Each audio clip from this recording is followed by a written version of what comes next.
The Honorable, the Vice President.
Senator Samuel.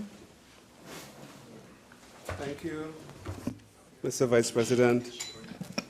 And I truly appreciate the opportunity to have my own input into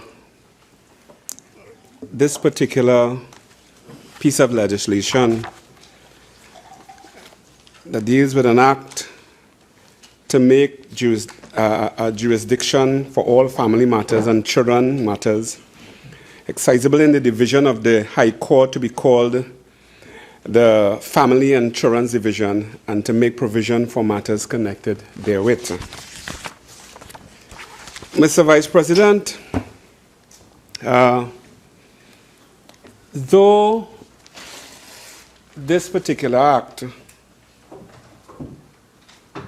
is in itself, from a national standpoint, a good one,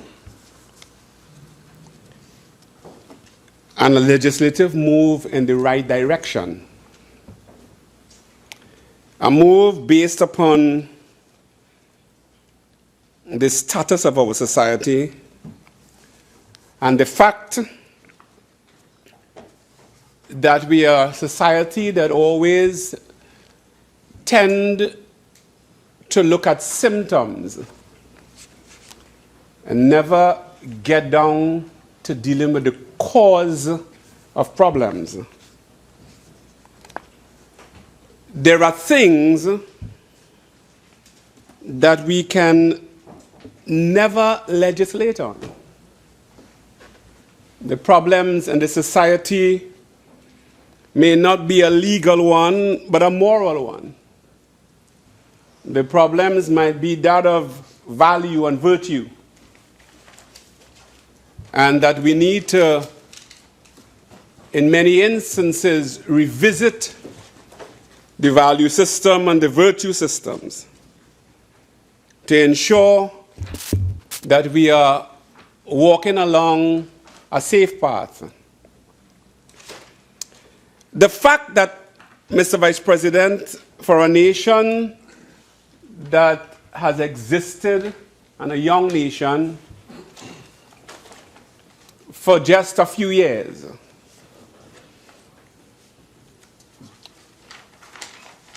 we must come to realize that we have swiftly, quickly, rapidly shifted away from the fundamental traditions that has been handed down to us by our grandparents, the values and the morals. And we have shifted so rapidly away from it that the mechanisms that were used just a few years ago, because we are a young nation, the mechanisms that were used in those days that was so good in keeping homes together and keeping villages together.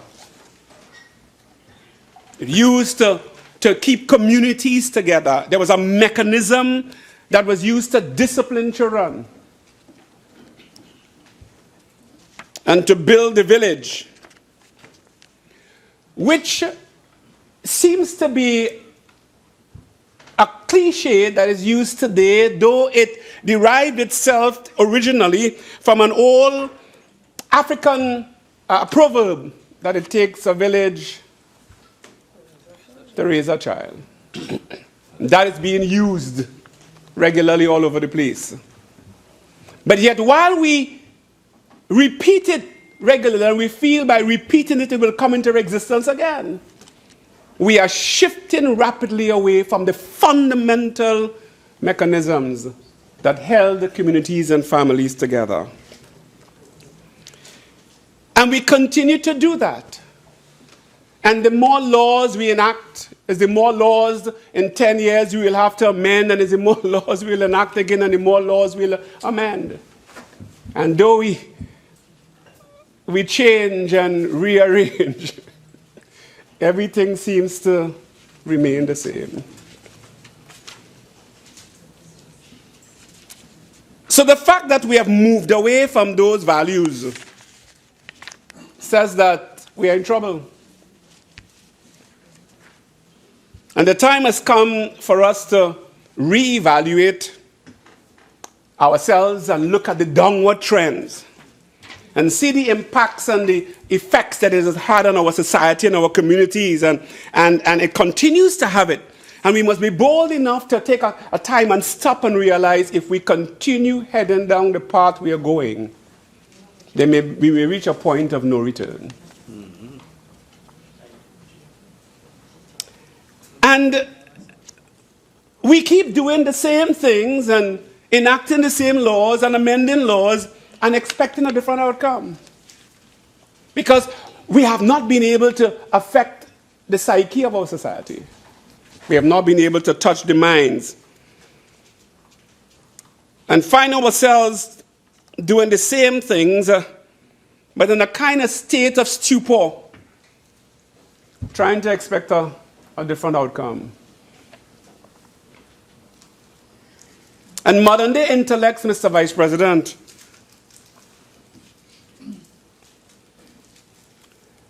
use this idea of a village bringing up a child, but will not support mechanisms that will enable that. We talk loud and say nothing. We will not have any kind of mechanisms implemented at the local levels, at the village levels, that will enhance that. As a matter of fact, when I was growing up, there were so many people that was responsible for me, and that I was responsible too, as a matter of fact. And I don't know how many of you that sit here today, if you got licks in school, you're afraid to tell your parents. Not only afraid to tell your parents, but the neighbor will go tell your father and your mother too, because they felt a sense of responsibility for you. That's how it was. So you had respect for all of them. But we live in a society where there's no respect anymore, because we have shifted away fundamentally from our values. And it's no longer like that. So in one breath, we are saying it takes a village to raise a family. In another breath, everything that we do counters that and goes contrary to that. And the time has come, Mr. Vice President, that we need to begin to look at change from the bottom up and not from the top down. That we need to find mechanisms that will affect change at the lowest level, at the family level, in our schools, in the villages, in the communities, And then it would affect the society. And then we will not have to do a lot of these alterations to legislations and enact more laws as we are constantly doing on a yearly basis. As a matter of fact, sometimes I feel from every 5 years, governments go into a legislative competition to see who could enact more laws and who could bring about more amendments. And then they can boast and say, we had 45 pieces of legislation and 100 pieces of legislation. And that is the kind of war that is going on over and over. And while all of that is happening, there are no mechanisms that are being implemented and put in place to even support some of these legislations that we have. And we find ourselves in difficulty. And while that is happening, the society continues to deteriorate. We are facing more and more of the same problems. People are are behaving less and less the way they should be. People are becoming far more lawless than they were, and we are enacting more laws. I recognize, Mr. Vice President, from years ago, if you paint a wall and you put up a sign, wet paint, everybody will touch it. Yeah, everybody wants to see if it's wet or dry. And so you put a wall up and you don't put a sign, because that's time you're going to have to repaint again. And that is what we have been doing, painting walls and putting up signs. And the fact that we have to amend laws and enact more laws says, Mr. Vice President, that our society is deteriorating rapidly. It's not getting better. And at the rate we are going, Mr. Vice President, we may find ourselves sitting and doing this same thing over and over and over and over and more rapidly and for more intensity as we go along. Why? Because things are not getting better. People's mindsets are not getting better. People's behavior are not getting better.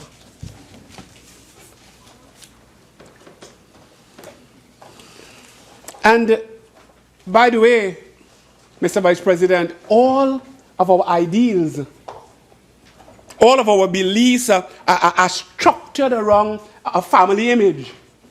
As a matter of fact, it is the family that took care of the children and supplied for the children. Governments are designed like a family. They are to take care of the citizens who are supposed to be the family of the nation. And so it's a family structure, but we are not doing what is necessary to strengthen the family.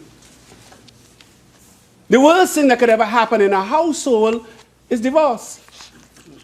The worst thing could ever happen. And do you know, Mr. Vice President, what is the statistics for divorce in Trinidad and Tobago?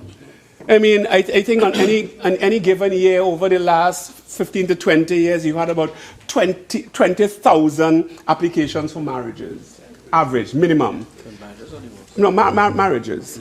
And out of that in the courts, you had about 2,500 to 3,000 applications for divorce.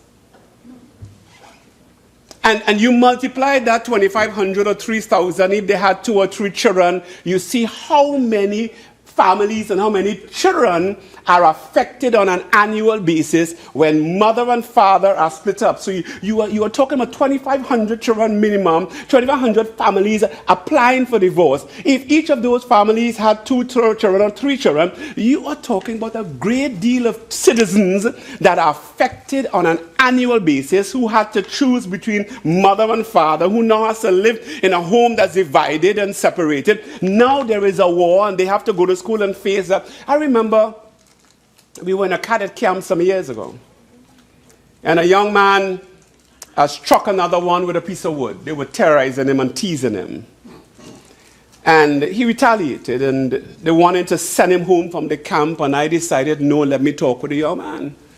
Just to find out that the night before he came to camp, his mother and father broke up.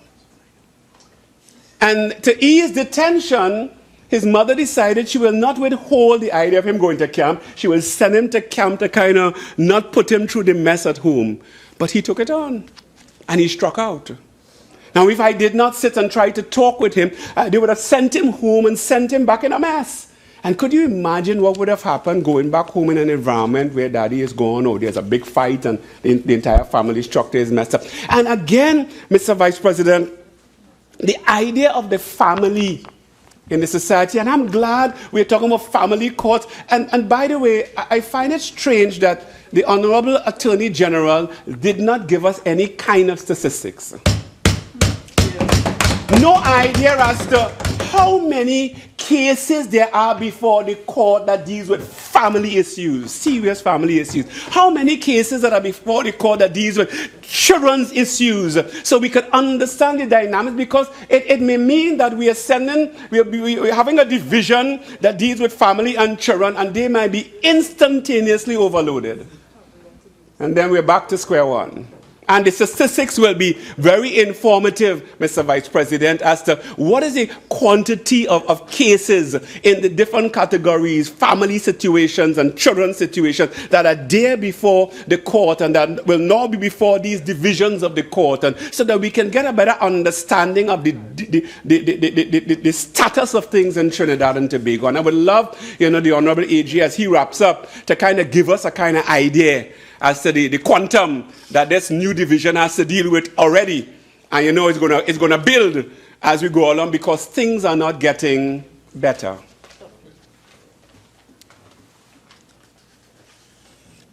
So, Mr. Vice President,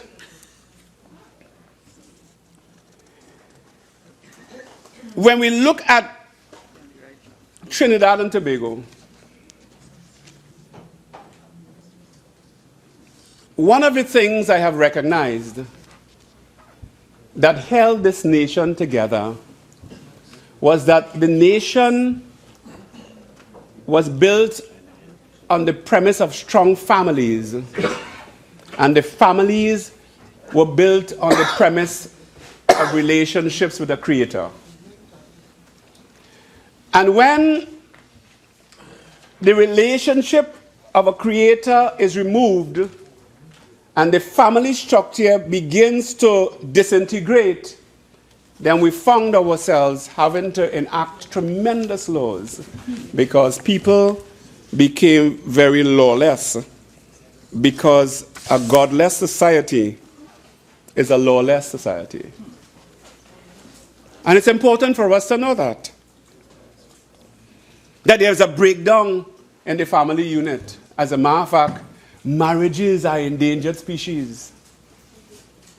And though we talk about those people who applied to the divorce court, there are so many people that are not going through that route. They just decide, I am through with this, I cannot deal with it. We are not prepared to deal with the situations of a marriage. We need a cadre of counselors who would assist people before marriage, as well as through marriage, as well as after marriage. We need a cadre of counselors, because it doesn't matter who you are. I have known of folks who courted for years, lived together for 15 years, and got married and broke up 1 year after. Yeah, marriage, AG.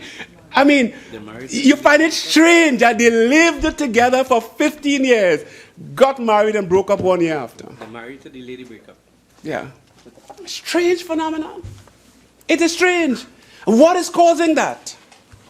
It's something that we have to study. What is causing that? A court cannot determine that.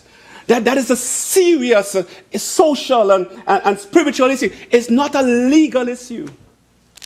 And until we're able to deal with those aspects of it, then the court will continue to be bombarded with family issues and divorce issues, because people are no longer tolerant of each other.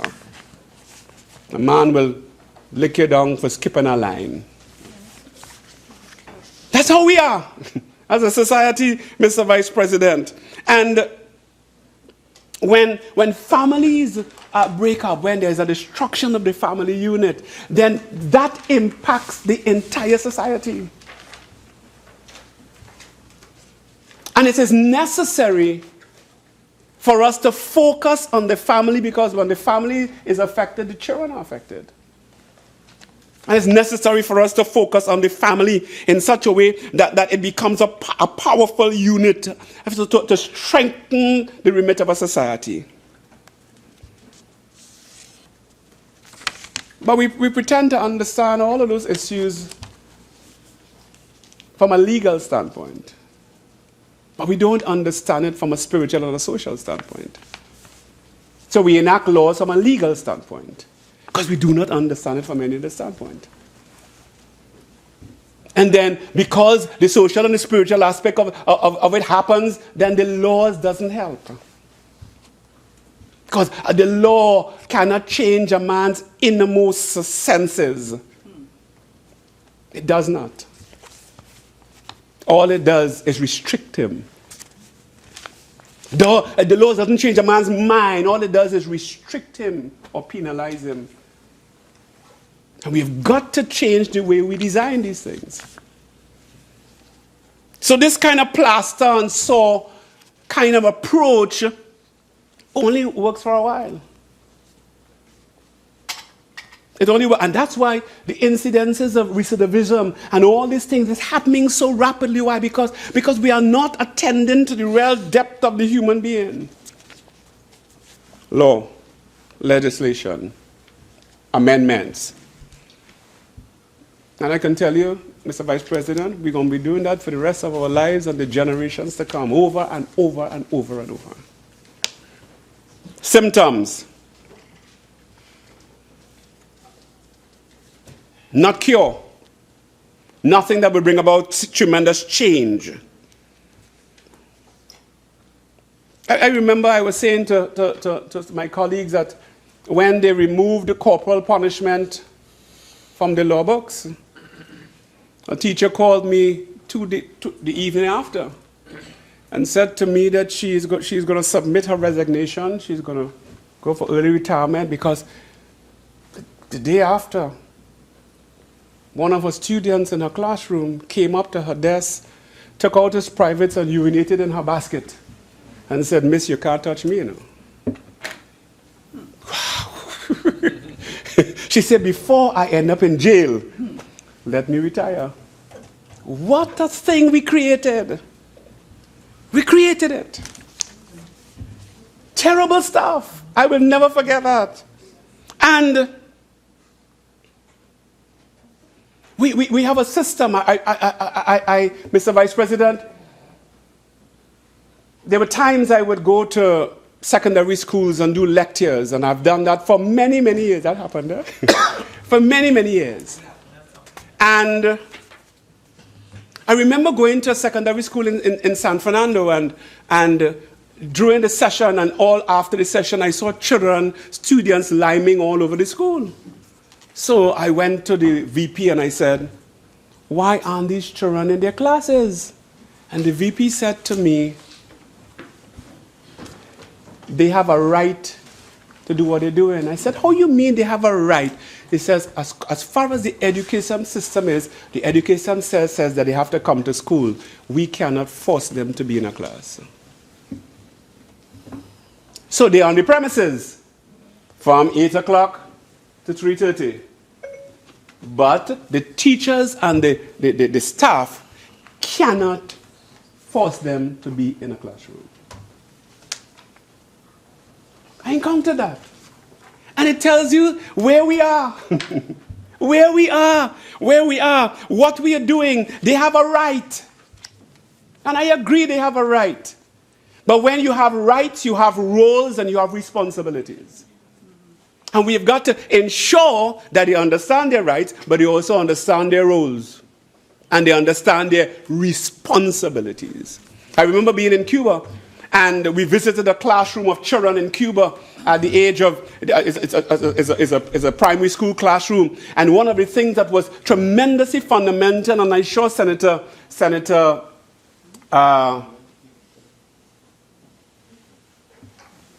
Mark would remember the children saying that one of the things that they have to learn is their rights, their roles, and their responsibilities. Their rights as citizens, their roles and roles to their communities, and their responsibilities to their nation. Something that we need to teach our children. Why?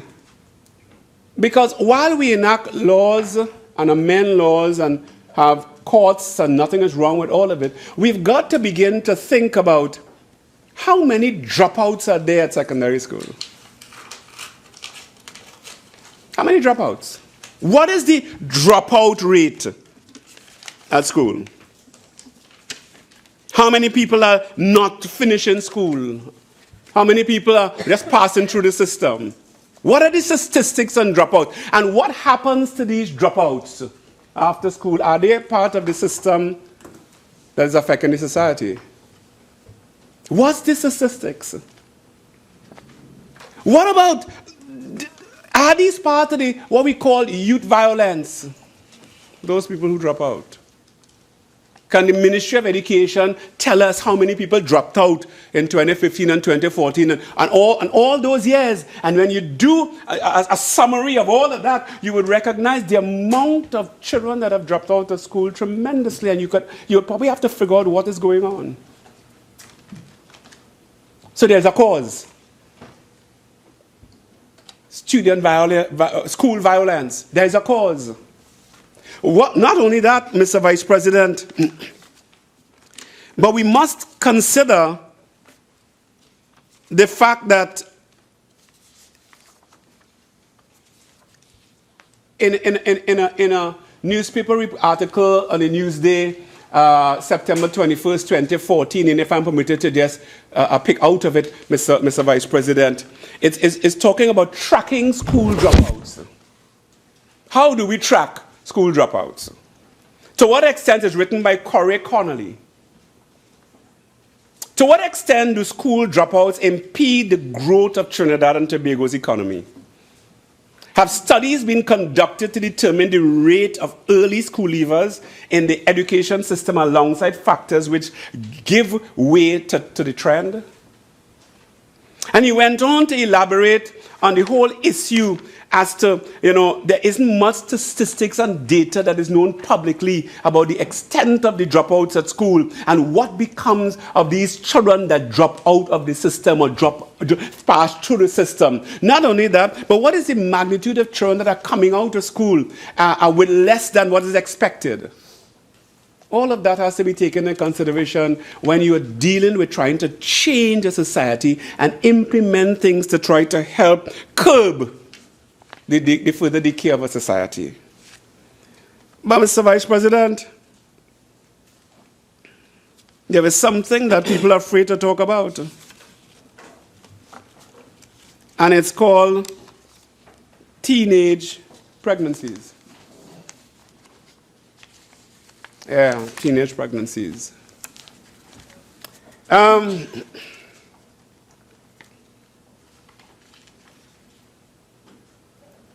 Written by Giselle Morris of The Guardian. Permitted to, please. It says, when several girls ranging in the ages 13 to 15 were discovered to be pregnant or sexually active, a Form 2 class at Malik Senior Comprehensive Mover was ordered by the principal to attend abstinence club meetings. That might have been a big shock. The class had 22 students. And the principal felt students should be exposed to the program to help them make some wise choices. But something else in this clipping I was moved about, Mr. Vice President. That says the case of pregnant and sexually active students of a Form 2 class is not exclusive to Malik Senior Comprehensive, but nobody knows the extent of the problem, least of all, it seems, the Ministry of Education. It's happening across the board, contended one Mr. James of the school, who also teaches food and nutrition and management. James, who had been a teacher at Malik for the past 28 years, said pupils entering Form 1 at a school was already sexually active. We are getting students from the junior sec who have babies. And when James first started teaching at the school, students' pregnancies were rare. But then he went on to say that the system has been developed in such a way that a young girl becomes pregnant. She is called to the principals often. They put her on leave until she has a baby, and then she returns to school as a proud mother. And all of the girls in the school cluster around her with a sense of pride and joy, as if I want one too. It's a sad state of affair. And it means that we've got to find solutions. We have to find solutions, Mr. Vice President. Support services, it says, it went on to say, James could not give any statistics on student pregnancies in the school, and attempts by the Sunday Guardian to get data from the Ministry of Education was largely unsuccessful. Support services do exist to help pregnant schoolgirls, admitted Mr. Mervyn Critchlow, communications specialist of the Ministry of Education. He said he preferred, however, not to say how many girls or schools have been affected. Initially, he said figures were not available. Then he said the Student Support Services Division does collect some data. And when asked if Sunday Guardian could have access to the information, Critchlow said, I prefer not to make that available for public consumption. A request to the Student Support Division for the information was refused. An official of the department said public officers were not allowed to speak with the media, and she referred all questions to the Ministry's Communication Department. Not only that, Mr. Vice President, but something else attracted me. The National PTA president. In 2001, a girl became, between the age of 15 and 19, gave birth to a baby, a schoolgirl. It was her sixth. Yeah, I'm just quoting. This was one of the preliminary findings of the Central Statistical Office 2001 Population and Vital Statistics Report. More recently, more figures were not available. Although the 2001 report had not been published, excerpts are available from CSO. Figures collected for 2001 shows that of the 2,629 babies born that year to mothers, of the 2,629 babies born to mothers in the 15 to 19 age group, 2,629 babies were born to mothers in the 15 to 19 age group. 2,173 babies were firstborn. 404 were second births. 44 were their mother's third.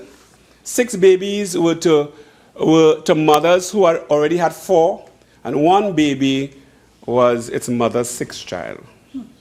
The 2001 CSO also found 25 babies were born to 14-year-old mothers, 4 to 13-year-old mothers. 1 baby was born to a mother under the age of 13. An official at CSO said in some cases, mothers in the 15 to 19 age group were married, most of them to older men. The 2000 Population and Vital Statistics Report stated that almost 15% of babies born in Trinidad and Tobago were to teenage mothers.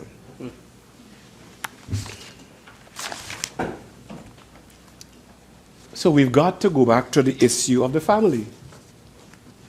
We must do all that is necessary, Mr. Vice President, to look at the family issue.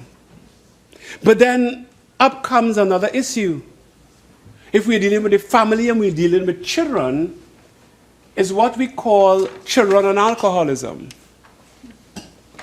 And the statistics again says a lot.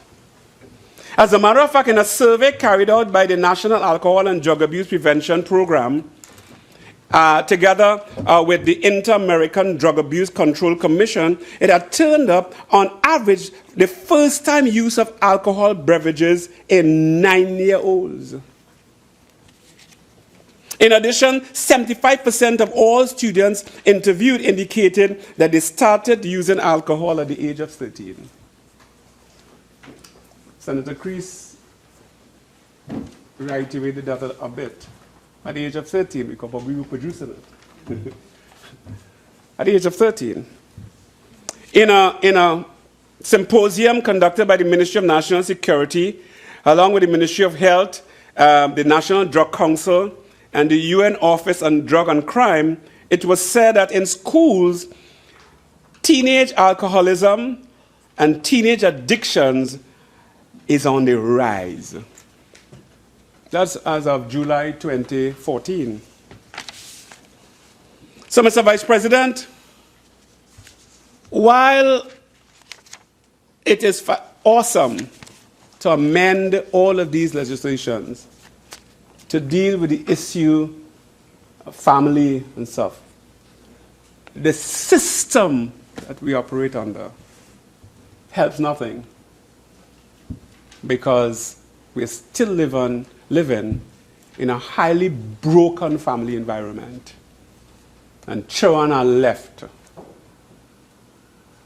But then our purpose is to protect the rights of children, and that is of utmost importance. Senator, you have 5 minutes. Thank you, sir. The Bible is very clear. Train up the child the way it should go. And when it is old, it will not depart. So training is important. In this country, the majority of parents are good parents. I do not want to say that the parents in this country are bad parents. They are good parents in this country. The support structures around might not be as good as it should be. But, Mr. Vice President, the same way we are protecting children, I've had to intervene to protect parents.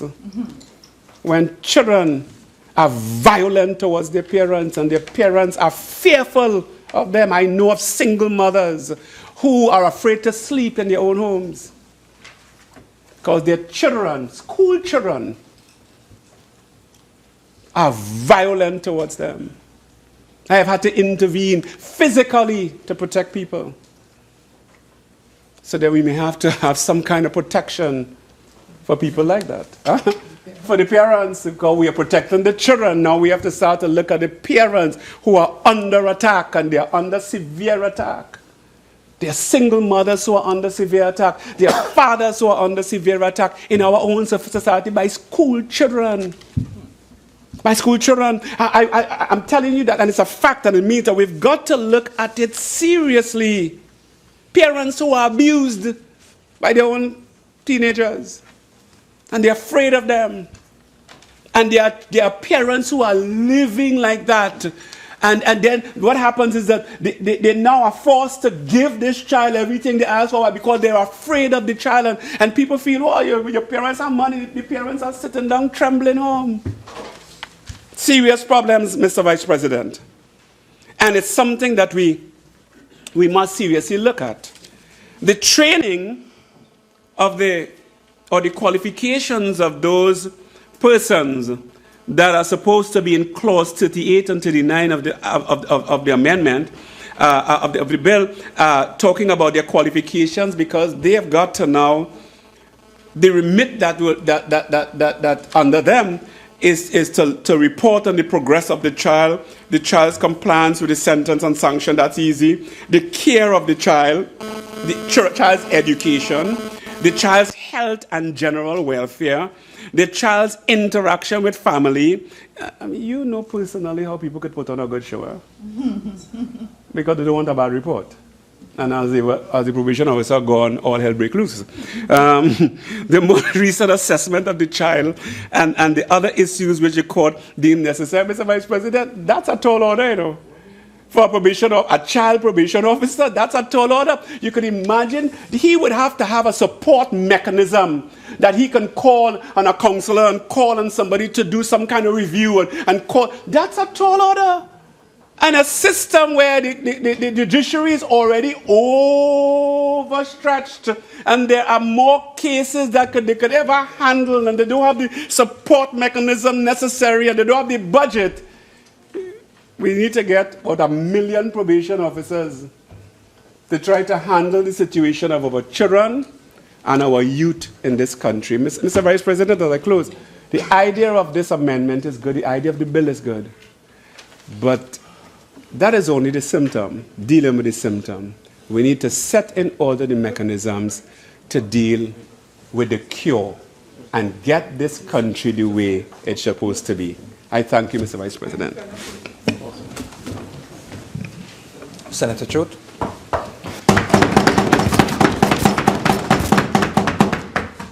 Thank you very much, Mr. Vice President. I assure you that I will not be as lengthy as those who have gone before me, because I think much of what can be said about this piece of legislation has already been said. I've been a legal practitioner long enough to witness firsthand the brutalization of children in the criminal justice system. And I will give 3 examples that stay with me. One was a case where police officers had gone to a home in Arima, and in those days, if they found something like a firearm or a bit of marijuana, they wouldn't only arrest the person who they thought it belonged to, but they would arrest the entire family. And these police officers, in their wisdom, not so long ago, arrested a 4-year-old autistic child and kept that child in a police station for several hours while he had seizure after seizure, until a young female attorney walked into the police station, picked up the child, and walked out, because there was no other way of trying to resolve the issue. The second example that stays with me is, it's a case which I was sitting in court and it came up. Those were the days when juvenile court would be on a Friday in the Port of Spain Magistrates Court. And this young boy, about 12 or 13, is brought before the magistrate. It seems as though at home he had used an expletive when speaking to one of his parents. Unfortunately for him, you see, they knew people who worked at St. Anne's.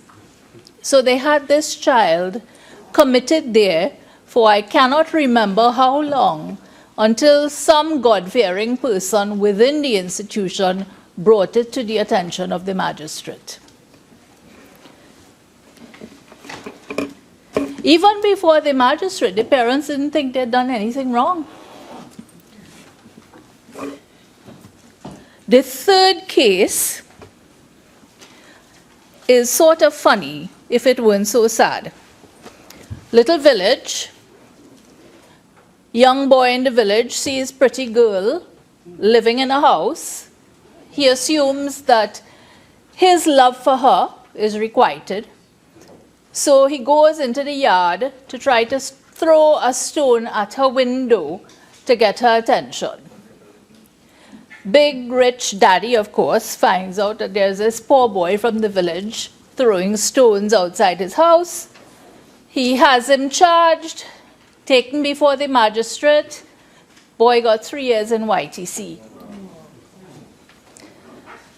Charged for breaking and entering, incidentally, when there was no evidence of breaking and entering. So I have seen how children can be brutalized by a system of justice. That said, when we see something good, we must give credit to those who have prepared it.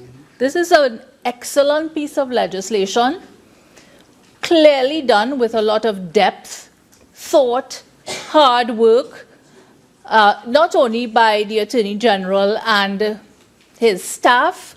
It is clearly work which commenced many years ago, and it is an excellent work product. I would just like to have some questions, and perhaps if the Attorney General is able to give his answers in his response, I'd be very grateful. In the legislation, there doesn't seem to be that great a distinction between judges and masters, because masters are empowered to do things which judges can do. Now, what concerns me is what I see at 30C, 30 subsection C, because it appears as though a master is given the right to adjudicate in a criminal trial. Now, it could be that I am misreading it. Or it could be that there is some other explanation for it. But as I see it now, I fail to follow why that should be the case. The other thing that concerns me with respect to judges and masters is who will they be answerable to? If they are going to be selected by the Honorable Chief Justice, then will their terms and conditions be different from judges of the Supreme Court who are selected by the Judicial and Legal Services Commission? That is not clear to me from the legislation. And in any event, is a master the same as a judge? And if a master is the same as a judge, why have a master? So that is a bit unclear. I'm sure the Honorable Attorney General can clear that up. When it comes to ancillary staff, I think it might be useful if we put in something in the legislation to suggest that the ancillary staff must come properly accredited, not only in terms of certification and so on, but they must show that they have the adaptability to work in both rural and urban environments.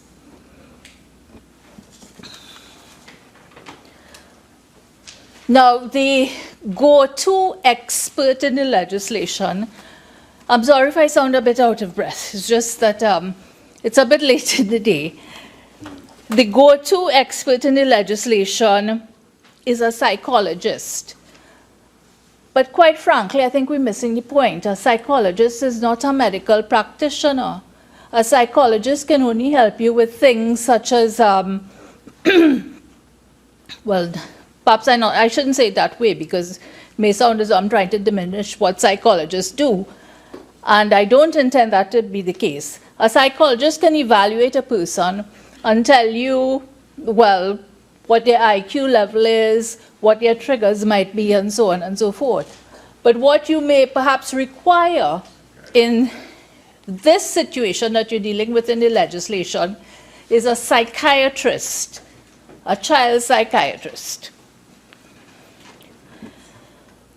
Now, when you talk about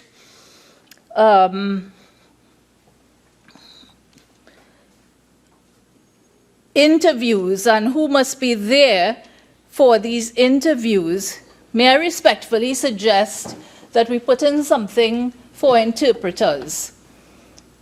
Reason for that, we are awash with people now fleeing from all parts of the world, not only 7 or 8 miles away. So I think we should we should take that into account.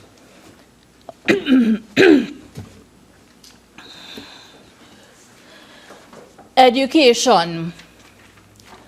It's a crime not to send your child to school.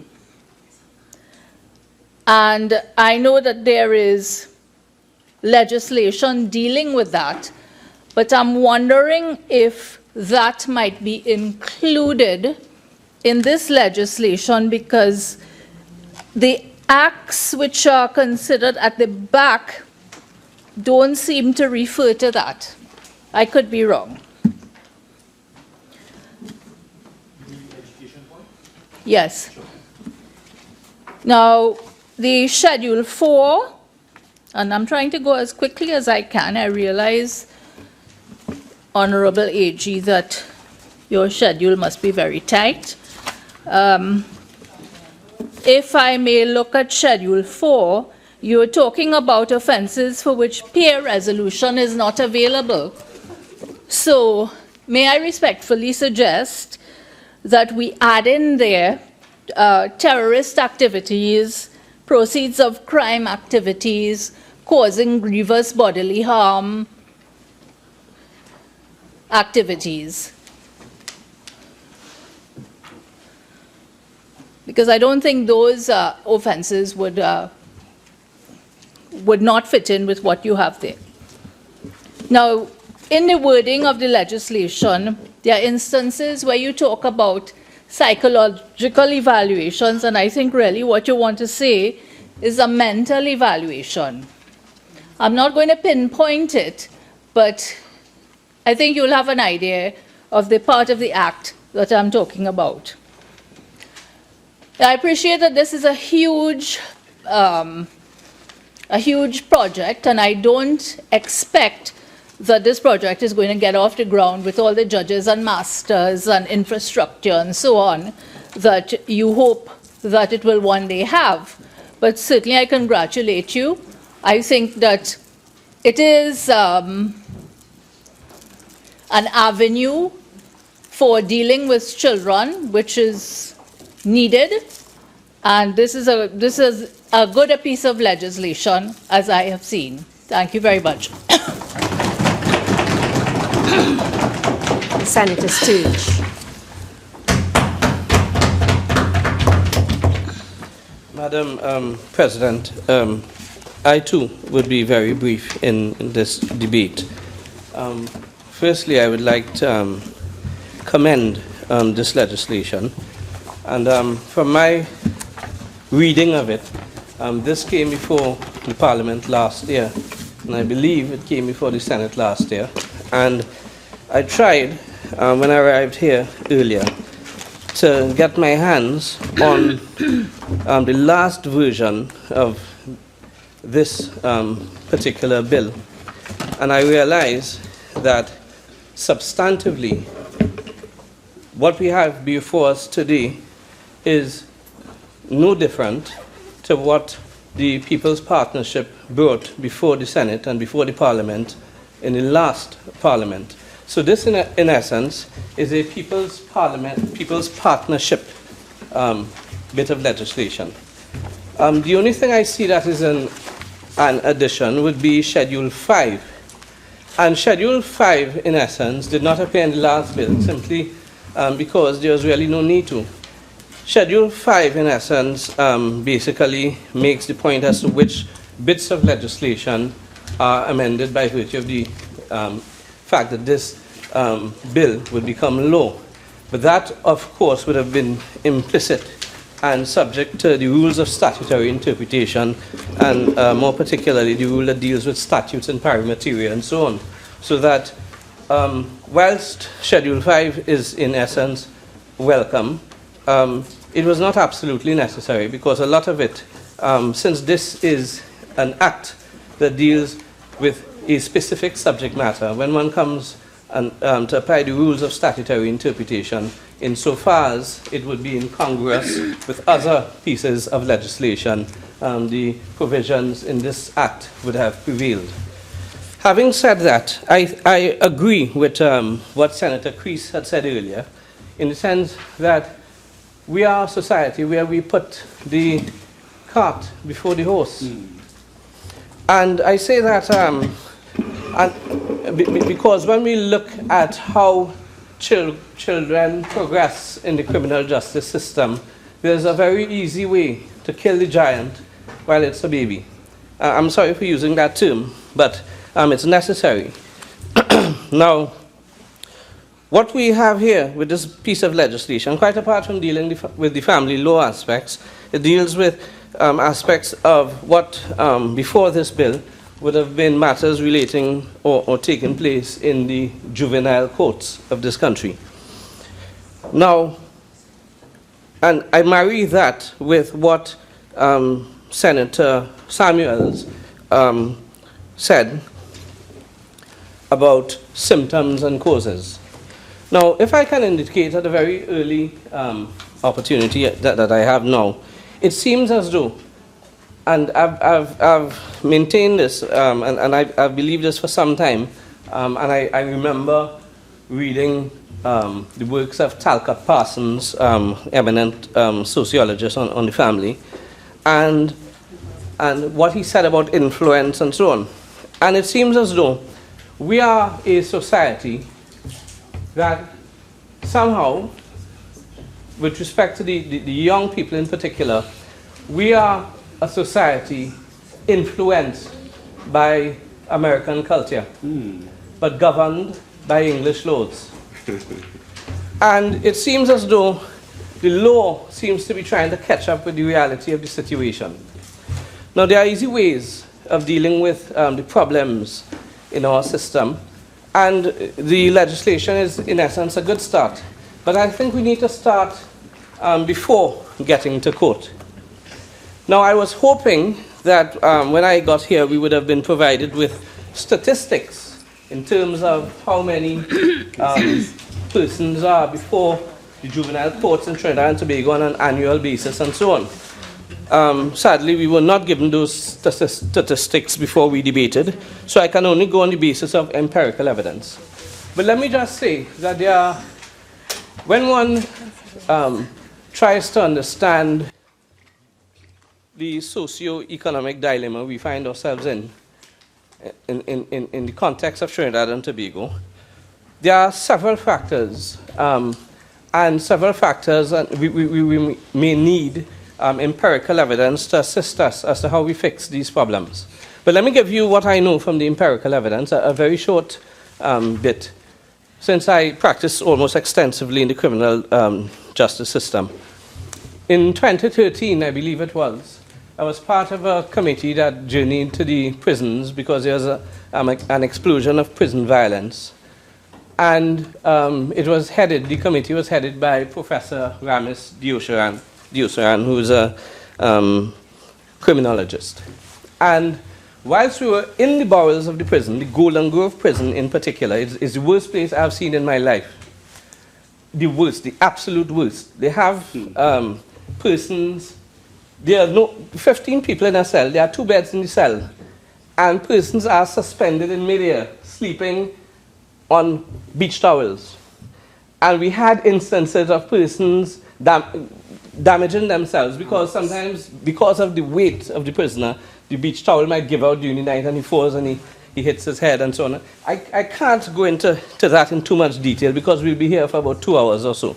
But the Diusaran report makes very good reading.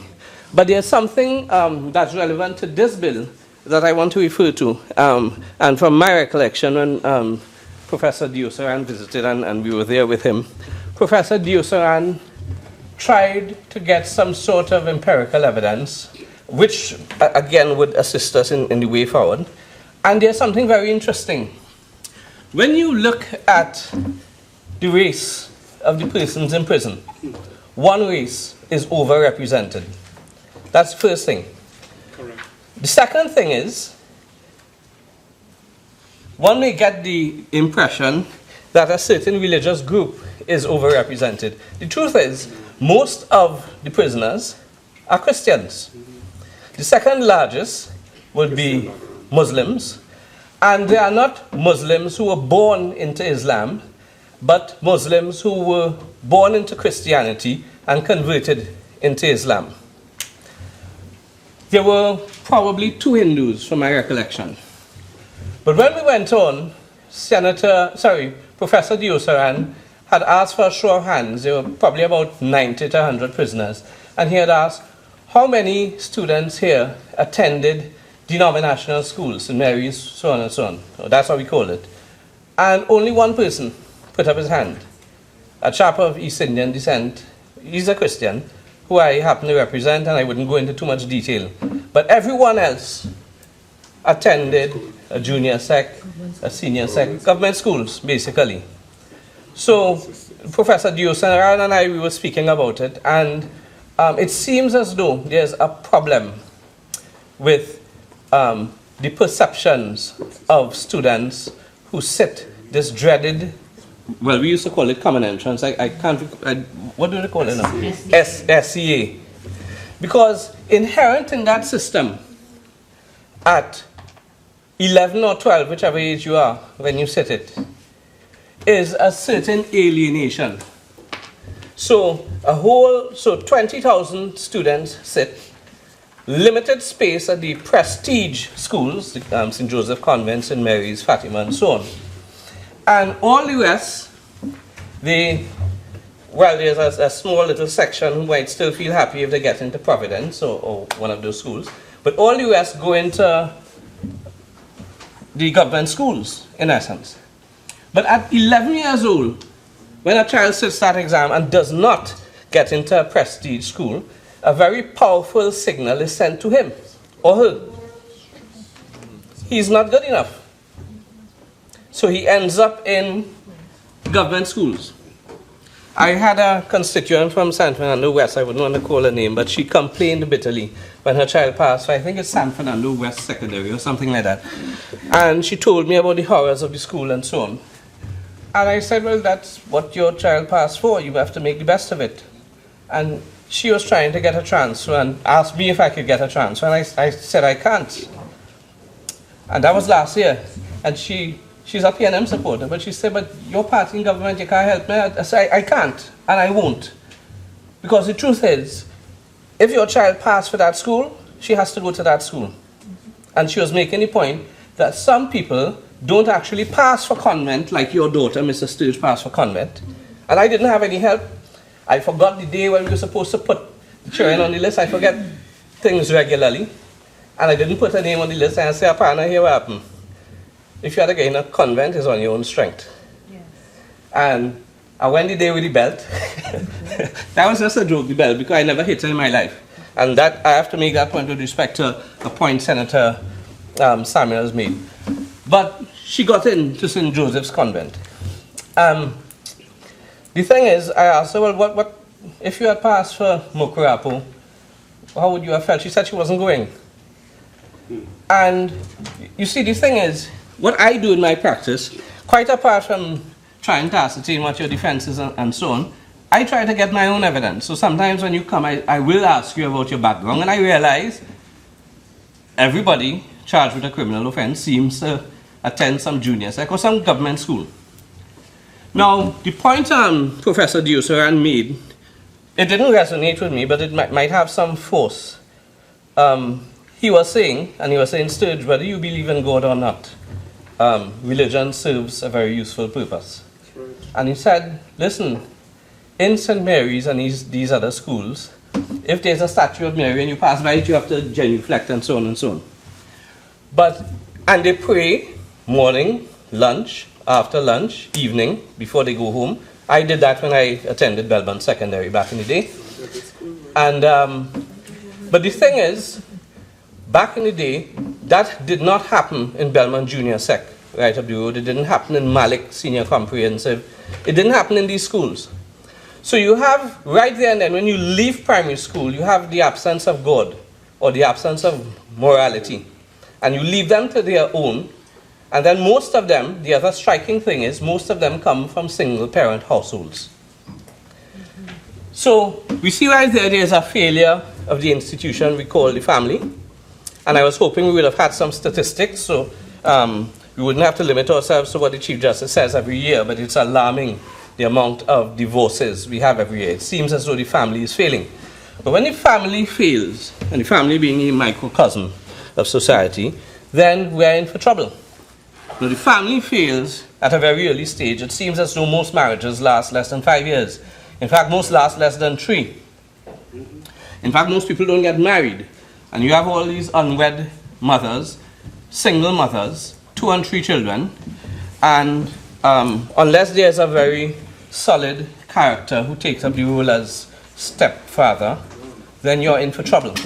Because the reality is, when these single mothers with these 3 children, they have to go out and work. They do a CPAP in the morning for 2 hours or 3 hours, and then they have to go and work in KFC and flip some chicken and be subjected to all sorts of abuse by customers and so on. And when they come home, they're not in the best mood to discipline children. But whilst they're away from home and they're working, trying to make two ends meet for the picnic, there's a caregiver in the community called the community leader. He's the father figure. He's the one who is idolized. He's idolized because he has 4 and 5 women. He has bling. I don't want to say wet man again because I'll get in trouble. He has cars. He lives the good life. And he is not Oxford educated. In fact, when you look at him, this role model, he has convictions. He goes before the courts, he kills his witnesses, and he comes out.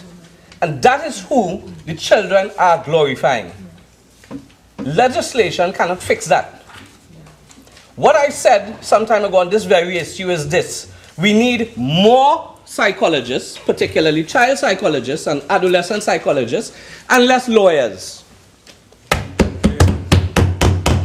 Maybe we need to give an incentive so when people get into UE, they are guaranteed a job when they get out if they study child psychology or something like that. Maybe that's the direction we need to go. And with all the lawyers we have, they somehow don't end up in the criminal justice system to help anybody. Criminal justice system is small. They go where the money is. So crack or smoke, we pipe all how you turn and twist. But what happens now with these young people who idolize this community leader who has all this money, and when they want a Jordans, he buy it for them. Anything they want, he buy it for them. But one hand do clap. But if you disobey, that one hand does slap. But that's a long time. One hand, the community leader, one hand do slap again. He don't need one hand, he need one finger. So used by fear. So let me just jump back to what Senator Samuel said, because I took issue. He said something about when we abolished corporal punishment. That came too late as far as I was concerned. When they abolished corporal punishment, I was already a big man, so I didn't benefit from it. No lie. Go to Belmont Secondary and ask them about Wayne Sturge. They said, I remember my last day of school, the principal told me, you, Mr. Sturge, the highest you will reach, you will be shoveling garbage for a living. Wow. He said, but let me tell you what you're really going to do. You're not even going to aspire to that, where you're getting health benefits. You will be begging for 5 cents by the side of the road. And when I see you, I'm going to spit on you. What I'm saying. And you know the interesting thing, I raised this because, God bless his soul, rest in peace. I raised this because, and simply because, at that time we used to get licks in school. And like I used to get licks for everybody. And I used to get blamed for everything that happened in the class because I was a clown. And for all intents and purposes, I might still be a clown of sorts. But the truth is, with corporal punishment, some people were singled out more than others. And you felt that you were being treated unfairly. And I remember that manifested itself one day in a parent coming to school and disciplining the principal. The principal had to go and hide. Well, with all the power he had, that is the day I triumphed. I said, look at him. Coward. But the thing is, the importance of this is, it was a good thing when we abolished corporal punishment. You know why?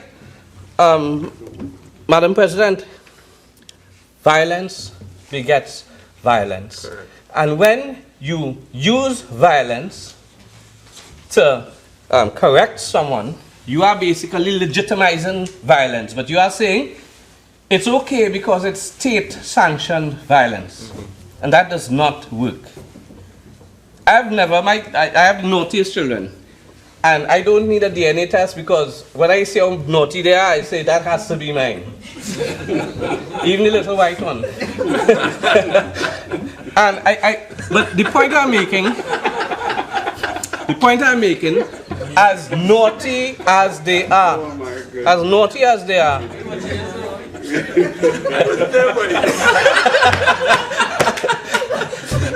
I suspect Senator Solomon, because we campaigned together in 2010.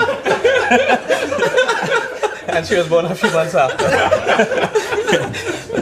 But the point I was making is, Listen, with all the naughty and so on, I don't hit them. I've never hit one of them in my life, and they do very good in school. If anybody is to be blamed, it's me, because when there's a consent form to sign, I never sign it. I always forget. When it's money, I always late, whatever. But that's me. But think about the single mother who doesn't have support systems in place. In fact, the other day, we debated some bill very late. What it was, the...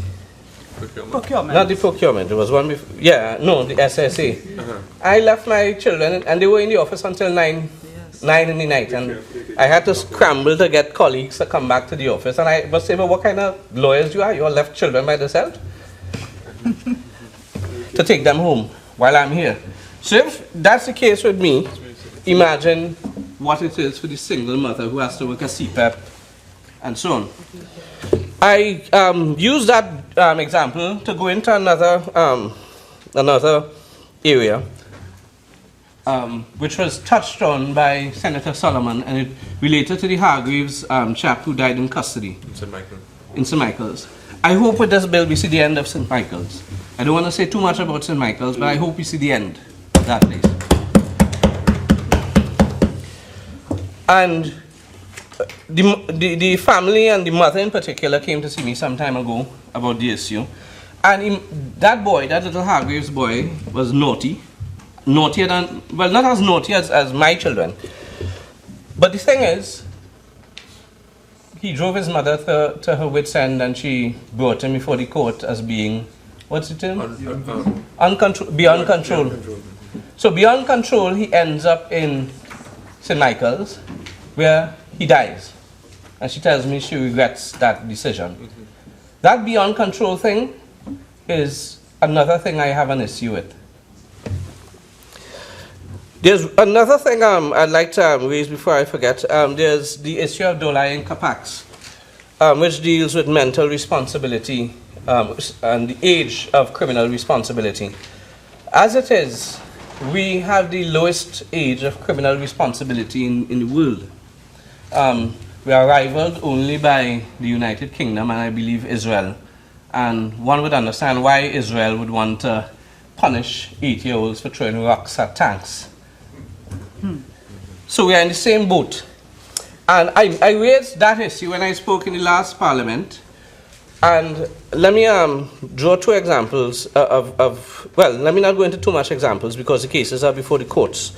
But in Trinidad and Tobago, the age of criminal responsibility starts at 8, and it's something we inherited from the United Kingdom from the 1400s. The English in 1925 raised the age of criminal responsibility, and then I believe in the 1960s, but we've not followed suit. So I attended a radio program at 102 on Abercrombie Street some time ago, hosted by Wayne Meister, who incidentally attended Belmont Secondary, and he was, I think, a form or two above me. And he was saying, the police service is saying, maybe we should lower it from 8. And I said to him, what utter rubbish. And he was saying, in essence, we have to look at the reality because some of the children committing crimes are actually younger than 8. And it's not that they don't know what they are doing and so on. But that's a failure on our part. That's not a failure on the child's part.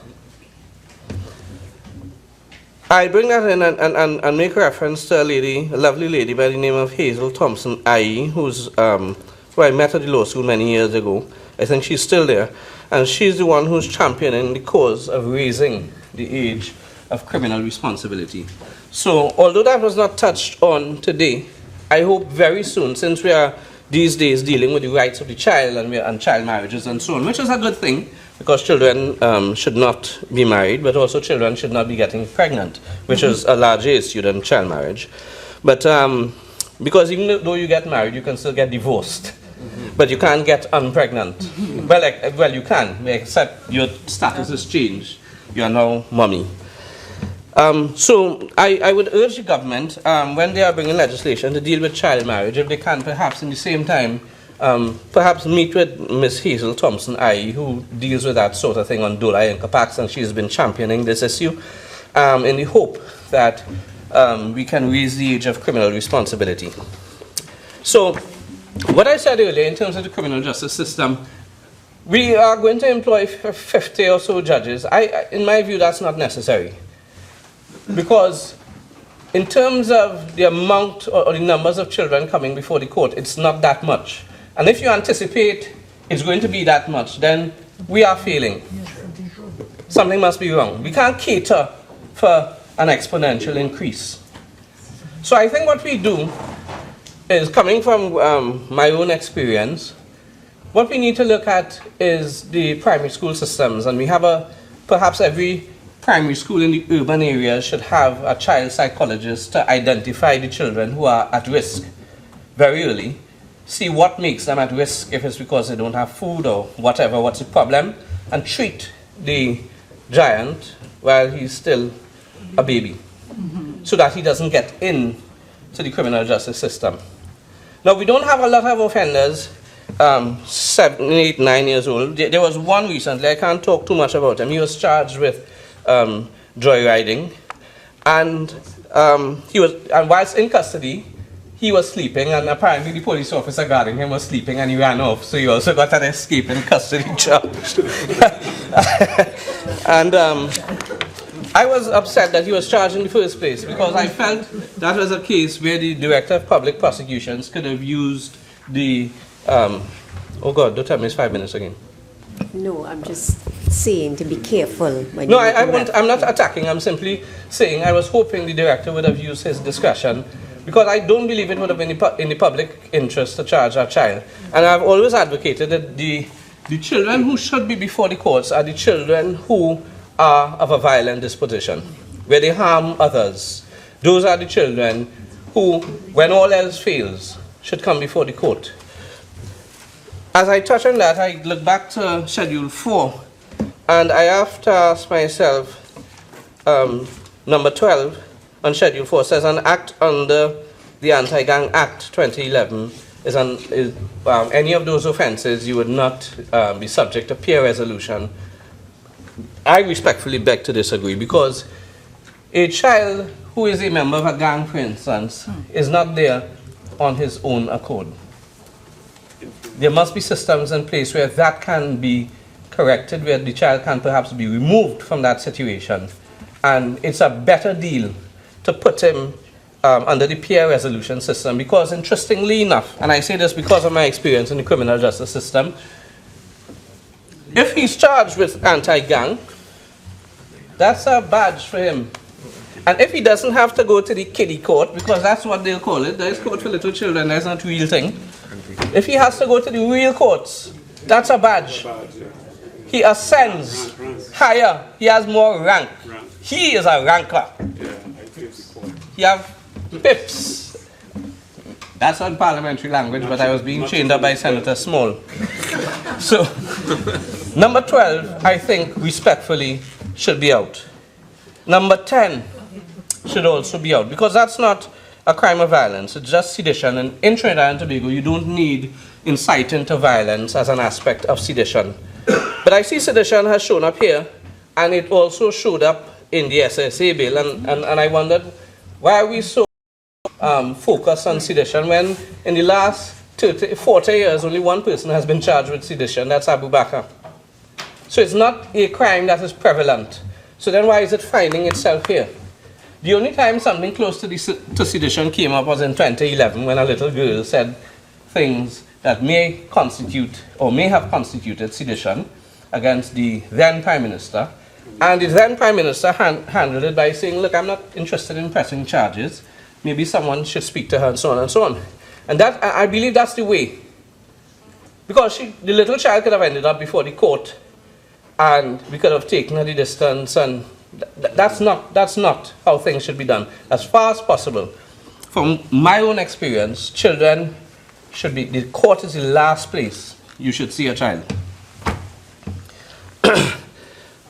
Now, it's also interesting that we've set up all these court systems, and the irony of it all is that you may get the impression, and I told this to Professor Diosaran, I said to him, I said, listen, yeah, 90-something% of the prisoners here didn't go to privileged schools, and they have one race, and so on and so on.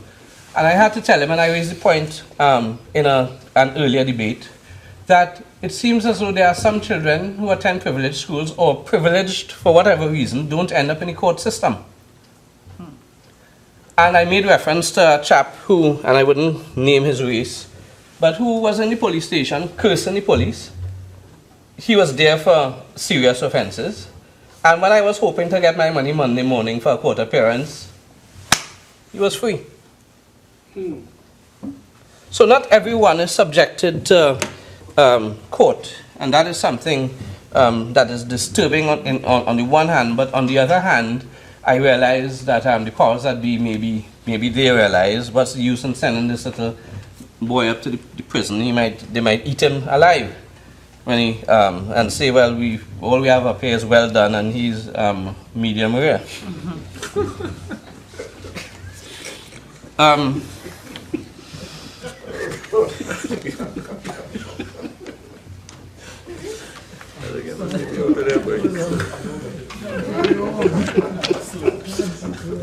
So I saw recently, and I think this is something that will be going in the right direction, that we are possibly going to revisit the Concord Act system with the prestige schools, and I think we'll be going some way. I had a dispute with one of my colleagues who lives in the UK, and they have the same system where at 11 or 12 you are separated, and you have this elite bunch, and then you have just the rest.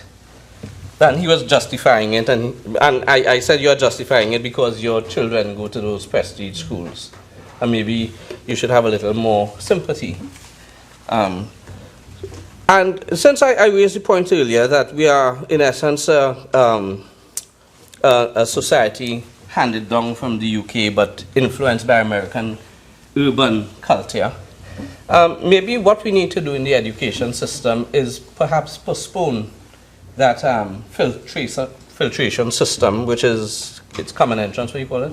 SEA. SEA. Because the Americans don't have it. You are filtered when you are 16 or 17 years old when you do something called SAT.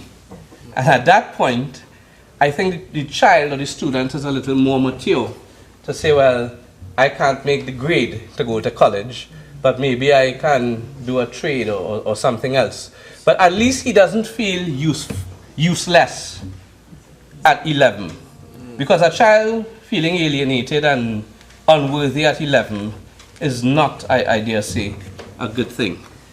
Now, since the age of the definition of a child is now 18, we have another dilemma. Because we have most people leaving school at 16. A very small percentage would get into A-levels. So the filtration gets worse. But then you have people leaving school at 16, and they are still children, they're not yet 18, and they have nothing to do. And the devil finds work for idle hands. So maybe we need to find something, some system. I don't want to suggest national service necessarily, because that is also fraught with difficulties. I don't support it, but we must find something to do with our at-risk 16 to 18-year-olds. Because of where we are in terms of the economic situation, even when they get to 18, it's very difficult for them to get a job, and that by itself is another issue. But the 16 to 18, from my own experience in the criminal justice system, that is where we see an exponential increase in terms of entrance into the criminal justice system. So we don't have many 7 and 8-year-olds. We don't have many between 10 and 14. However, we have more of those than the under 10s. But when they get from 16, when they are idle and unemployed, that's where the problem starts. And when you get into that system, let me find the best way to say it without angering anyone. I'll simply use a quote from His Lordship Conrad Duglin in 1995, I think it was, when he said, YTC and St. Michael's, they are breeding grounds for criminals. That's the quote. So, just a minute.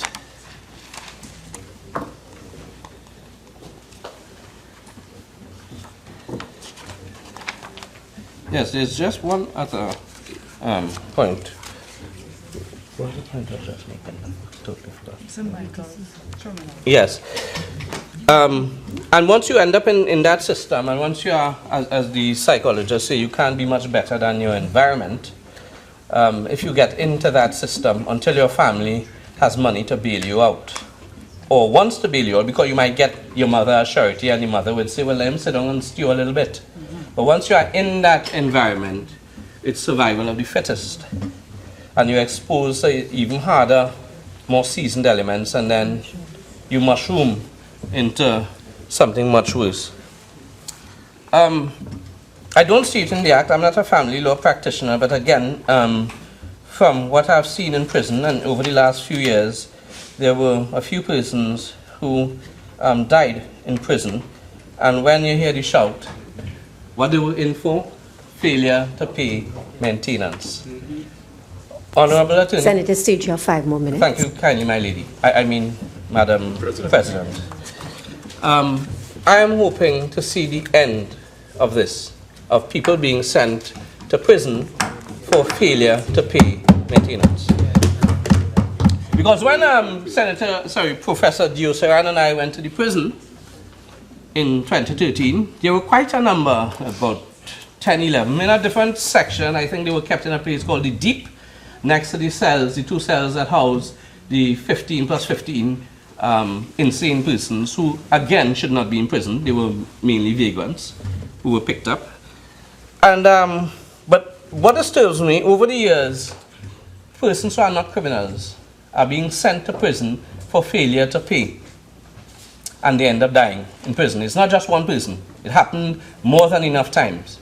In fact, once is enough. But you see, the thing is, logic. I mean, they always say the law is on us, and sometimes you have to wonder.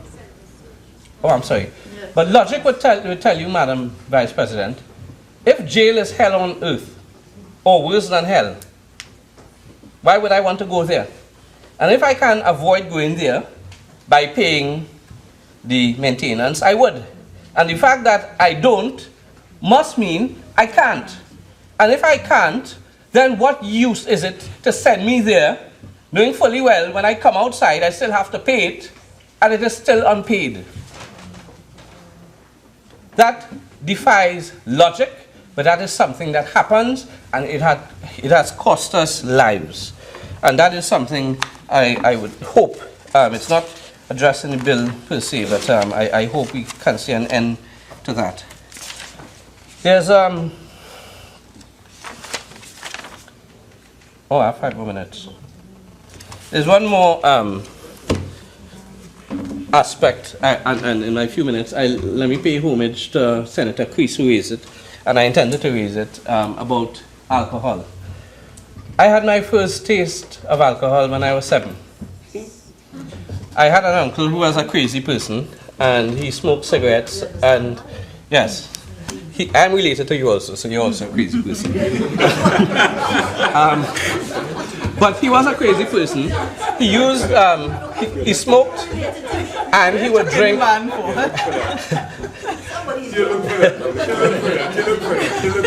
the short point is, I had to hide, and I took a sip of the beer, and I started smoking the cigarette, and my grandfather was there looking on. I didn't know. And I didn't feel the brunt of my mistake until about an hour later, because I heard him quarreling with his son, which was my uncle. I didn't know what that was about. But at the end of it, he said, well, I have a drink here for you since you like to drink. And he poured out a Johnny Walker Red. And he told me, drink that. Never hit me. And I take one sip, and it was like fire. And he said, no, I didn't tell you sip it. I tell you drink it. And I drink all. But it was the last time. Because up to this day, my body has an aversion to alcohol. So I have to thank my grandfather for that. But what I want to say is, not all families, and I am going back to where I started, not all families are equipped in essence to dealing with situations like this.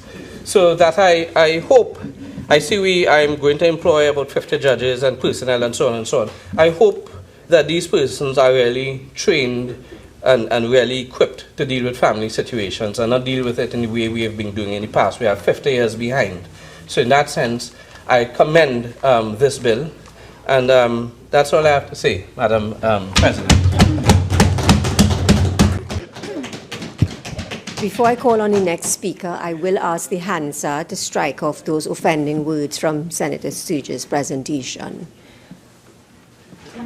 Senator Richards. Thank you, Madam President, for this opportunity to contribute to this bill titled an act to make jurisdiction for all family matters and children matters exercisable in the division of the High Court to be called the Family and Children's Division, and to make provision for matters connected therewith. It is a great honor to be able to contribute. I'll be very concise, more concise than Senator Sturge advised he would be. Don't believe anything a lawyer tell you. I'm learning that day by day. But I think a lot of what I would have intended to say would have been articulated earlier on. And let me, at the start, commend the Honorable Attorney General, his team, and those stakeholders, including the Children's Authority and the Joint Select Committee, who would have contributed to making this bill. I'm not a legally trained mind, but from my readings over the last couple of days, quite comprehensive, and I think they deserve to be commended. I would also like to commend what I think is a red-letter day since my tenure began in this Honorable House. I am sensing in this sitting a sense of commonality of purpose and a putting away of partisan politics for some reason. I think it's because in the interest of children that we're seeing a tendency to support for the bill because of its importance for the children of the country, and I think that deserves to be commended. Let me start by saying, there's an old saying that says, an ounce of prevention is worth 5 pounds of cure. And while this bill and its intention is extremely laudable and commendable, I think we sometimes miss the boat in Trinidad and Tobago. We need this bill because we missed the boat with prevention. We need 50 judges, it seems, because we missed the boat with prevention. And to reiterate part of what Senator Sturge articulated, if we need 50 judges, if we are projecting that that's what we need, it means that we know that we're failing. What are we doing about it? That's the question. I recently encountered a 35-year-old woman who stopped me in a mall and was begging for my help. She's 35 years old, to help her 19-year-old son who is in prison for a couple of joints. Still spoke to her for a while, and it turns out that if you do some simple maths, she had him when she was 15. Her mother had her when she was 17. You see the generational cycle that's occurring. And that, if you go and talk to anyone, if you walk around the streets and the communities in Trinidad and Tobago, is happening much more than we would like to admit in Trinidad and Tobago. And that is the problem here. That is the real issue here. In many developed countries, and we like to talk about importing cultures and values from other jurisdictions, a lot of research has gone into the predisposing factors. I mean, this is not even new science, to at-risk behavior, at-risk behaviors. And there are no secrets. What has happened in the UK for over 2 decades is they've realized that there's a tendency for single mothers or families that don't have the support systems to produce children or offspring with a particular trajectory. It doesn't happen all the time. It is not absolute. Single mothers are a great resource, as we've seen in Trinidad and Tobago. I am not in any way chastising single mothers, but the science is saying that if there is a single family home, single mother home, that there is a tendency toward a particular trajectory for that child if the supporting systems are not in place. We heard, and it's interesting that Senator Sturge gave his story of his walk through, is it Belmont Secondary, Senator Sturge? Belmont Secondary, and your tendency to naughty behavior, and your introduction to alcohol and a cigarette at 7 years old. But what was striking to me about that is that many would have gone down that road and not ended up where you ended up. You also spoke of your grandfather, who was the intervening factor. Many families do not have that. And that is the critical part of that story. And so they fall by the wayside. Predisposing elements, and I think Senator Stewart also alluded to some of it, in any at-risk situation are very well known: family, peers, socioeconomic status, / unequal distribution of resources. I hate the word wealth. Drug abuse, media, pop culture, social media now, which is something we need to look at carefully in Trinidad and Tobago, culture, educational access and process. And we spoke a lot about that today. Many of the members here spoke a lot about that. And self-esteem.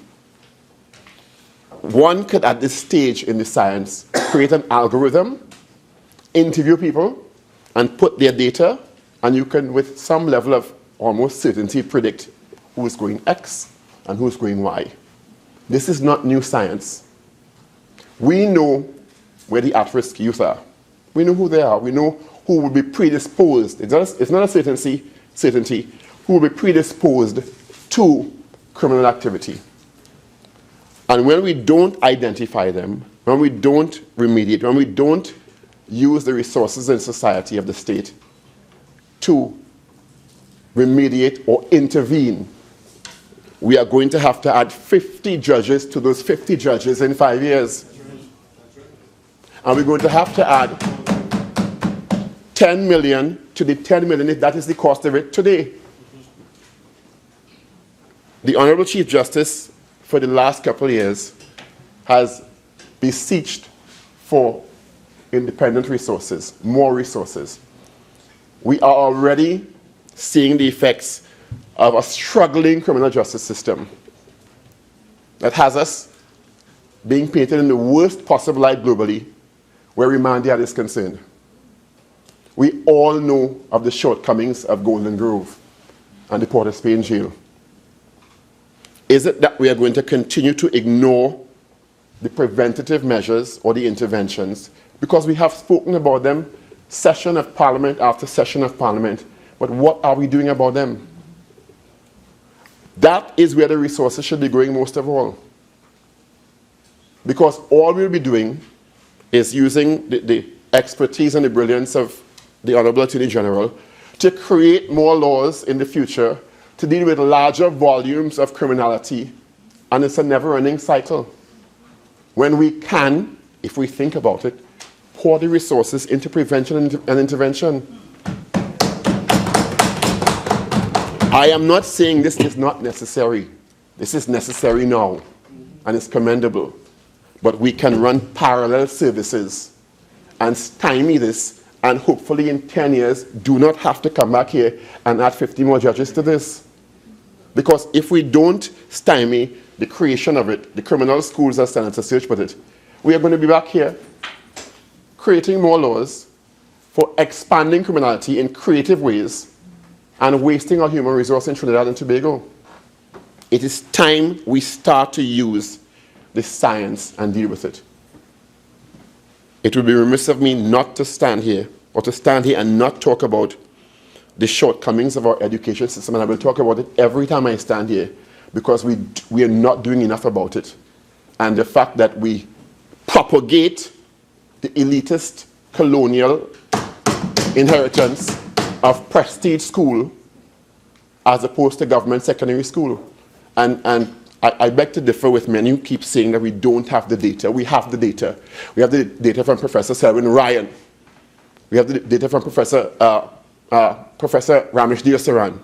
We have the data from Professor Rodger from USC. There are tons and volumes of research papers done and sitting and collecting dust at the tertiary level institutions in Trinidad and Tobago that are not being accessed and applied. We are using subjective interpretations of what we feel to you to provide interventions. And that is not productive. This country is a country filled with brilliant people, with people who are willing to work in the interest. But why are we not getting the point of where we need to point our resources? We have to change the approach. We all know of the old saying that says, if we keep doing the same way, same thing the same way, that is the very definition of insanity. But we keep doing the same thing the same way, over and over.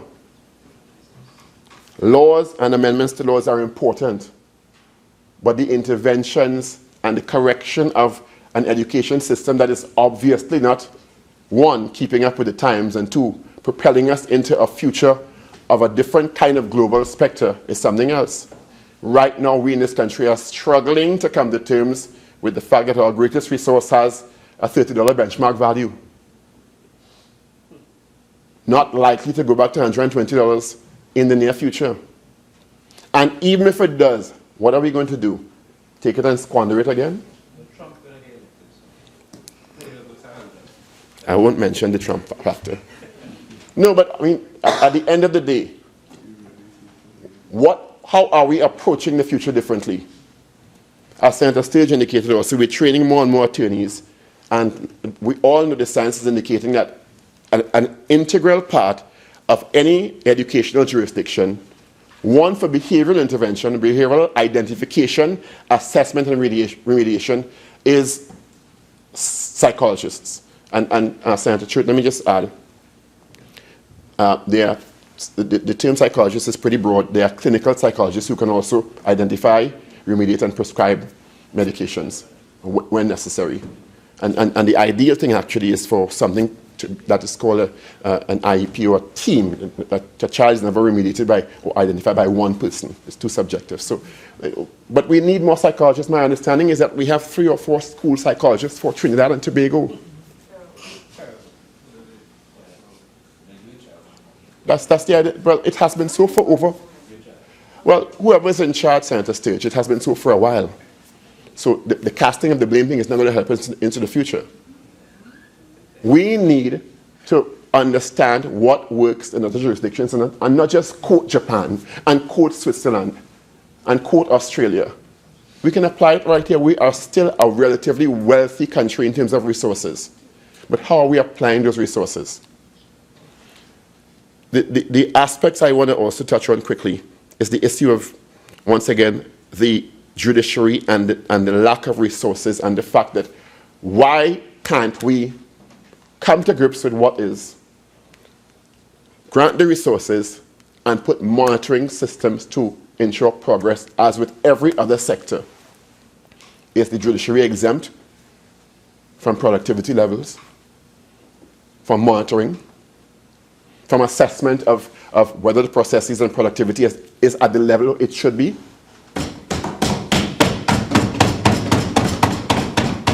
And this is not to cast any aspersions as to the Honorable Chief Justice or what's happening now. I'm just saying, like any other sector that is to be assessed, it has to be subject to that kind of inquiry or scrutiny because of its critical importance in the stability of the state, because of its role in society, because of what it stands for to the common man. And I don't get these days that with the remand yard conversation so rife on the national domain, that the public feels that level of confidence. The disparity between white-collar crime and blue-collar crime, and our lack or seeming lack of an ability, because it seems, as I said it before in this Honourable House, there's only one name associated with white-collar crime in Trinidad and Tobago, and now she's been sent for an evaluation. Apparently, we have no white-collar criminals in Trinidad and Tobago. We are a wonderful state.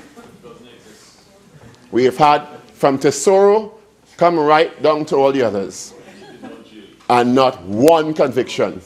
We are a shining example for the globe.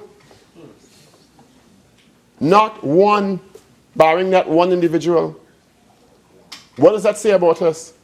When Madoff and whoever else have already served their terms in other jurisdictions.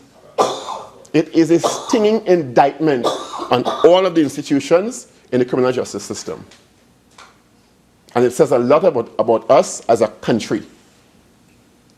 The justice system is certainly, from the public's perspective, not equal for all. I said I was going to be short, and I'm going to be short or concise. Another point I want to make is I'm really happy with this bill because it moves us in the direction of understanding that children are not adults. Whether you feel they committed a crime as heinous as murder, an 8-year-old is not an 18-year-old. A child's prefrontal cortex has not been developed where they can reason with any level of certainty. They don't understand. Moral judgment has not been developed in them. Proper reasoning and abstract thought has not been developed in them. They easily mistake what they see in a video game and real life for the same thing without understanding the consequences for their lives or for the other person. They cannot be judged on the same level. In addition to which, they have gotten to that point not because really of their own feeling, but because of a lack of guidance from an adult. And we as society are judging an 8-year-old or a 12-year-old even on the same scale as a 25-year-old. It means we're uncivilized because that is a child. I'm not saying excuse the behaviors of children. They need to be held responsible and taught consequence and responsibility. But moving in the direction of a juvenile criminal justice system, as this bill does, closer to that, is extremely commendable as a country and as a society. And that is why I'm extremely pleased at the level of lack of politicking in this honorable house today. People have raised concerns in a cogent and responsible manner, but there seems to be a commonality of thought of the quality of this piece of legislation, and that is very commendable. Let us use this momentum and start focusing on the science and the research that we have and apply it to other areas of progress and development in Trinidad and Tobago. Senator Khan spoke last week, Thursday, I do believe it was, and spoke about the fact that simple pieces of legislation are inexplicably stuck and lapse when they should be simply passed because of partisan politics, not necessarily in the interest of Trinidad and Tobago. And the support I've seen today for this bill certainly is a clear sign that we can put aside our differences. When something is good, say it's good. When something is poor, say it's poor, in the interest of the people of Trinidad and Tobago. Madam President, I thank you. Senator Small. Thank you very much, Madam President, for giving me the opportunity to join in this debate. And I want to say, firstly, that I think I want to echo the comments of all the previous speakers regarding the bill itself, the clear amount of effort, and the process that it went through to get where it's at. And it's been an interesting debate because I've listened intently, and I say this. I've only been here a short little while, and it's been one of the few debates where we've actually focused on the issues, and that bodes well for the future of this process. But I always have my own way of putting things, and given that I am a living, breathing oxymoron, according to one of the previous speakers, because I didn't go to government school, yet somehow I did a lot of my studies at Oxford. So that, I hear that phrase that you're a product of your circumstances. I reject it. I reject it totally. I was blessed. My mother and my father were there throughout my childhood. But I grew up in a place, I started my life in a place called Rose Hill. And very few people here would know where that is. Yeah? So that you are not a product of your circumstances. You can make choices about what you want to do with your life, but you need guidance. You need guidance. So I am one of those that, not because I have done it, and I always tell people it's not easy. Last time out, Madam President, in this house, I made a comment about haters. And I said that if, you know, a hater will see you walk on water and say it's because you can't swim. And this morning, Madam President, as I was walking in to the chambers, the building here, one of my very early haters, I passed him this morning, and I said, good morning. And he continued to just act as if I didn't exist. And I always remember, I have a good quote that says that there will always be haters. And the more they grow, and the more you grow, the more they hate. And the more they hate, the more you grow. So that people want to be how they are. But here's what, I'm a humble soul. You don't like me, I really don't care. But I'll tell you good morning, it takes nothing. It takes nothing for me to be polite. It takes nothing.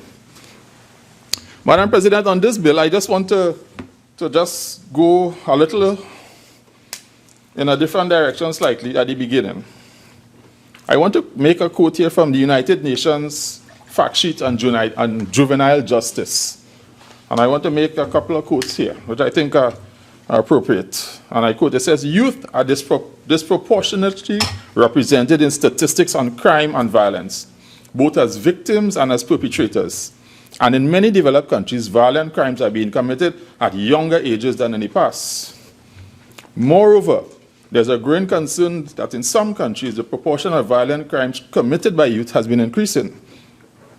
Though poverty and unemployment are not by themselves causes of violence, they become important factors when coupled with other triggers, such as lack of opportunity, inequality, exclusion, the availability of drugs, the availability of firearms, and a general breakdown in social justice.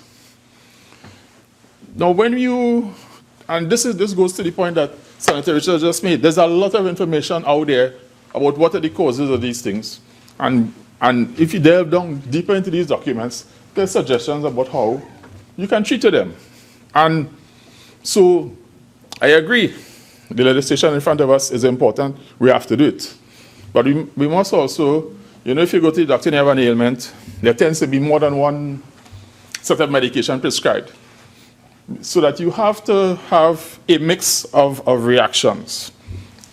I also, Madam President, doing my research for this, for my short talk here tonight, there's an interesting statistic, especially in the USA, about from the United States Department of Justice about youth crime, where the youth crime in general in the US has been trending downwards.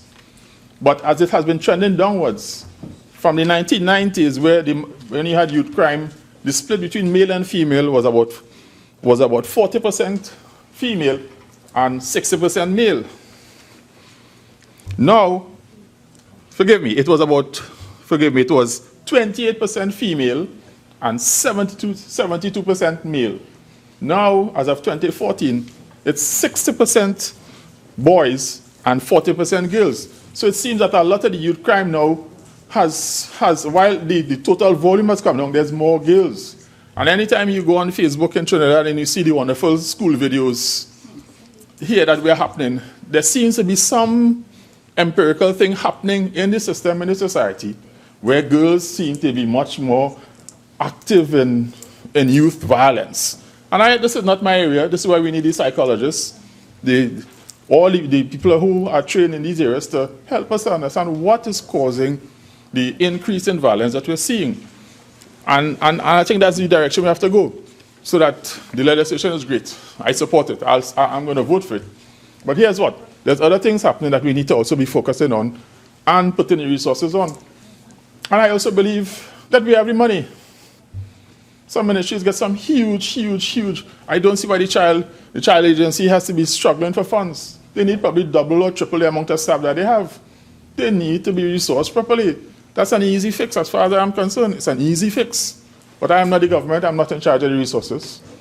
And I don't know what is the universe of demands on the government at any point in time. And I won't go that way. So that, Madam President, I think it goes without saying that this bill is a high priority for everyone here. I think it reflects our commitment to offer the promise of a better future to children and to families who have endured experiences that many of us, luckily, will never face. In fulfilling that commitment, it is important to know that the bill before us is part of what I would say is a wider support system, that we recognize that there's a lot of things in the what's called the social safety net to support people and families, but we still need to do more. We still need to do more. I also think that, Madam President, this bill will deliver better support for families, legislating to break down barriers in bureaucracy and delays, which really stop vulnerable children and families getting the help that they need in the quickest time possible. This is part of the problem we have now. The help is available, but the time, the gap for them to get the help is the problem. And we have to really work at closing that gap. So I'm hoping that with the new structure, and it will speed up the proceedings, and those who really need the help can get the help that they want in a time that it really becomes useful.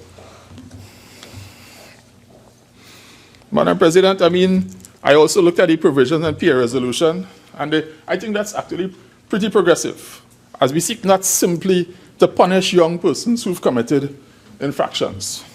Otherwise, we could end up with a whole group of naughty, grumpy children, or NGCs, as I call them. These children can exhibit many, many types of negative behavior, such as arrogance and disrespect for their superiors. What would be needed to deal with children like that in a case like this, Madam President, is to provide some gentle but firm guidance to these NGCs, naughty, grumpy children, so that they can see the error of their ways and recognize that they can rejoin the fold of the family if they demonstrate some humility and provide some apologies for the errant actions. Often, Madam President, naughty, grumpy children act out and claim that it is their way of providing criticism and that the system is against them.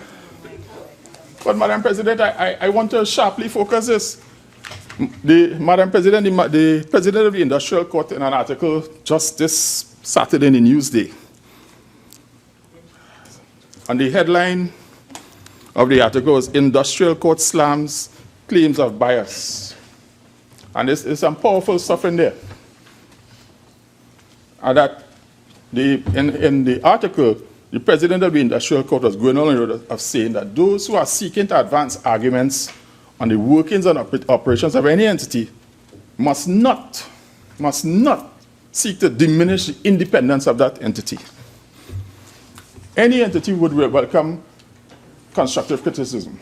But I wish to quote, and this is instructive from the President of the Industrial Court, I quote, "Boundaries between criticism and seeking to influence outcomes must not be blurred." And I want to say it again, boundaries between criticism and seeking to influence outcomes must not be blurred. If you want to criticize, and give it constructively, but don't try to criticize by trying to run the process, because you're not in charge of the process. I think, and I want to go on quoting, Madam President of the High Court said, and I quote, "One may disagree with some of the rulings of the court, but to seek to impugn its impartiality or diminish the importance of its role and function will not be countenanced." And I say that, Madam President, because when I have a view about when people act out, and whether they be children or adults, they need to be corrected. And there's ways in which everyone can be corrected. Some of those require family actions, some require extra family actions. On the issue of speaking out, Madam President, I also noted last week a letter from a citizen who wrote a thing to the Trinidad Guardian. I can't remember the headline, but it was a letter to the newspaper, where essentially the person is arguing, it was a young lady, that parliamentarians don't even deserve the money they get now. And the argument, the gist of the argument is that I'm a citizen, services don't seem to work. So if services, I'm not getting good roads, good health service, reliable postal service. If things are not working, on what basis are parliamentarians? And Madam President, I digress on this only to make one point. That somehow we are failing in communicating the various roles of parliamentarians. We are failing on that. and that the structure of governance in the country, people have to understand there's a difference between the executive and the legislature. And they perform significantly different roles. And because of that seeming failure, parliamentarians are lumped as not being deserving. As I continue on the thread of fixing things, Madam President, I believe the new family and children's division structure is likely to be more efficient, flexible, and simpler for court users to understand, and will promote increased judicial continuity in managing cases.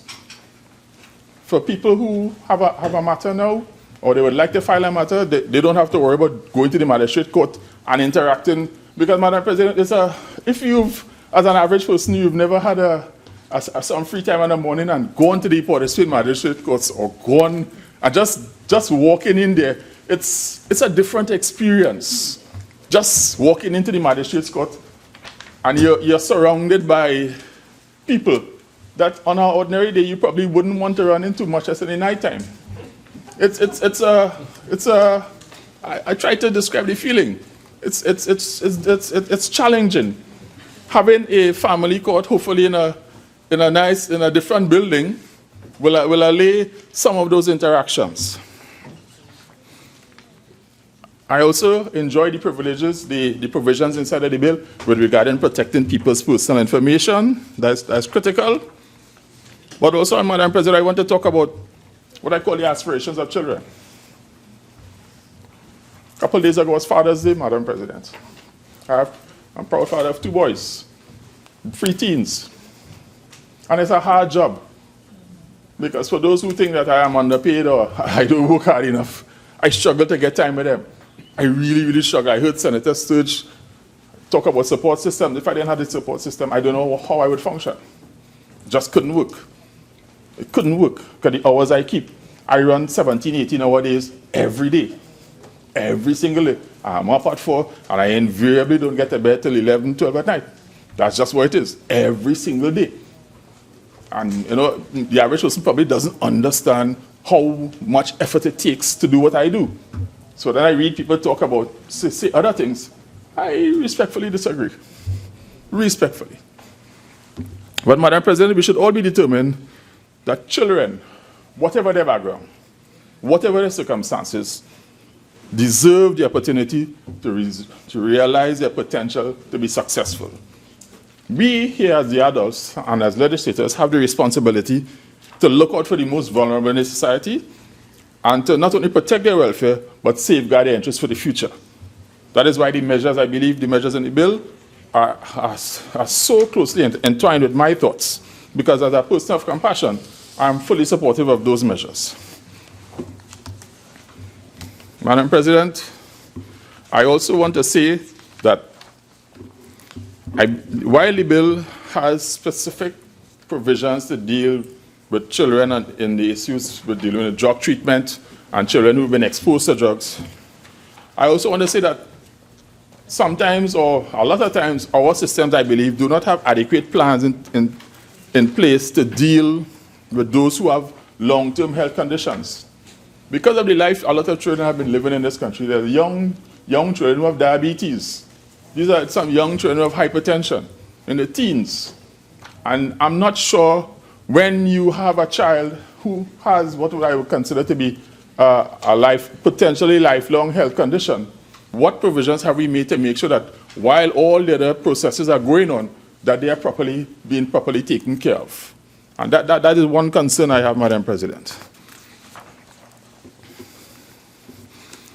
Madam President, in supporting this bill, I am as keen as the government for it to make speedy progress to being implemented.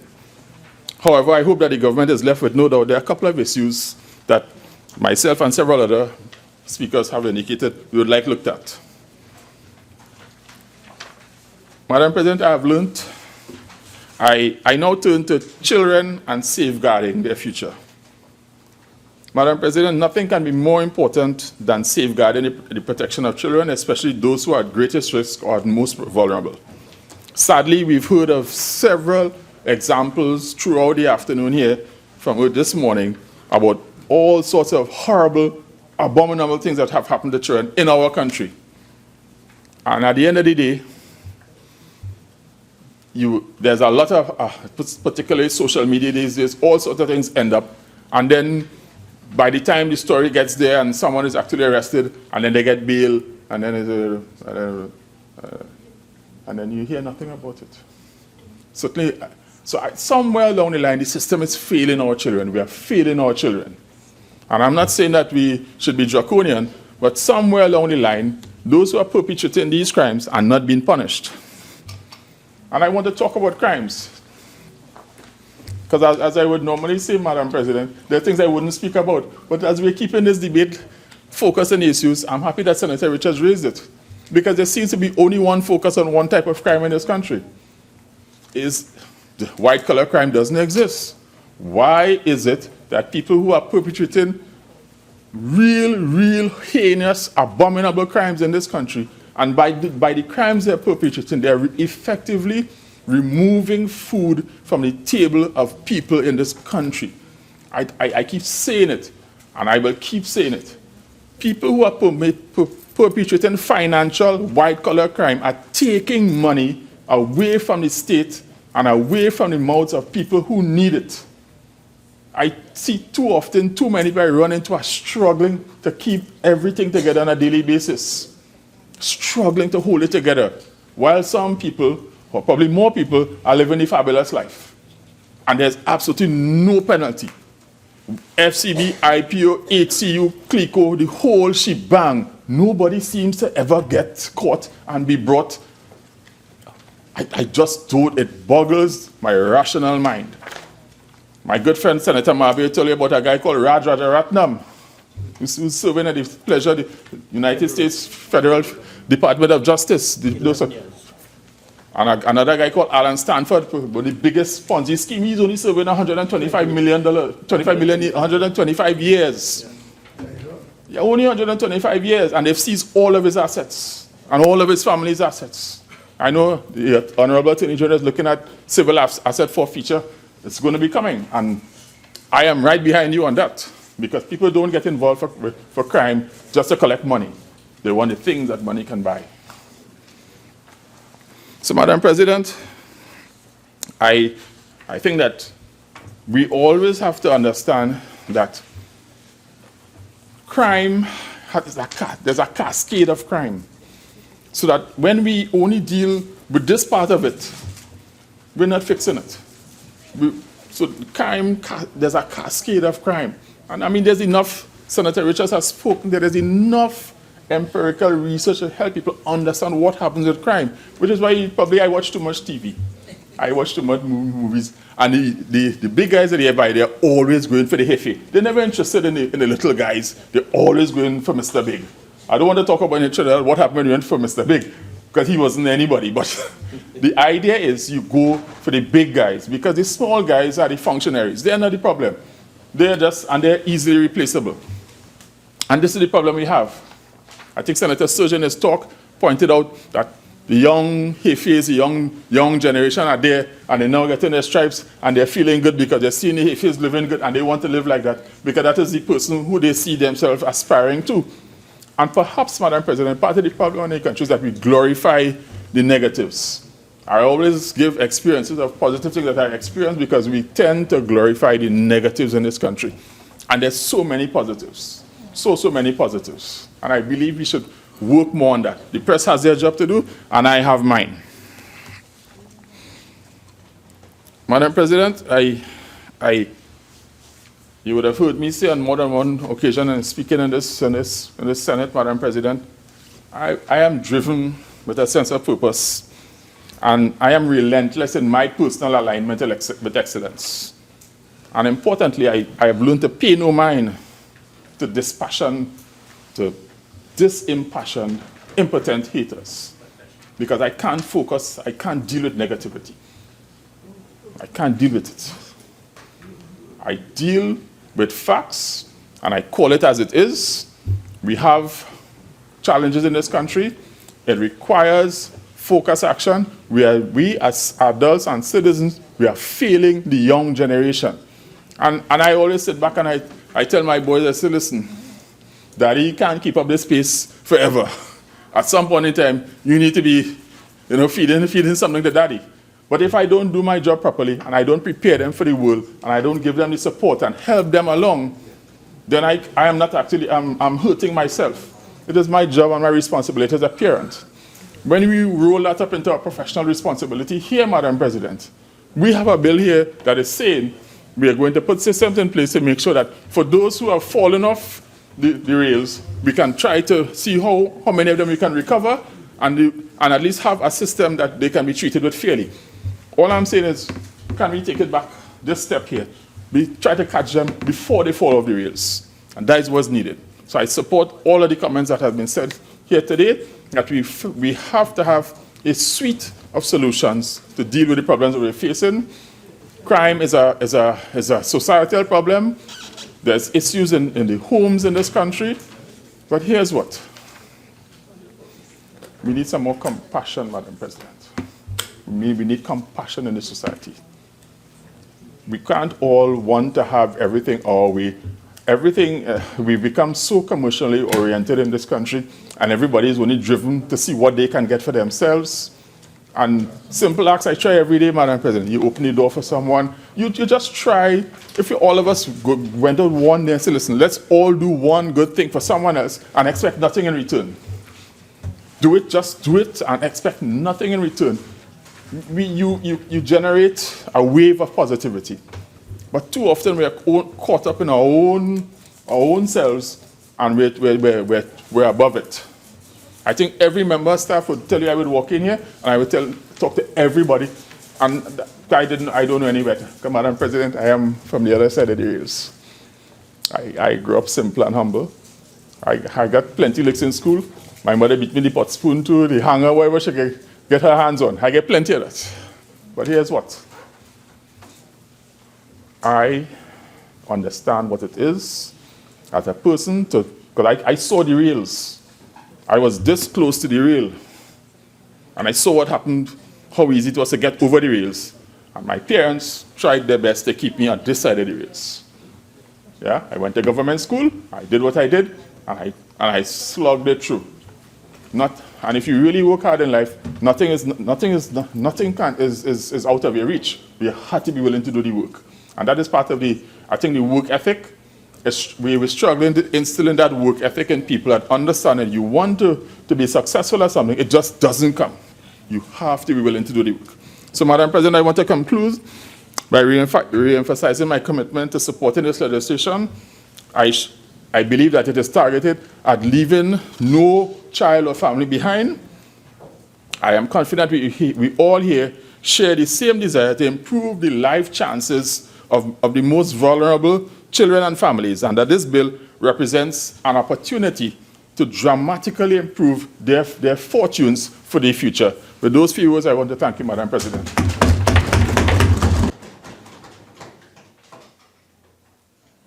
Senator Raffoul.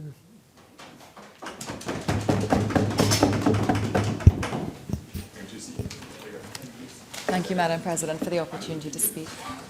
As always, it's a pleasure to be here and to speak to all of you. And I want to start with commending the people who wrote this bill, the technical drafters, the UNDP who worked on the peer resolution courts. I think the bill itself is fantastic. And I really believe in commending where commendation is due. I think it's a positive step forward for our country. I would also very much like to agree with everyone who's spoken on the need for greater attention to rehabilitation and to prevention.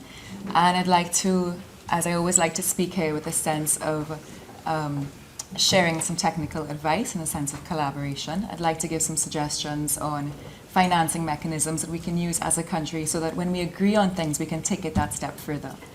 I want to speak briefly on the issue of duplication of resources. And just to further add to the statistics that have been discussed already. And also to commend the Children's Authority. The Children's Authority, they play the central role with coordination of resources. The Office of the Prime Minister is in charge of strategy, and the Children's Authority is in charge of implementation. And the Ministry of Social Development and a few other ministries help to give grants to different needy families and children. Regarding the Children's Authority, they said that they had 5,300 reported cases last year of children needing intervention. And we met with them for the Human Rights Committee recently, and the day that we had met with them, they said that they had 30 reported cases that day alone of child abuse and children's homes needing intervention. One thing that they said that stuck with me is that they said that regarding the children's homes, some of them are so bad that they try not to direct children to go there. And one in particular that was mentioned here today, the children that are sentenced to go there are almost guaranteed to be raped if they're sent there as part of their orientation by other students. That there's really a grave need for greater intervention for our children in Trinidad and Tobago. Additionally, there's no placement options for mentally ill children, and there are very limited resources for special needs. Regarding duplication, the Ministry of Social Development receives $10 billion annually as part of their allocation, and the Ministry of National Security a similar value. Recently, the Ministry of Social Development said that about half of that allocation goes into staffing and the other half goes into disbursements in terms of grants. And according to our budget estimates, about 37% of our GDP goes into our social safety net, which is a quite high figure internationally. The problem, though, that with duplication is that despite all of this value that's invested, the outcomes are very weak. We have a lot that's actually allocated, but the impacts of that investment is, again, for lack of a better word, weak. So we have several different ministries working on similar programs without necessarily collaborating between them. And the Children's Authority is really trying to spearhead this collaboration very positively and very effectively so far. But while it's still going through this process, the duplication still exists. And again, I commend the government because having reduced the overall number of ministries has made a fantastic effort in terms of preventing the ongoing duplication and making sure that there's more efficient allocation of resources going forward. Despite the fact that we have one of the highest GDP per capita values in the Western Hemisphere, the value of the support grant from the Ministry of Social Development to children with disabilities is only $1,200 a month per family. So we have so much wealth, and I agree with Senator Richards, who said that we are still a very wealthy country. Despite the fact that we have a deficit, our net revenue has still been quite high and quite significant over the last few years. And the problem is that our expenditure has gone up significantly, more than the increase in revenue. But our revenue has still been higher than it has been for decades previous. So our overall revenue is still so large, but our expenditure is more than that. So it's not necessarily that we have had a recession, but it's more of a deficit. And the fact that we have this deficit means that we have to be very creative in how we structure our economy going forward and how we get back to a place of equilibrium and how we make sure that in doing so we retain our social safety net. There is a foster parent stipend, which is $2,000 TT a month, supporting foster families that will foster children that are in need. But it hasn't been distributed for the last few months because there hasn't been that allocation available. And the value of our food card is between $450 and $700 TT a month per family, depending on the size of the family. So still, the fact that we have so much money and the value of these grants is still so low.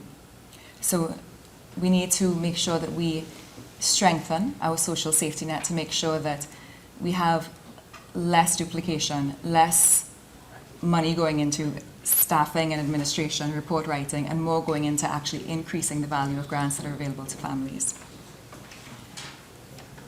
As I said before, I wanted to focus on solutions, so I'll be brief. The first solution that I see is social impact bonds, which I've spoken before about. And social impact bonds are an innovative financial instrument for development. They work in partnership with the social sector, so NGOs as well as private sector intermediaries. So government saves the investment of putting out an outflow, and it is incumbent on the partnering agencies to prove that there is benefit from the program to have a reimbursement from the public sector.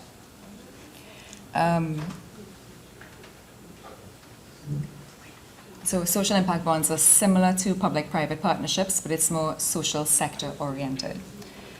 And earlier the issue of domestic violence came up, and I wanted to again reiterate the example of the Citizen Security Program.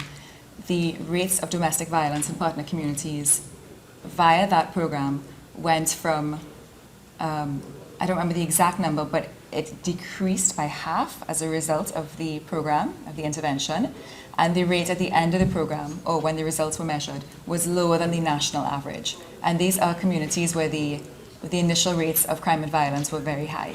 So for the rates of domestic violence to go to lower than half the national average really demonstrates the impact of NGOs and their effectiveness working in those communities. And recently, I, as part of our Community Work Human Rights Committee, I suggested that we take a very proactive look at how we can strengthen human rights in Trinidad and Tobago, rather than taking the traditional look that the committees tend to do, looking at the past and questioning authorities on what has not been done well. Rather, in addition to that, we also look at what can be done positively going forward. So looking at the experience of other countries in the world that have used social impact bonds and where it has worked well. So I made the suggestion to my committee, and I was absolutely thrilled that it was received well, and that the fellow members of my committee agreed that it would be great to receive suggestions from other international agencies about who we could invite to speak with us about social impact bonds and have this looked at in more depth. Can we adopt this approach in Trinidad and Tobago? So I was thrilled at the level of collaboration that I saw in that committee. And for me, that's one of the highlights of being here for the last 8 to 9 months, is witnessing this collaboration from a very, experienced place, as opposed to being a spectator watching the news every night. The media sometimes portrays politicians as being, unfortunately they show the little snippets of drama, which is so unfortunate, because sitting here for so many hours, you see that everyone really is very collaboration oriented. And that to me has been the most beautiful thing, being here and seeing that there is genuine collaboration. So I have so much hope for my country, and it's because of the collaboration I've witnessed here over the last 8 to 9 months. The second solution that I'd like to suggest is a grant available through the Inter-American Development Bank. I worked on this grant several years ago when I was there, and it was on social safety net strengthening, specifically addressing this aspect of duplication. It was a policy-based loan, which is essentially a grant. So the procurement legislation that we debated last week was actually brought forward by the IDB as a policy-based loan. Policy-based loans are normally given to countries that are in dire need, usually as a result of some macroeconomic shock or some large debt ceiling. They're not given unless it's in exceptional circumstances. And given that we have such a large deficit, I think we might be eligible. Policy-based loans are very unique, so they don't go to fund a program per se, but they go to all over budget support. And I don't remember the exact value of the social safety net project that was approved. I think it was similar to what the procurement project was, which was about $300 million US, which is about $2 billion TT. And that goes into all over budget support. The conditions normally is that the country would have to pass some kind of legislation. So for example, if it was in climate change, that we would issue some kind of climate change legislation. So it depends on the specific sector. And the project was already approved by the IDB several years ago. My understanding was that there was some change in personnel at the ministry, so the project just never got off the ground, but the resources are already approved, and they are just there waiting for us to start the conversation again. So it's a large value of resources. It was already designed to look at this area of duplication and strengthening the social safety net for the population, making sure that the grants available through the different ministries were increased, and that there was going to be a greater number of specialized personnel So, for example, there's a lot of staff that are basic level staff, but not necessarily a lot of specialized staff in the different ministries. So the intention was to make sure that there is an increase in the number of specialized staff and a reduction of the number of ministries working on the same issue, but having it in a centralized place and increasing the value of resources. So that social safety net policy-based loan was a large value and I think would have a lot of value for Trinidad and Tobago, and it's something that I suggest that we look at going forward. That's it. I wanted to be concise and to be brief. Thank you again for allowing me to speak, Madam President. Thank you all for being so collaborative. And again, I'd like to commend the people who wrote this bill and worked on it, all the different committees and all the different personnel. I think it's a step forward for Trinidad and Tobago. Thank you. Senator Mark. Thank you very much, Madam President. Madam President, I joined this debate at this time to ask the Honorable Attorney General for clarifications, information on several matters that we would like him to clear up before we get into the committee stage of this bill. And I would like to begin my contribution, Madam President, by looking at a very famous calypso, which was rendered by a very famous, prolific composer. He wrote back in the 1980s a very, very, very powerful number entitled Think About the Children. Not later, but now. And I refer here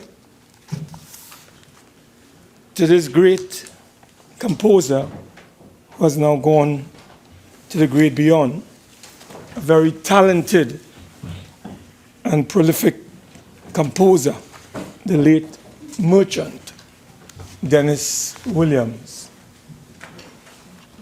And Madam President, he told us about a story which will unfold as I get into my contribution about Betty Lou and Sam. And he has 6 children, a family ravaged by abuse and neglect. And it demonstrated at that time a very sad commentary about a dysfunctional family where the parents were always rather cursing and fighting in front of the children and leaving them at home alone as they go out drinking and fetting.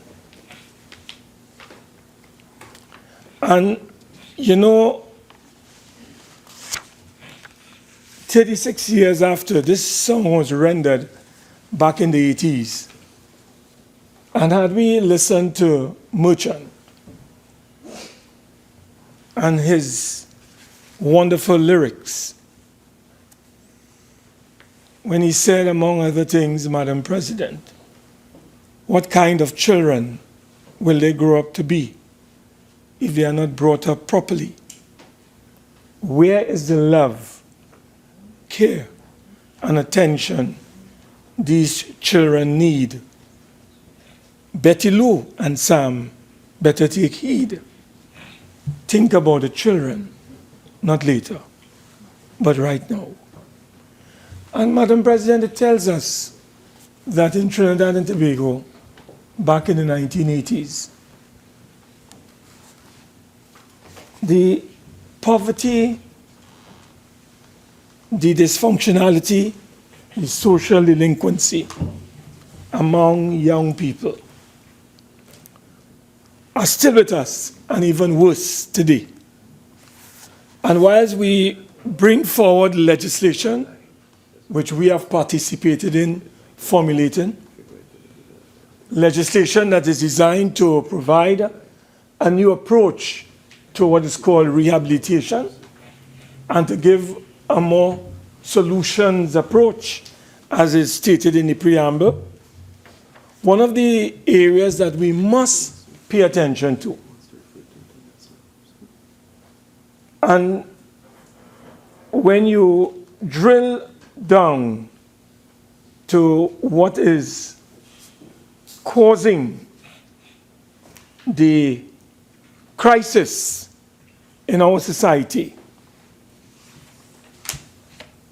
we would identify, Madam President, growing income inequality in our nation and rising wealth disparities. I think that when you boil down, as we would say in local parlance, the baji, that is where the problem lies. And of course, in this society, we have to develop whatever solutions we can.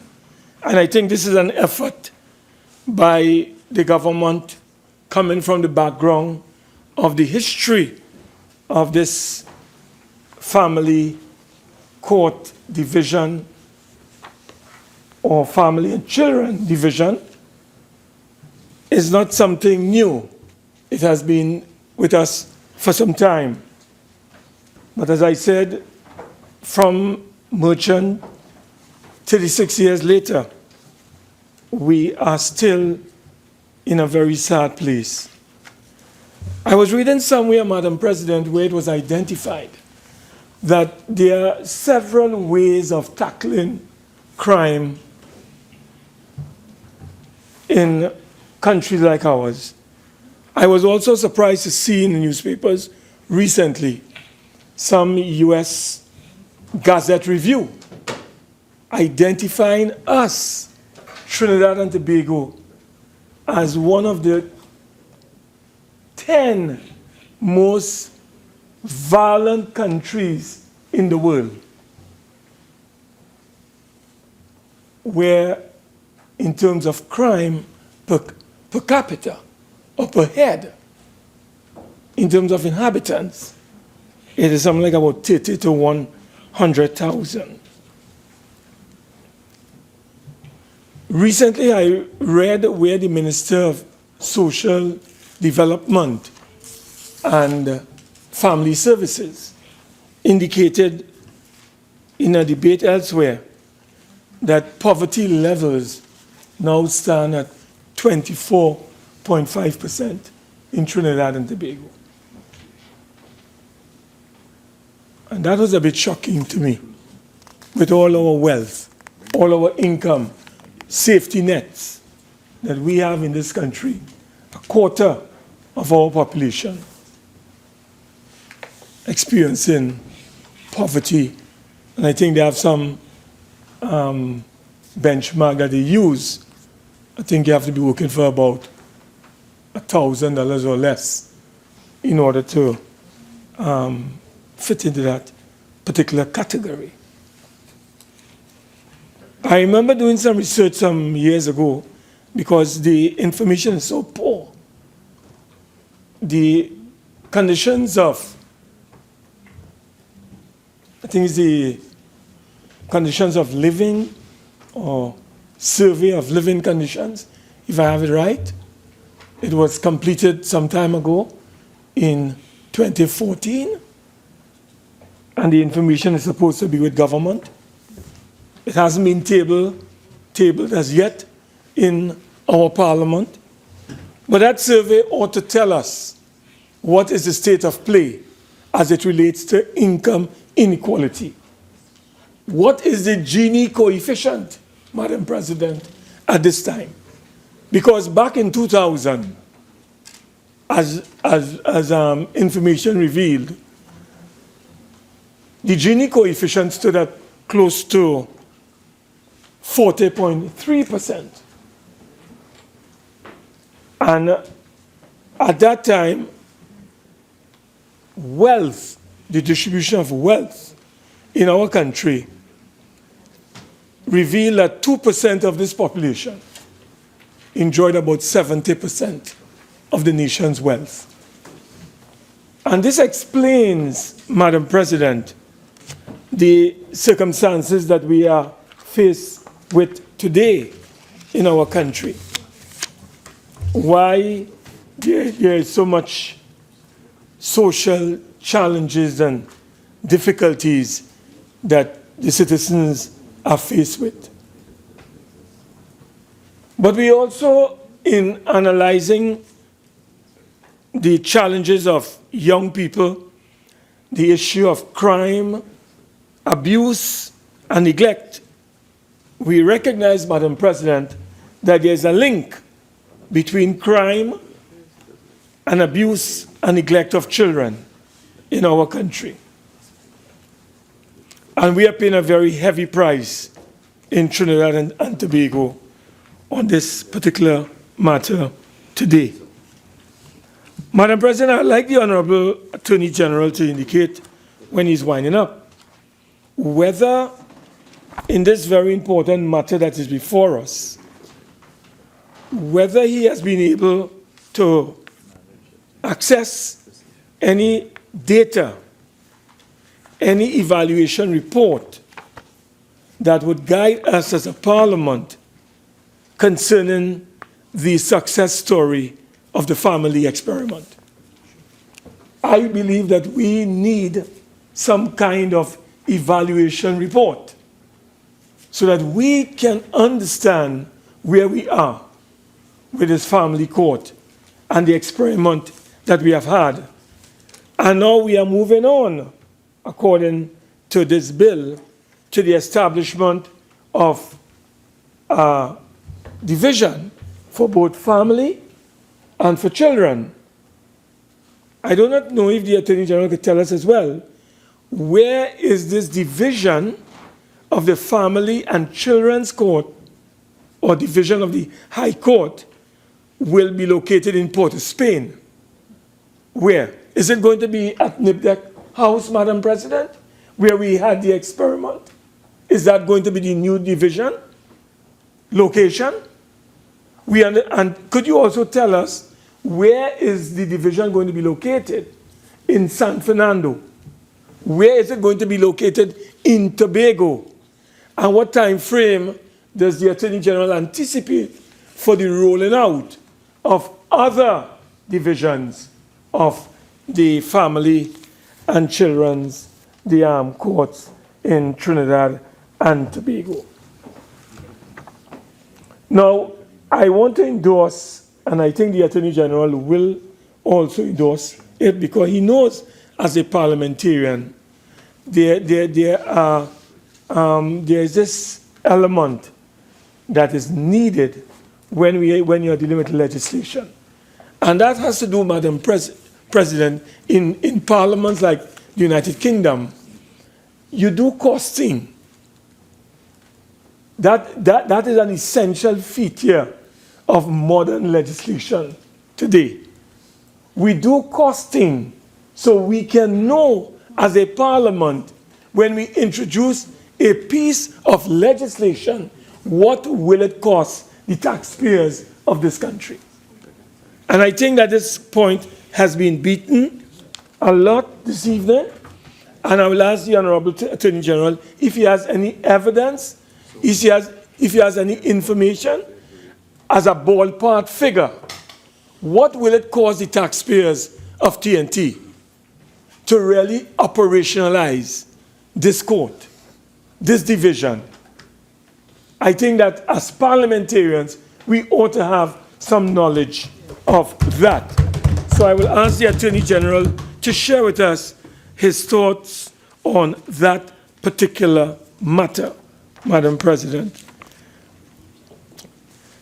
I also recognize, Madam President, that this children drug treatment court process has been an experiment at the level of the High Court of Trinidad and Tobago. Because I did some research, And my research led me to a presentation by then Mr. Justice Geoffrey Henderson. And this was a presentation, Madam President, on the Drug Treatment Court pilot project in Trinidad and Tobago. And this was a presentation made... Senator Mark, Ma'am? could you just lead our government business? Madam President, in accordance with Standing Order 14.5, I beg to move that the Senate continue to sit until the completion of the business at hand. Honorable Senators, the question is that the Senate continue to sit until the completion of the business at hand. Those in favor say aye. Aye. Those against say no. I think the ayes have it. This Senate will continue to sit until the completion of the business at hand. Senator Mark. Thank you very much, Madam President. So, Madam President, I did some research on the matter involving what is called the Children Drug Treatment Court process. And I came upon a presentation, a seminar organized by the OAS, and it's called The Drug Problem in the Americas. It was held at UWI St. Augustine on the 22nd of July, 2013. And at that particular seminar, Mr. Justice Geoffrey Henderson made a presentation on this matter of the Drug Treatment Court pilot project. So again, like the family court, Madam President, that has been in existence for some time now, based on an experiment and based on the successes realized by this project, we have now reached a stage where we are now making it a permanent family court. And we have gone further and said we are going to have a children division and we'll have a family division. And I'm also demonstrating that the courts of Trinidad and Tobago, through a project, has apparently been experimenting on a pilot basis with this drug treatment court pilot project. And you know, there's this idea, some people hear about the drug treatment court. As it's stated in this document, we must not confuse the drug court, you know, a drug court, Madam President, with this particular court that is being advanced by the legislation that is before us today. But I think it's a very important pilot, and it's a very important measure in this legislation, because so many of our young people, children almost, between the ages of sometime 8 to under 18, Madam President, are caught up in the drug.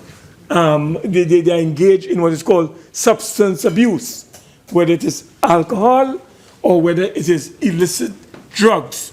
And rather than have these children incarcerated, once they plead guilty and they accept guilt, then they can be given that opportunity to be rehabilitated, which is important for their own future. So I think it's a very important advance for the children of our nation that we can have that kind of experiment being advanced and being promoted. Now, Madam President, we also recognize that in this particular legislation, the government has made a number of consequential amendments to the legislation. I think the Attorney General made mention of some 18 pieces of legislation which were amended in the legislation. And I wanted to, before I deal with the Young Offenders Detention Center, I want to go immediately, Madam President, to this whole question of DNA, I see there's a section dealing with the status of Children's Act. And under that section or that act, we have the various amendments to the DNA in terms of amendments to that particular Children's Act by inserting the meaning of DNA, DNA analysis, non-invasive tissue samples, etc., etc. And it goes on, Madam President, to what is called the list of approved labs. Now, I wanted the Attorney General, Madam President, to explain to us why would he and the government want to place in legislation a private organization, as I understand it, called Occupational Health Solutions Limited of 24 Gaston Street, Lanch Park, Chagonas, and put its telephone number. I don't know if this is a sister organization of the Forensic Sciences Center, because I know that the agency under state control that is responsible for DNA testing is the Forensic Science Center. So when I saw this organization written into law, I could only assume, Honorable Attorney General, through you, Madam President, that this is a sister organization or an arm of the Forensic Sciences Center or Science Center. I do not want to believe that this is a private organization. Because what I would ask the Attorney General when he's winding up is that if this is a private organization or a private firm, what is a private firm doing in this piece of legislation? And what is even more amazing, Madam President, we have done a quick search online on this company or this organization. And I do not know if something is wrong at the Register of Companies, but we have done a quick search. Online search. And there is no company that is showing up at the Registrar General's office based on an online search by the name of Occupational Health Solutions Limited. So I do not know, Madam President, if the Attorney General could correct the records and tell me if I'm wrong based on the search that we have conducted. And not only if I'm wrong, but if you could explain the rationale for having a private sector firm listed in legislation. I would have thought, Madam President, with our recent passage of procurement legislation, that there would have been some kind of criteria. Well, the criteria is already set out in our procurement law. But at least there would have been some kind of bidding for whatever work, whatever test or testing that had to be conducted or had to be carried out, any DNA analysis. For example, if you want to determine paternity, whether this child belongs to this father or parents in question, that there would be some kind of criteria that you may wish to outline in the legislation consistent with procurement legislation, and whichever company wishes to bid, Madam President, or to apply, they can. But I don't think it's proper for us to have in legislation a company called Occupational Health Solutions Limited in our legislation as an approved lab, and is the only approved lab that is listed here. That cannot be proper. So I would ask the Attorney General to delete this from the legislation. we think that is improper. Do not go with that at all at this time. So, Madam President, when the Honorable Attorney General is winding up, he will, in fact, address this matter for us. Madam President, I also realize that we have a lot of responsibilities being given to the Commissioner of Prison. And I like the idea, Madam President, in the legislation, that idea of the establishment of a child rehabilitation center. I think this is urgently required and needed. And obviously, Madam President, I, like most of you, would have read a judgment issued by a judge recently dealing with the whole matter of young children being detained in adult prisons, whether it is the women's prisons at Golden Grove or I think YTC. I think that it was made very clear that those places are not designed for children in accordance with the Act. And when we talk about the Act, we are talking about that Act that deals with residences, foster homes, and nurseries. So this amendment here to what is called the Young Offenders Detention Act, establishing a child rehabilitation center, Madam President, is a very important step forward. Not only will that center be organized in a way to separate those young offenders who are sentenced, Madam President, for some offense that they would have committed, but those who have committed an offense and is awaiting sentence, they too will be accommodated in this particular rehabilitation center, but in separate areas. And what is even more interesting is that the maintenance and the expenses surrounding this rehabilitation center for children is and will be a direct charge on the consolidated fund. So there's no way that the government of Trinidad and Tobago will have, that kind of ability to wriggle its way out of this expenditure.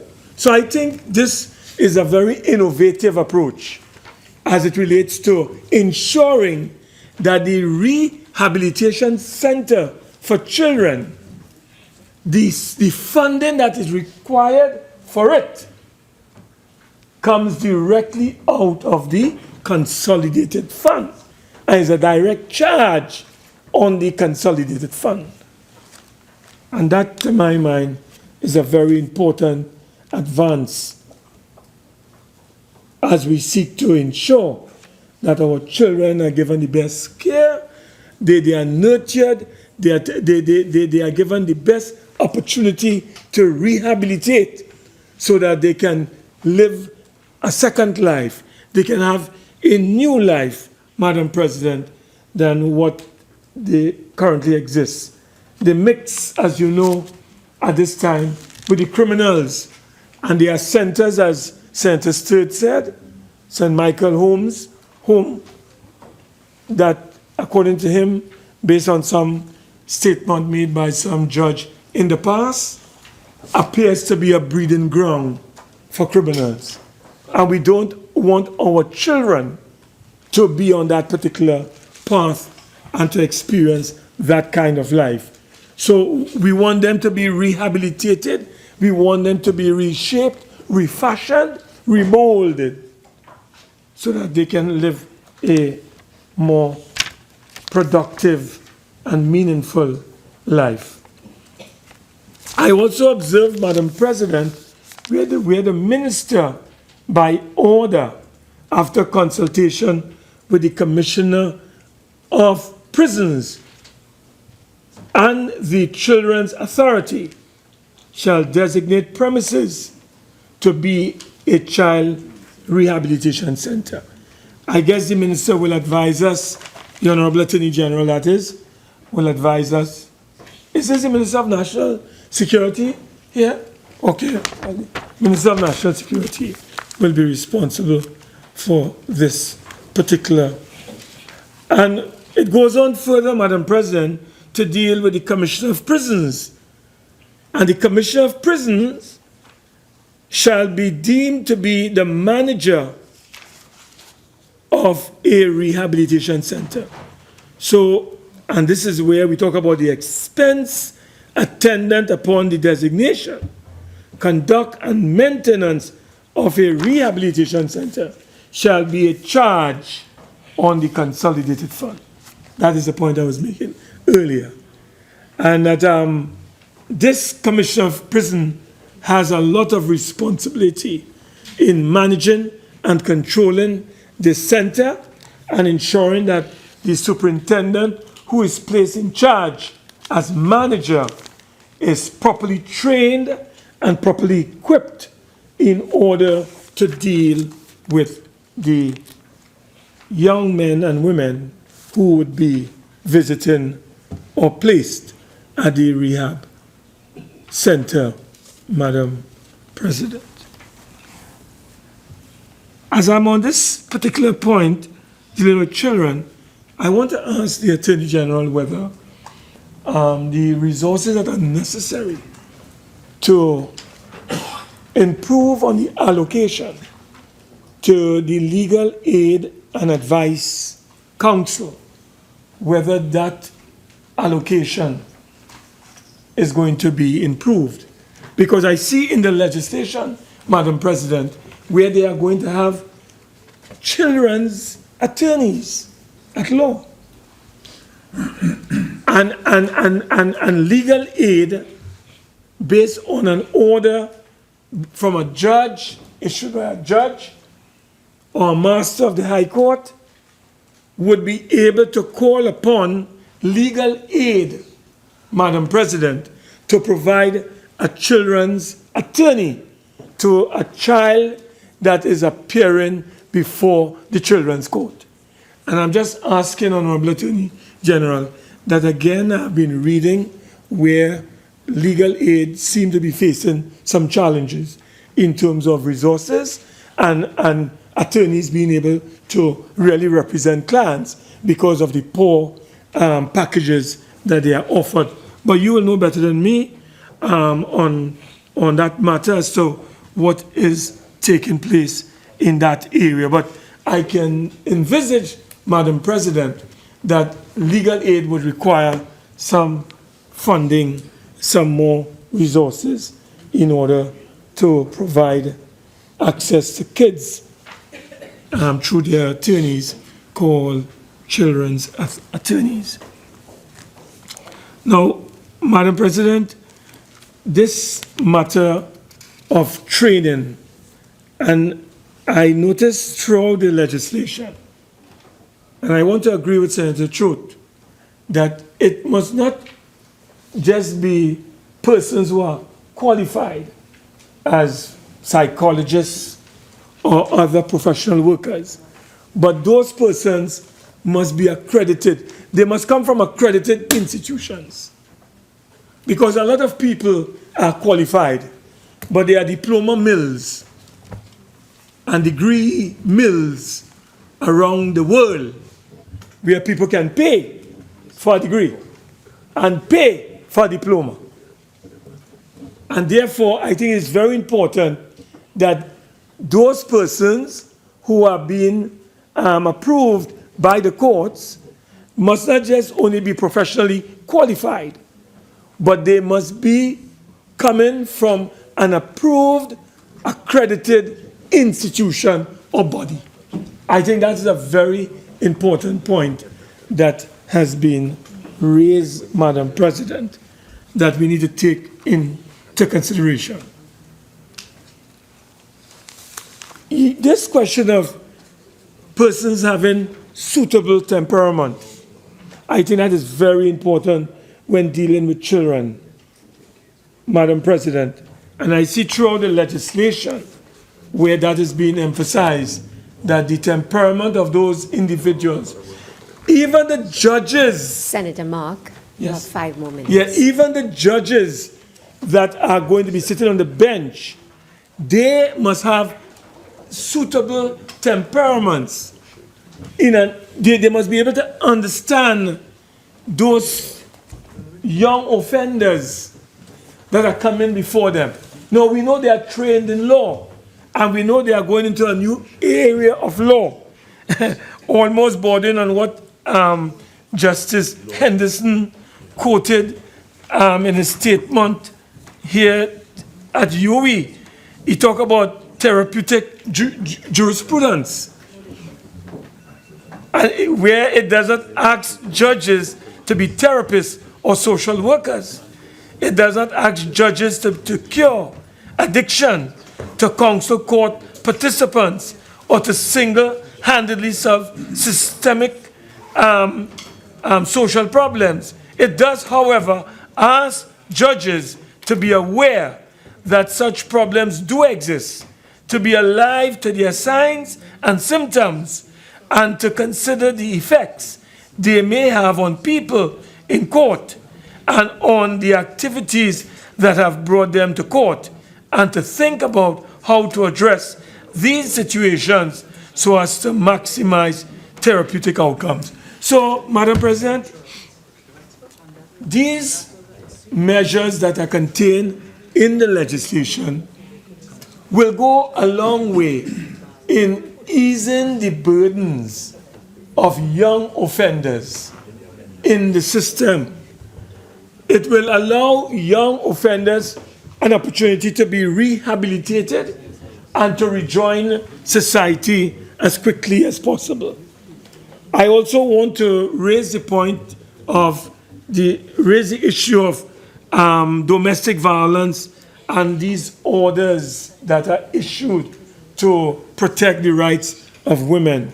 Madam President, you know, as we have always said, the family constitutes the unit of our nation and society. But there are major challenges facing family life in TNT. And any cursory glance or analysis of the amount of divorces that are taking place in our country is cause for alarm, even concern.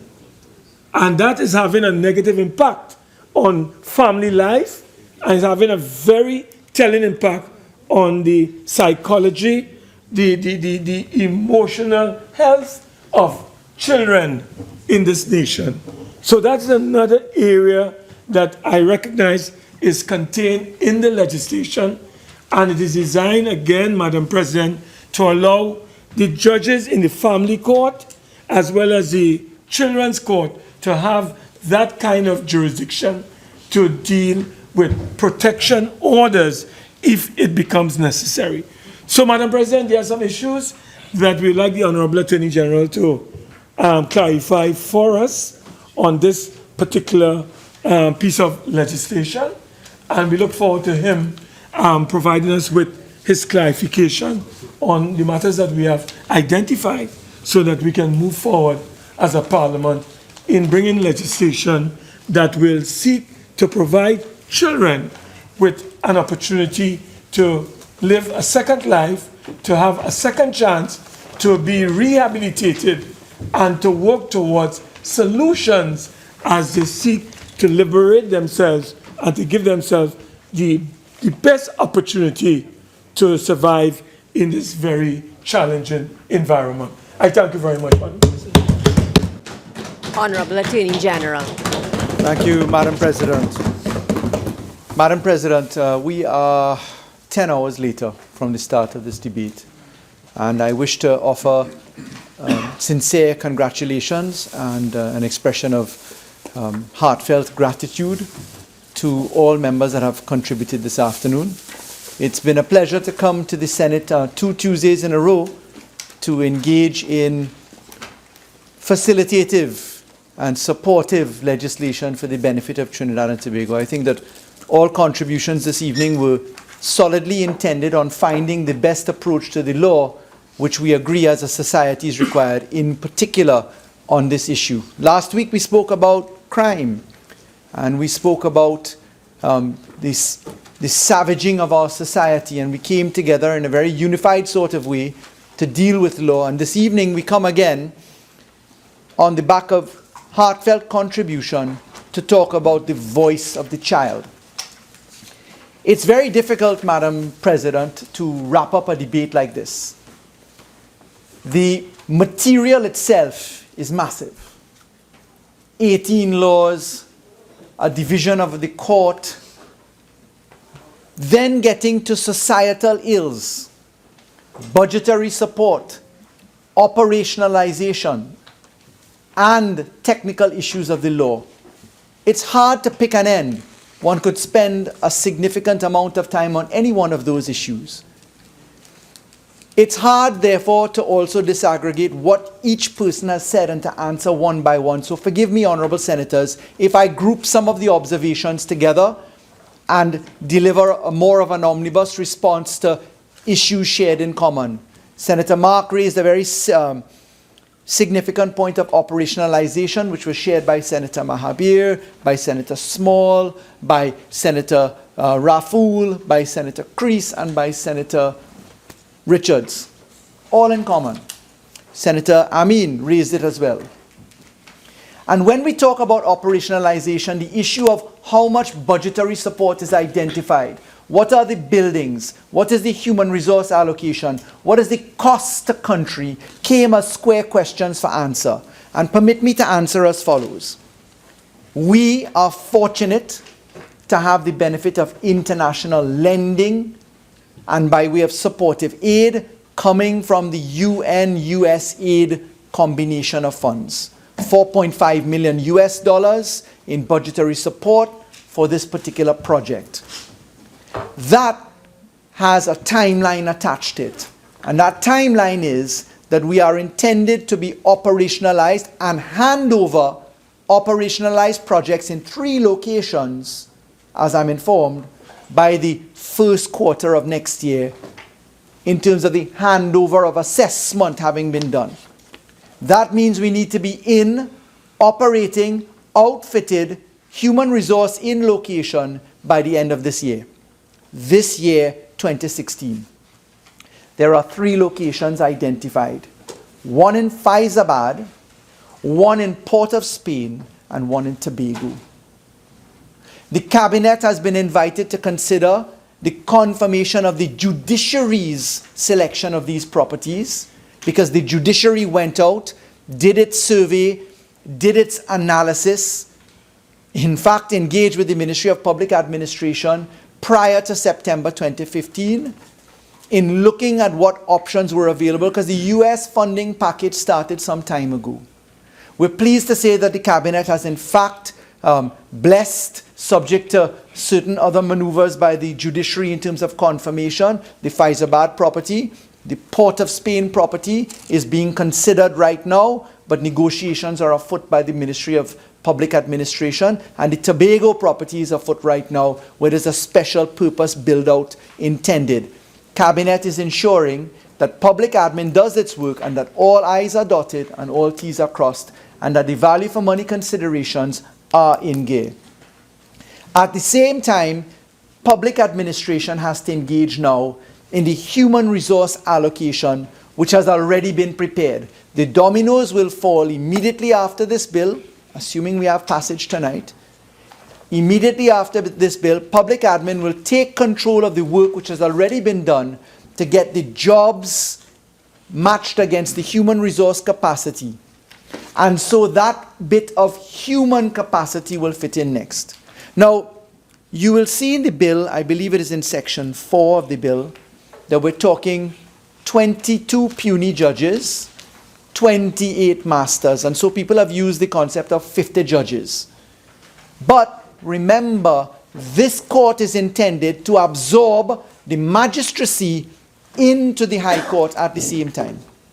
Concurrent jurisdiction being merged together so that a master will have the ability to do what the magistrates do. Magistrates sit in criminal matters, preliminary inquiries, summary court issues, which can have significant effect, determinative of certain matters. In the criminal arena, you can have a summary court matter and have a conviction. It may go on indictment. What we're doing right now is blending this suite of services together across the areas in Trinidad and Tobago. And Senator Mark asked a very important question. Is there any literature about how successful the family court project is? Well, I want to say yes, and it's been put in writing. Senator Amin has volumes of it, which we gave to her. Member of Parliament for Princestown, Mr. Padarat, also has volumes of literature. I can attest to you that taking from this desk to the top, we handed at least 6 or 7 volumes of paper.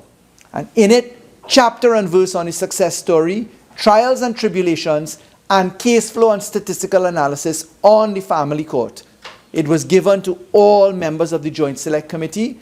And what I think is useful coming out of Senator Mark's inquiries is to make sure that the repository of information is available for any other person who wishes to have inspection of it. But certainly the opposition has, the independent has had access to it, bench, and the government has as well. Just let me stick a pin for a moment and to address an issue.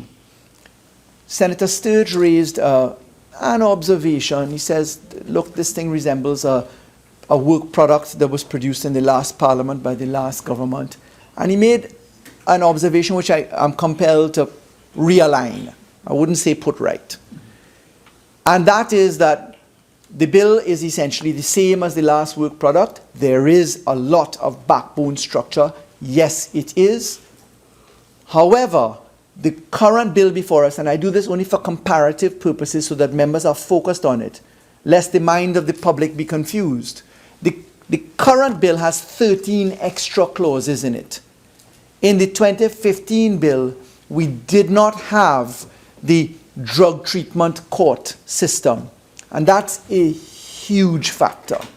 Because what we do there is to allow for early release, is to allow for graduation from the court, non-conviction based treatment, and it tackles the root of recidivism squarely.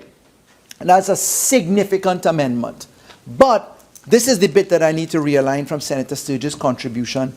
It's not correct to say at all that passing the bill would have had consequential amendments automatically fall into line because they were material, as we say in law, that were in pari materia. What that translates to is this bill would have, on its passage, corrected the laws by way of implication. That's essentially Senator Sturge's point. But that is entirely the opposite of the position. Because what we have done is to significantly change 18 pieces of law. It could not be a matter of implication of law that we are introducing DNA, safeguards for fingerprints, safeguards for DNA, gutting and replacing the Youth Offenders Detention Act called YODA, converting it into children rehabilitation centers, gutting and replacing the Status of Children Act, making significant amendments to the adoption of children, making significant amendments to the Children's Act. Those are not consequential amendments. They are actual, substantive, deep-cutting amendments to the law. And I was compelled to put that right, because it could never be by implication. Implication is a cross-reference change or some other subtle change that flows through. These are square, large, robust, very meaningful changes to the law. I've touched one of them, DNA. And Senator Mark raised a very important point that must be addressed. Why are we designating in the Status of Children Act an entity in the schedule? And permit me, Senator Mark, the rationale is, number one, we are designating because specifically Section 18, I believe it is, of the Status of Children Act Section 18A, new subsection, and we provided to all members the consolidated marked up versions of the laws as amended in the laws. So you'll see in the volume at tab number 13 of the large volume that we inserted DNA analysis evidence, and specifically under the general provisions in section 18, we put that the minister may from time to time make regulations. Section 18A, capital A, the minister may by order amend the schedule, and the schedule has list of approved laboratories, Occupational Health Solutions Limited, Gaston Street, Lange Park, Chaguanas, telephone number, etc. But that goes back to section 14. And in section 14, which is the second clause that we deal with DNA, what we say is that the court can designate, the registrar and marshal of the Supreme Court may designate a qualified person to take non-invasive tissue samples in respect of which DNA analysis is required. Having used that language, it was necessary to use a designated entity in the law so that it made sense upon proclamation. The designated entity can be changed by simple order. This designated entity was selected because the judiciary of Trinidad and Tobago nominated the entity because they have used this entity continuously from the period 2005 come to date. And they are satisfied with the DNA designation work that they do. And it's very important to recognize, and I want to clarify this. Senator Mark asked again another very useful question. Is this a sister entity of the Forensics Center? No, it's not. And the reason is that we have cleaved civil DNA analysis from criminal DNA analysis. And the DNA Center, the Forensics Center, which does DNA analysis under the DNA legislation, the Administration of Justice, deoxyribonucleic acid legislation, that law deals with the criminal data banking, and we had to designate, notwithstanding ISO certification issues, the Trinidad and Tobago forensics entity for it.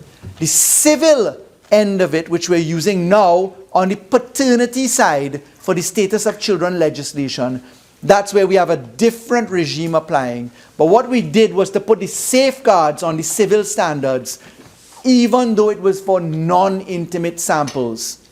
We amended the police legislation to put safeguards for fingerprints and photographs, etc. So what we wanted to do was to ensure that the civil could operate independently from the criminal, covered by same matrix of protection, but in this case we're using a designated entity provided for by the judiciary's recommendation.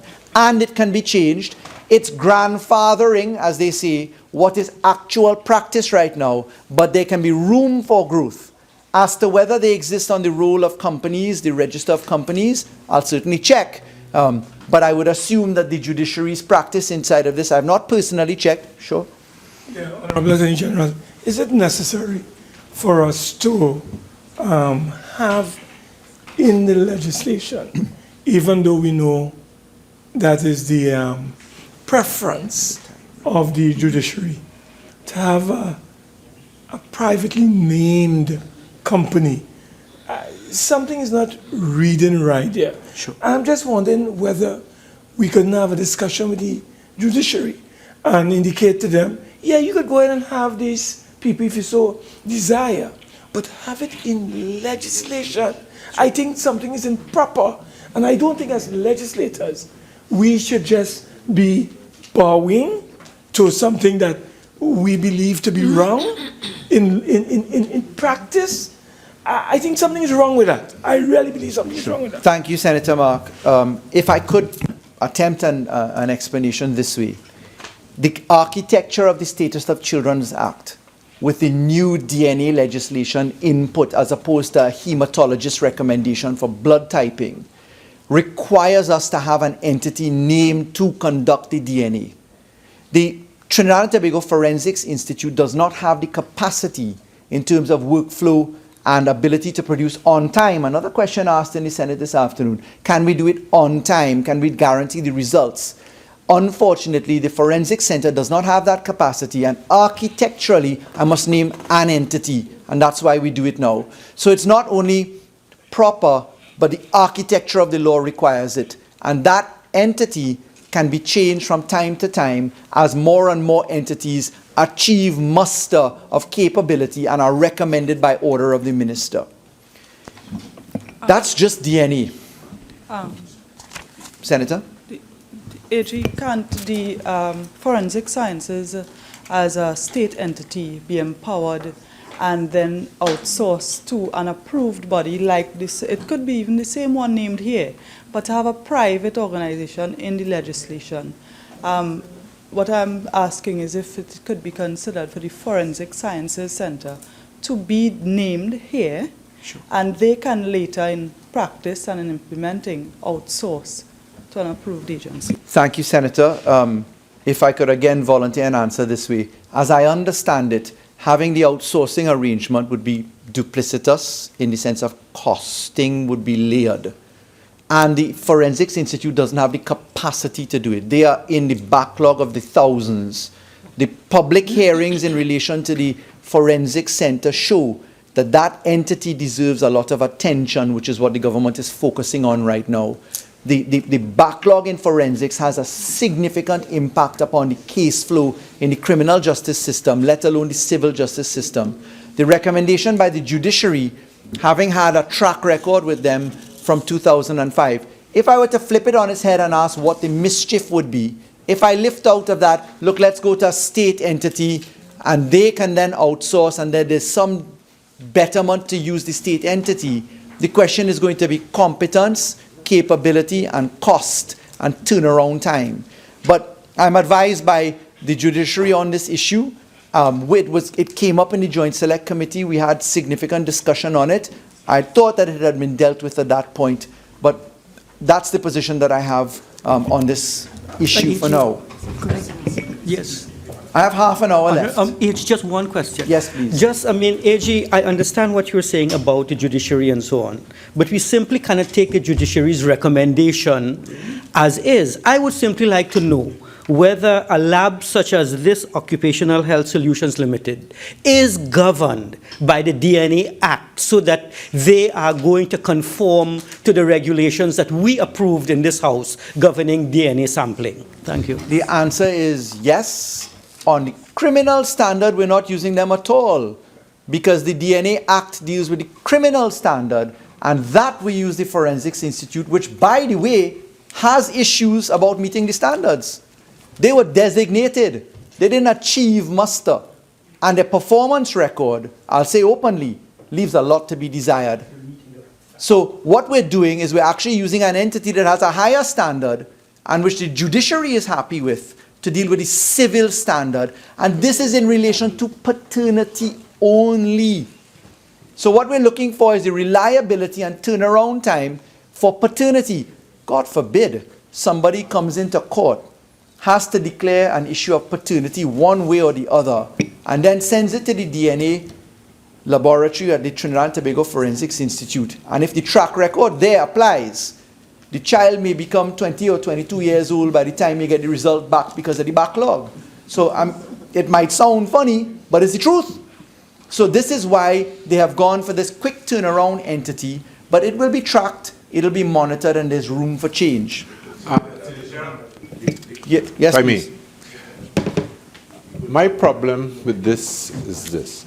I feel it's the business of Parliament to set the standard, and that the law should hold up a standard.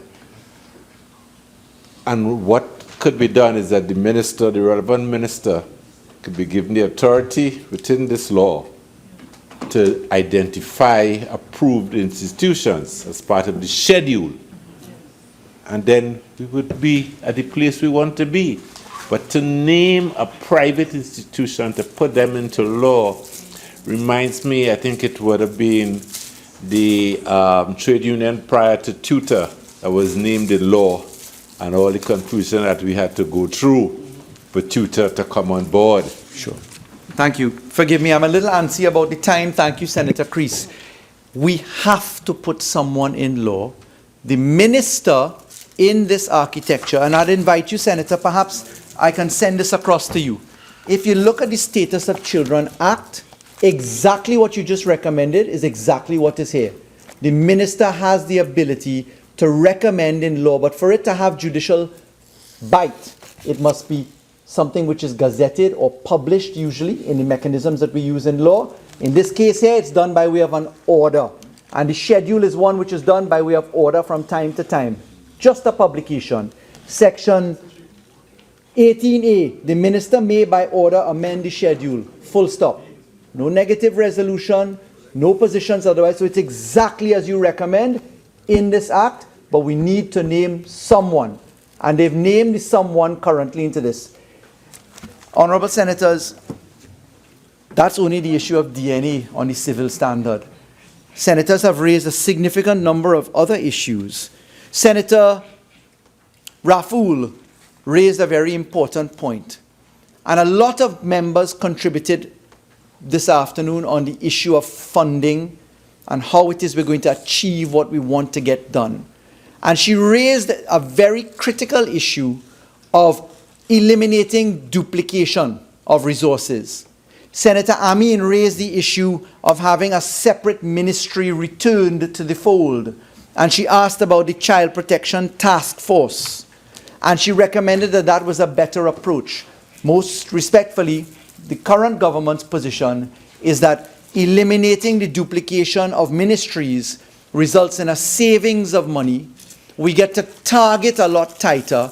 And just for the record, the last government did indeed have a Child Protection Task Force. That task force life came to an end in 2014 and was never reappointed.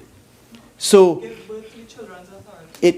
in 2014, the Children's Authority was a creature of statute, started way back before 2014, Senator Amin. That's just not correct. But the Child Protection Task Force, to return to it, it was not used post-2014 when its life came to an end. The factor inside of here, honorable senators have raised the issue of targeting. How do we ensure that the money that we spend as a country actually hits where we want to go? And permit me to connect the dots. Architecturally, this government has engaged in a whole of government approach to this issue. Number one, we've sought to operationalize this particular law, make cutting amendments which are not consequential amendments. But at the same time, we have taken the Trinidad and Tobago Police Service. We have created a child unit, if I can call it that, in the hundreds of persons. We have operationalized them with job descriptions, posts, cabinet-appointed positions so that they can go to work and be paid to go to work. At the same time, we have taken the office of the Prime Minister, driving the rehabilitation centers and children's homes, and assisting the Children's Authority, because the Children's Authority is not the only operationalizing entity. The office of the Prime Minister is, apart from the Minister of Social Development.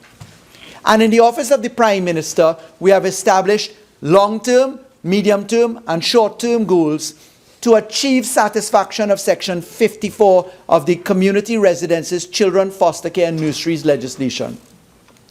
That law, when proclaimed by the last government, was proclaimed without the centers being operationalized or retrofitted.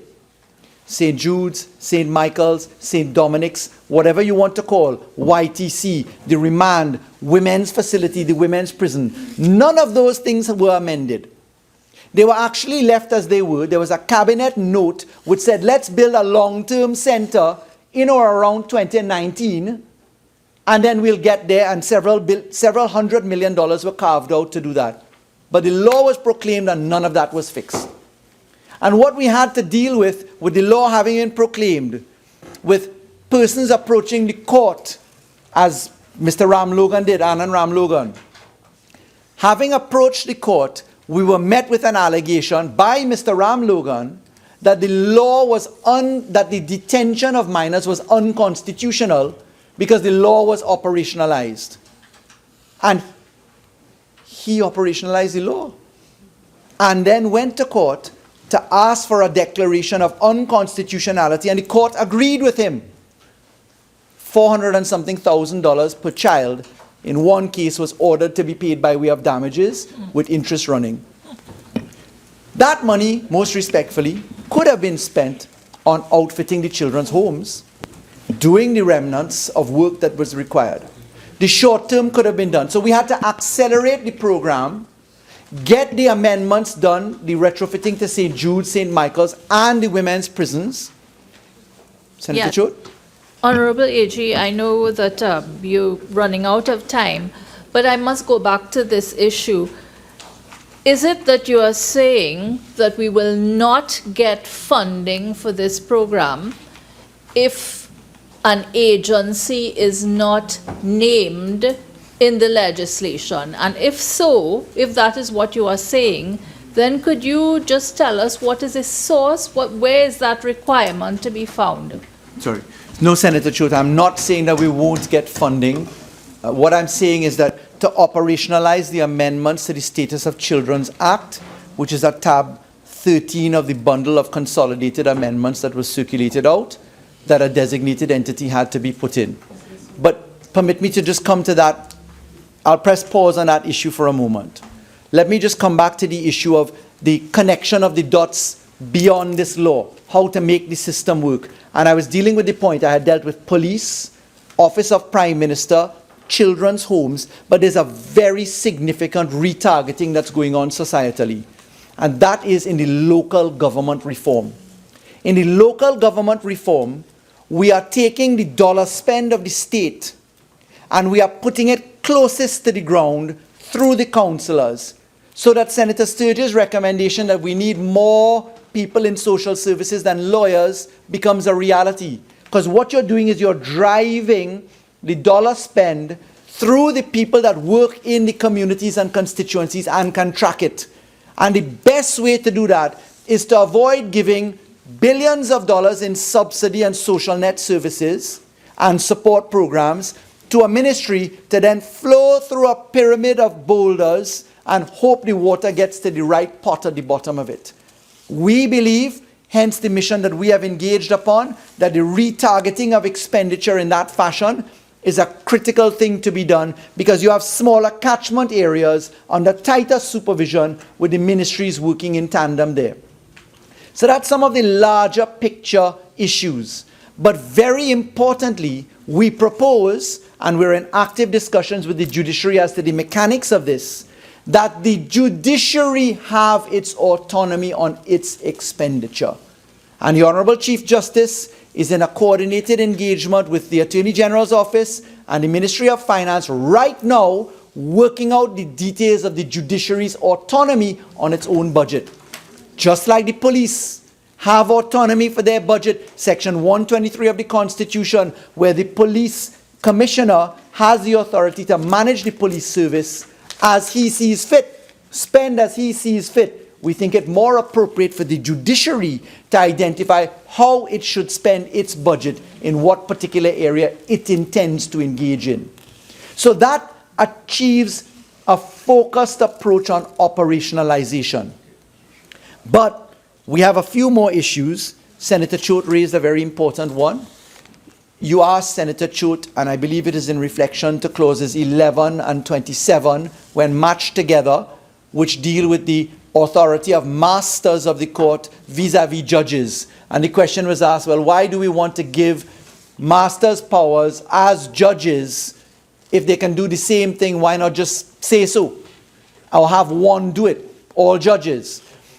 The rationale behind that is grounded in Section 65A of the Supreme Court of Judicature Act, where masters derive their jurisdiction specifically from legislation, and in fact, in the Supreme Court of Judicature Act, have the same authority, as we now amend that act, as judges. What circumscribes the role of a master is really the rules of court, where we say what a master can't do. So we give in the Supreme Court of Judicature Act and in this bill, judges and masters to do the same work with the same powers, but it's the rules of court which will come to circumscribe and cut down the scope of operation of the masters. And that was the rationale for the language behind clauses 11 and 17, I believe it is, of the bill.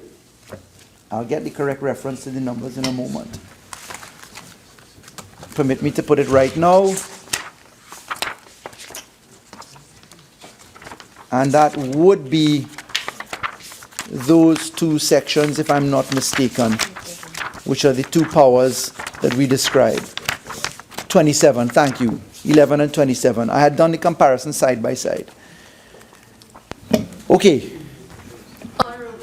Yes, ma'am. Thank you for clearing that up, and I will take your word that it is to be, the resolution is to be found in that section. But I'm more concerned with the question I asked earlier, to which you have not yet responded. Senator Chote, so I can get it squarely, would you like to pose the question? What is the mischief that you're driving at that is concerning you? Okay, I'll ask the same question again. Is it that you are saying that we will not get funding for this project if a particular agency for DNA testing is not named? You answered no. Correct. My question then was, what is the source of this requirement? Which document says that this must be so? Okay. So the answer is no. It's not that the funding is hinged upon that. The source of the document is to be found in the consequential amendments to the Status of Children legislation by way of introduction of clauses 14, 18A, and then the schedule. And of course, clause 13 of that particular consequential amendment. And that's the source of authority. So the rationale for a DNA entity to be named in the amended Status of Children Act is to be found in the inclusion of the new DNA analysis as a replacement to blood tests, and that is in the new section 13, subsections 1, 2, and 3, 3A, subsection 6, 6A, 13A. Then we get to subsection clause 14, where the registrar and marshal may designate a qualified person. The use of the expression qualified person is attached on to the need to designate a qualified person, where the schedule is set out, where your list of approved laboratories is set out in the schedule, and you have to put something in the list. And it is a recommendation of the judiciary that we include this entity. I hope I've answered it this time. Well, you see, that, with all due respect, that still doesn't answer the Senator query. Chote, sorry to cut in. Perhaps we can do this in committee stage, because I'm running out of speaking time. So we can perhaps do it in committee stage, because unfortunately I don't have the time to do all of the wrap up in this approach, and I'll get it there. Okay. Okay. We have, how much time do I have left, Madam President? About 12 minutes. Thank you so much for the 18 seconds extra. To do a job after. We had the issue of pair resolution arise. And in dealing with pair resolution, sorry, let me deal with them sequentially now in the bits that are remaining. Senator Amin raised the issue of the Children's Ombudsman. And this was squarely raised in the Joint Select Committee. And we had pointed out in the Joint Select Committee that the Children's Ombudsman would be a very limited version in terms of capacity and wraparound services as compared to the Children's Authority, which has a much larger scope and ambit and suite of services available to it. We've dealt with the issue of the Children's Task Force. Certainly the recommendations coming out of the task force have gone to the Children's Authority, and that has had its position bettered, and the operationalization of the Children's Authority is certainly very useful right now.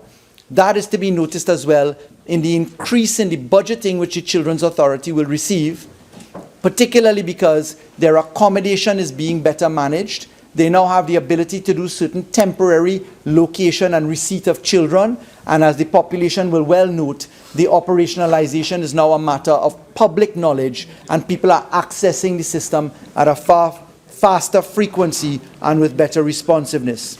10 minutes. Senator Mahabir raised the issues of the associated costs of the project, and the response in terms of what it will cost us to do this is one to be had, and certainly one which will come to the cabinet after the USAID funding and external sources dry up. That will no doubt find expression in the preparations which we're doing right now for the budgetary allocations for the next financial year, As you know, the budget preparation has begun, and the statements of expenditure and estimates for the year will certainly be continued. So that will find its way into the budget statement. However, there's the flip side cost, as Senator Solomon put it. There's a much larger cost to not doing it. Because what we will see, as many senators have observed, is that children continue to fall through the cracks.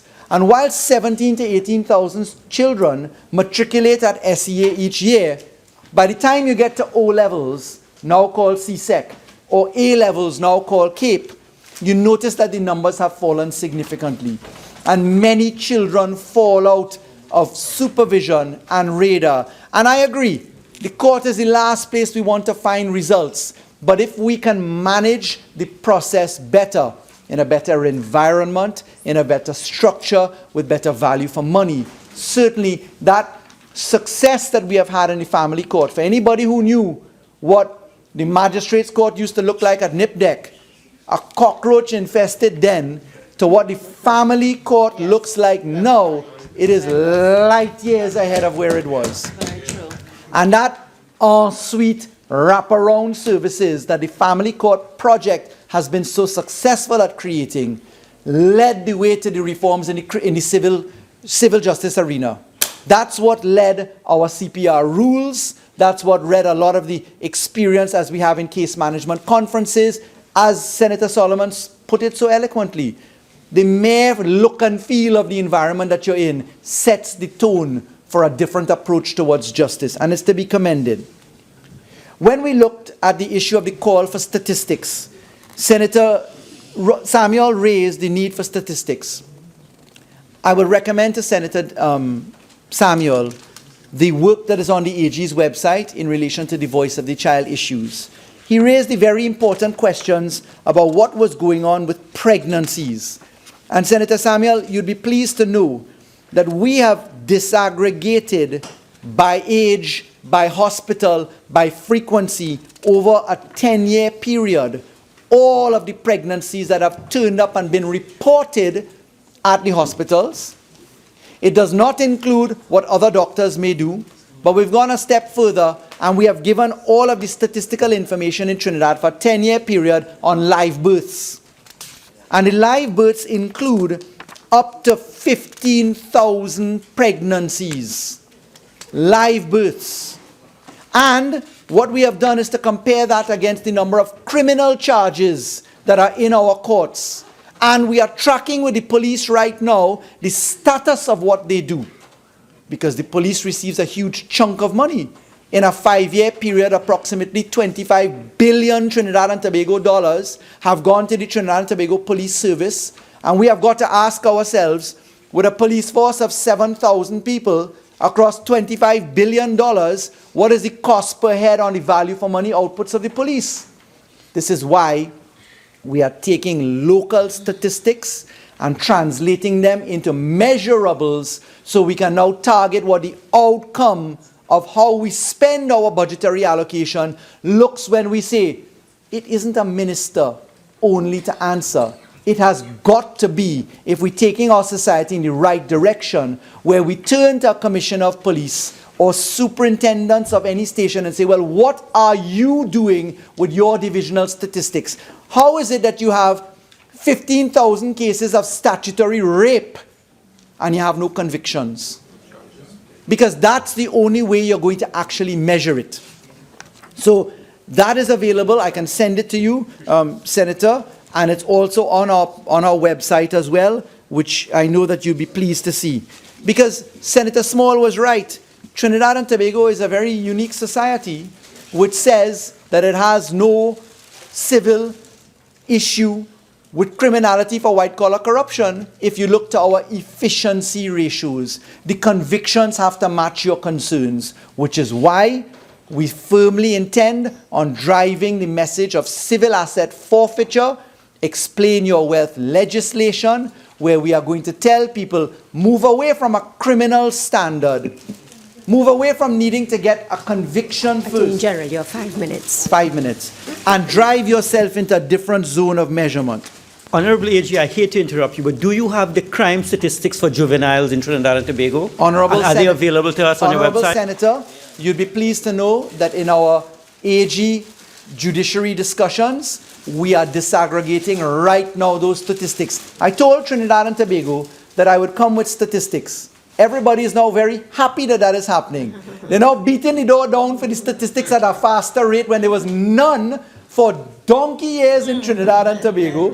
And the third consultation that I will be doing is on the civil justice and criminal justice system, and I'm going to give all of the statistics so that we can spark intelligent debate in Trinidad and Tobago.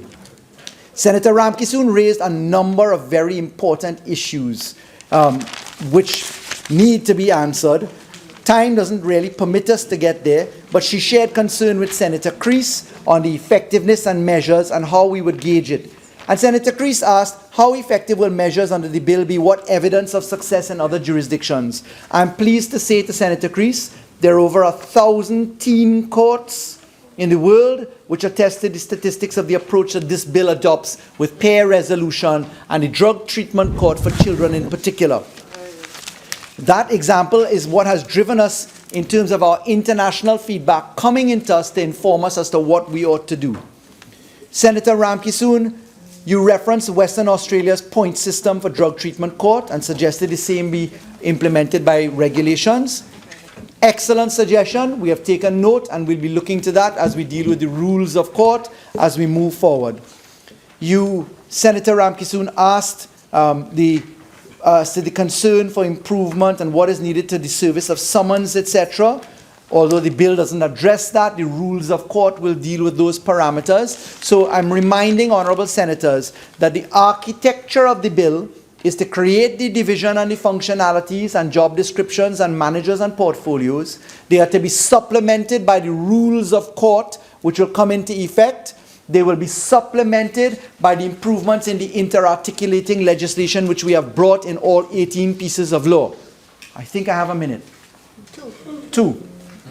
In the last 2 minutes, promising to get to Senator Chote's very important question at committee stage, I wish to simply say, thank you, honorable senators, for your keen interest and support, which has been obvious today, in something which we all share as necessary for our society.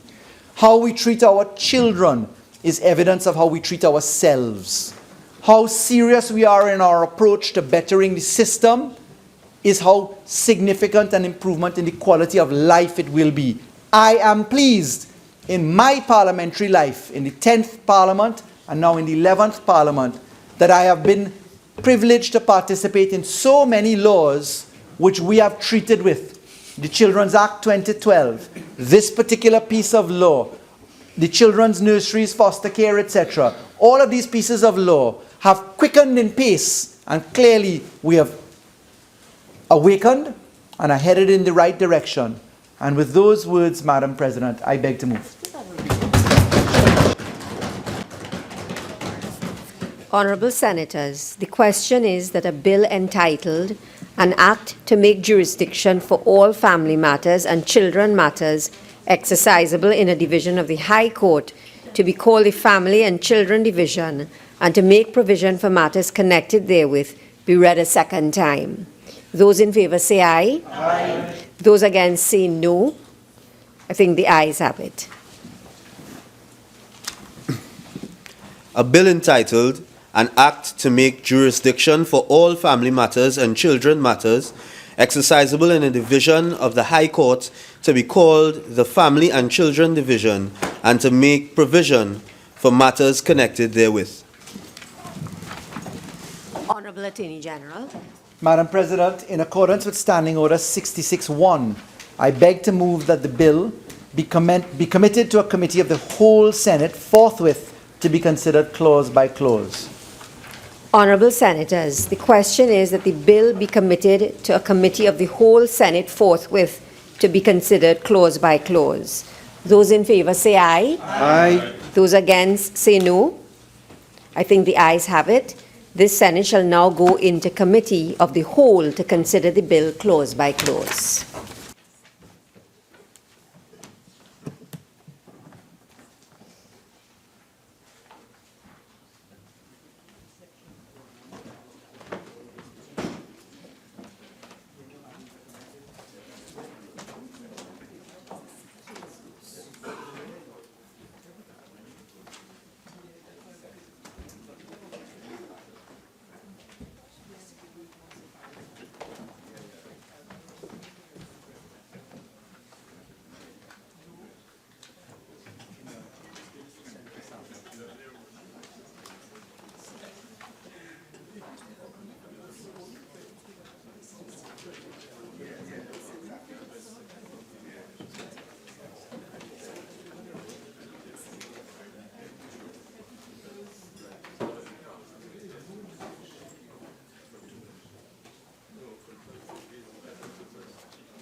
in general.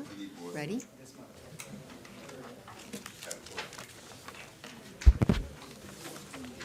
Honourable Senators, may I just point out that the bill before us has 63 clauses, 5 schedules, and a preamble. Okay? Part 1, clauses 1 to 3. Honourable Senators, the question is that clauses 1 to 3 stand part of the bill.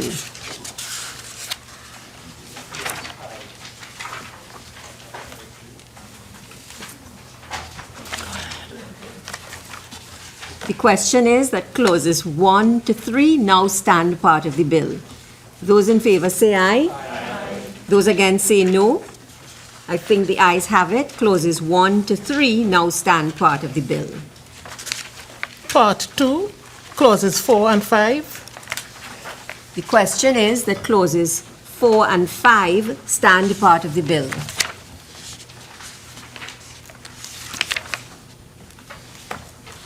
The question is that clauses 4 and 5 now stand part of the bill. Those in favour say aye. Aye. Those against say no.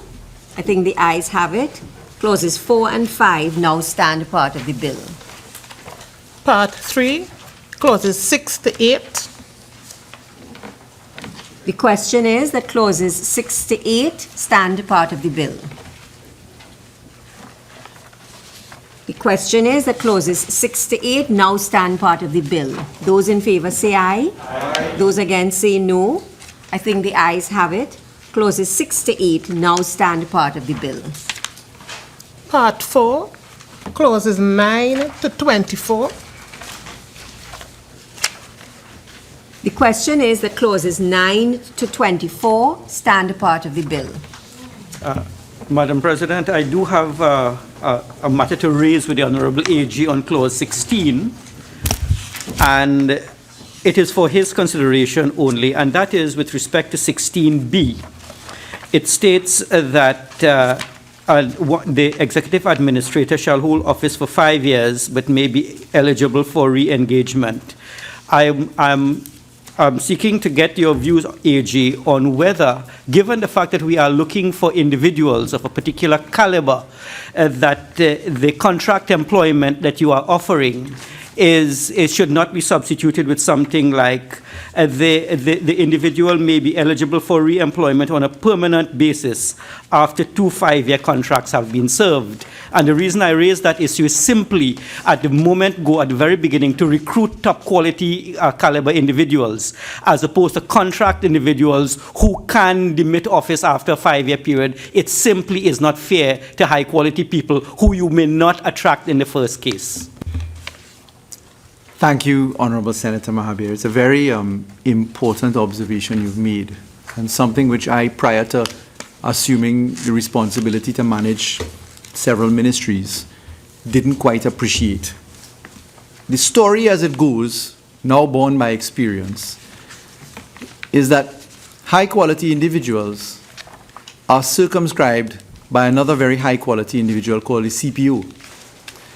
The CPO's range of salary options has resulted in the judiciary being unable to attract the high quality standards that we wish to bring the people in. Because quite frankly, the honey in the pot doesn't seem to be sweet enough. What has happened, therefore, is that 2 concurrent systems have developed in the state sector. Permanent employment or career people in the public service, and those who wish to reside in contractual employment having the ability to come in, take some hard work with not so much honey in the pot, get the experience, and then move to greener pastures, having the benefit of gratuities paid as opposed to pension.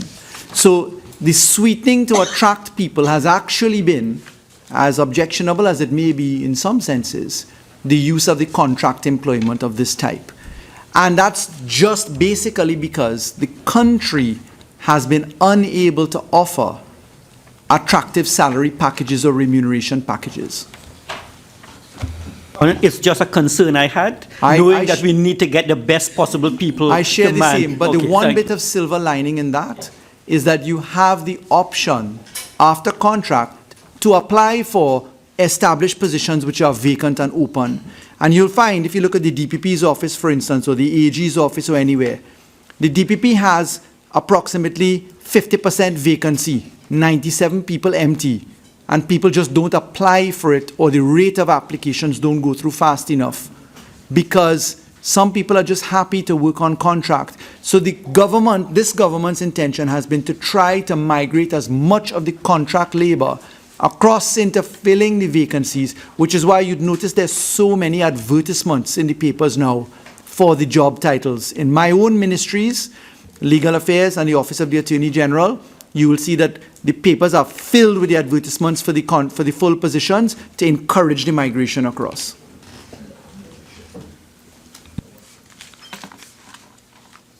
The question is that clauses 9 to 24 now stand part of the bill. Those in favor say aye. Aye. Those against say no. I think the ayes have it.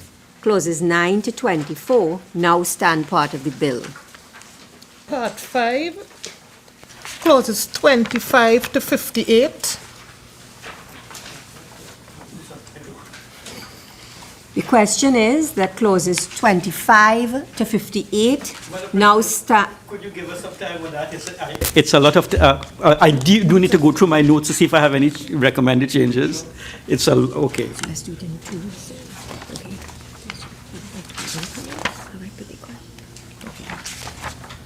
Okay. Okay.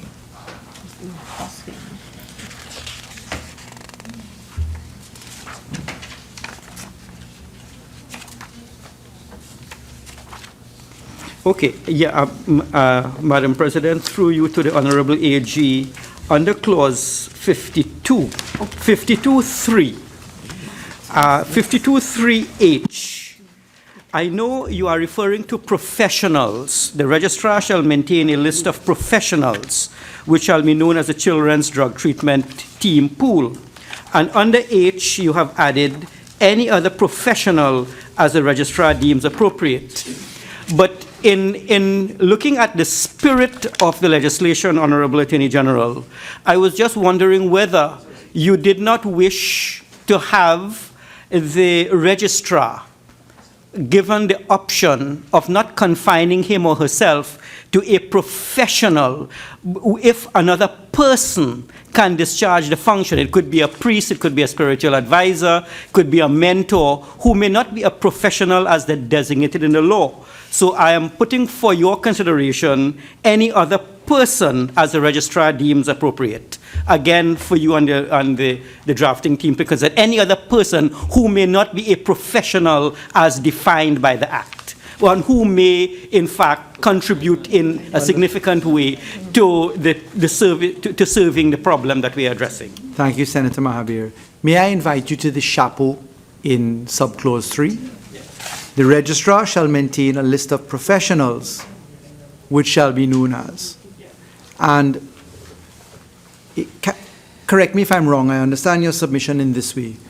One would have greater latitude by the use of person as opposed to professional, because professional may be unduly restrictive. But that's why I invited you to the chapeau, because the chapeau is intended to populate a list of professionals in this capacity.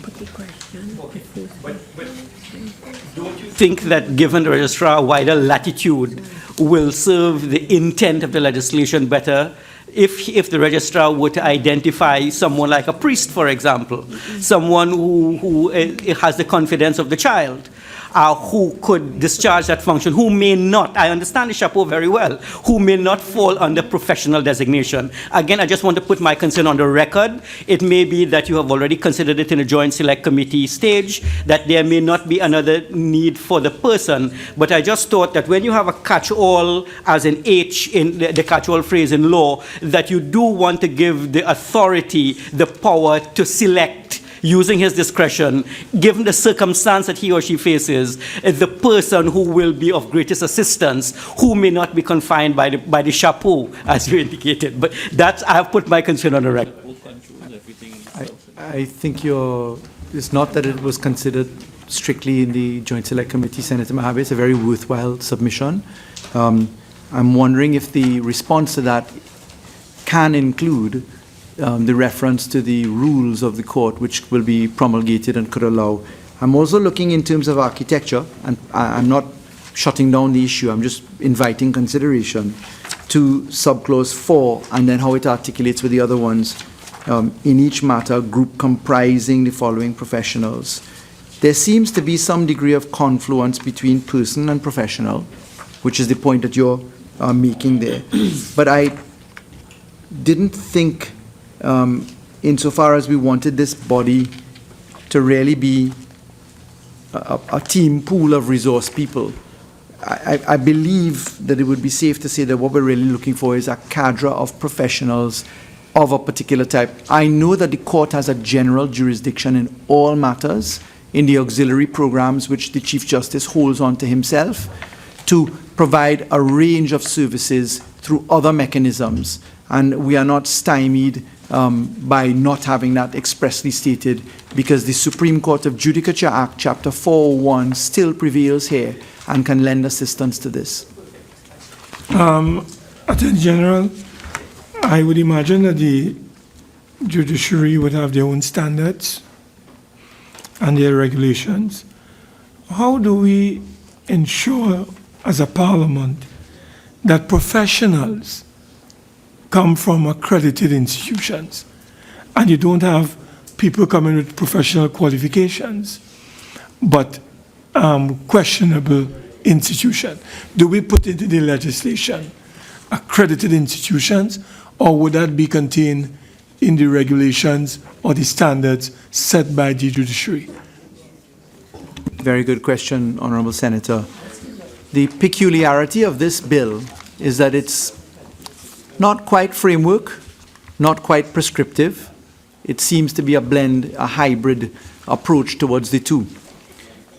My own view is that insofar as the judiciary right now operates with employment and has built an entire judiciary since 1962 come forward, using a very framework piece of law, which is the Supreme Court of Judicature Act, Chapter 401, which has no reference to qualifications, etc., that the matter of accreditation can fall into the concept of rules or job descriptions or qualifications by the CPO. And very importantly, when Cabinet creates positions from the Ministry of Public Administration, you then get the insistence as to what the specifications to meet the job criteria look like, including accredited degrees, etc. So knowing that the Supreme Court of Judicature Act is built around the lack of prescription of accreditation, and knowing that this is an hybrid approach towards the two, I would think that the subsidiary rules and the functionality of CPO and the Ministry of Public Administration and the judiciary's general standard itself will fill in that gap of accreditation.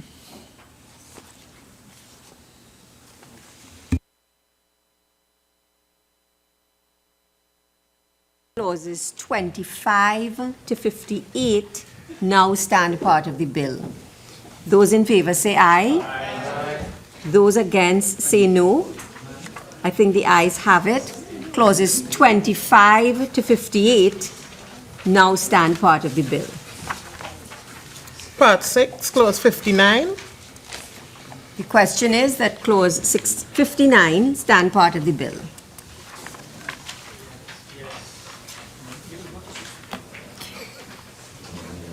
The question is that Clause 59 now stand part of the bill. Those in favor say aye. Aye. Those against say no.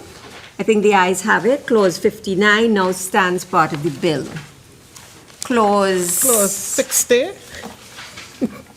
The question is that Clause 60 stand part of the bill.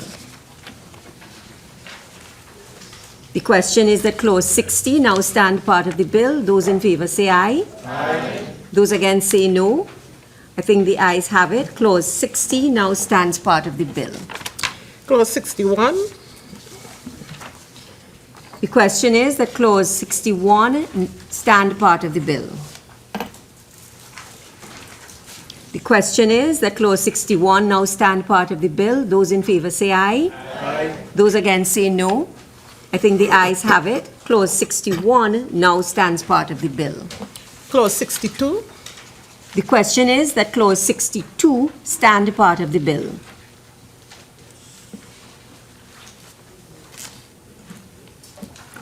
The question is that Clause 62 now stand a part of the bill. Those in favor say aye. Aye. Those against say no. I think the ayes have it. Clause 62 now stands part of the bill. Clause 63. The question is that Clause 63 stand a part of the bill. The question is that Clause... Madam President, I was trying to catch your eye, so I stood up.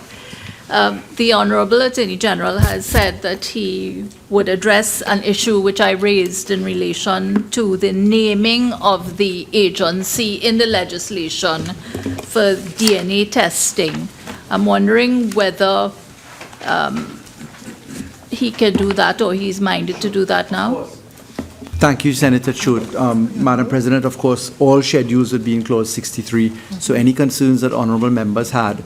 In this case here, the inquiry, I'm just repeating it so that I make sure I get it right, Senator Chote, so feel free to correct me. The inquiry, as I understand it, is where is there a need and a requirement that we actually designate an entity in the status of children legislation in the manner that we do as appears in the consequential amendments. And if there is a need, please point it, and if there's not a need, do we have to keep it? Would that encapsulate the inquiries? Well, except that it would be a private entity. Right.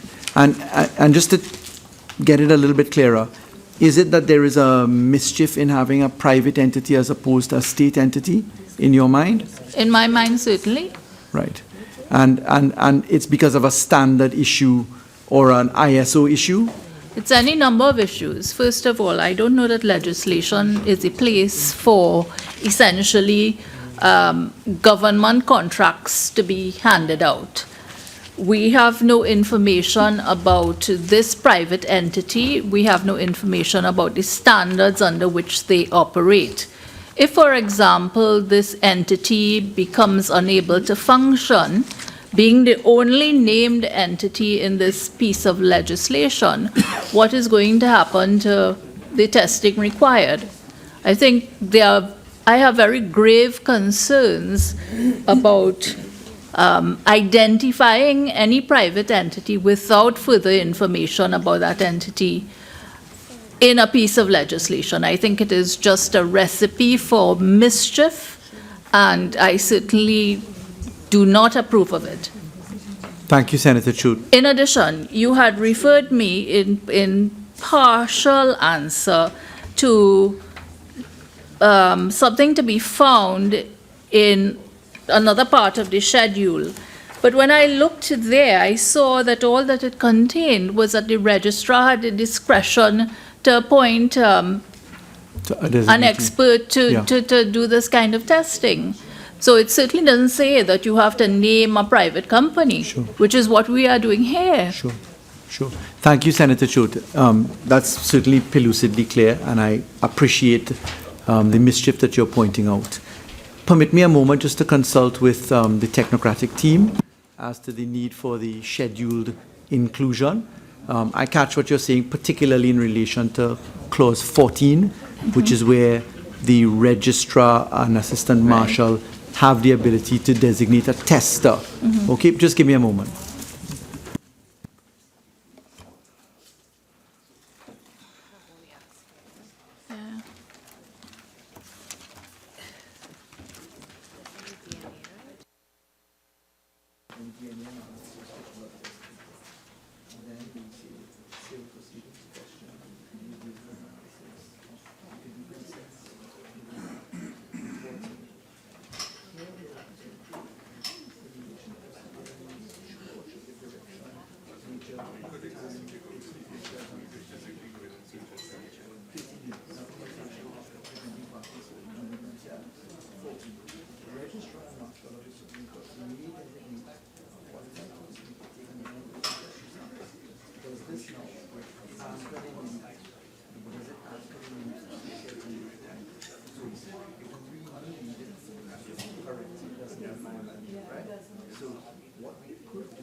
Honorable Attorney General, excuse me, do you need about 10 minutes? Would you like us to suspend? All right. Committee. Yeah, well, before, Madam Chair, may I? Sure. I just want to re-emphasize and reiterate our strong objection to the incorporation of any private entity. I do not believe as a parliament we should become accessory to any kind of activity that can bring this parliament into public ridicule and disrepute.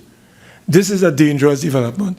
I have never seen in my 25 years of history as a parliamentarian a private entity being legislated. I have never seen that. And I do not want to be part of this.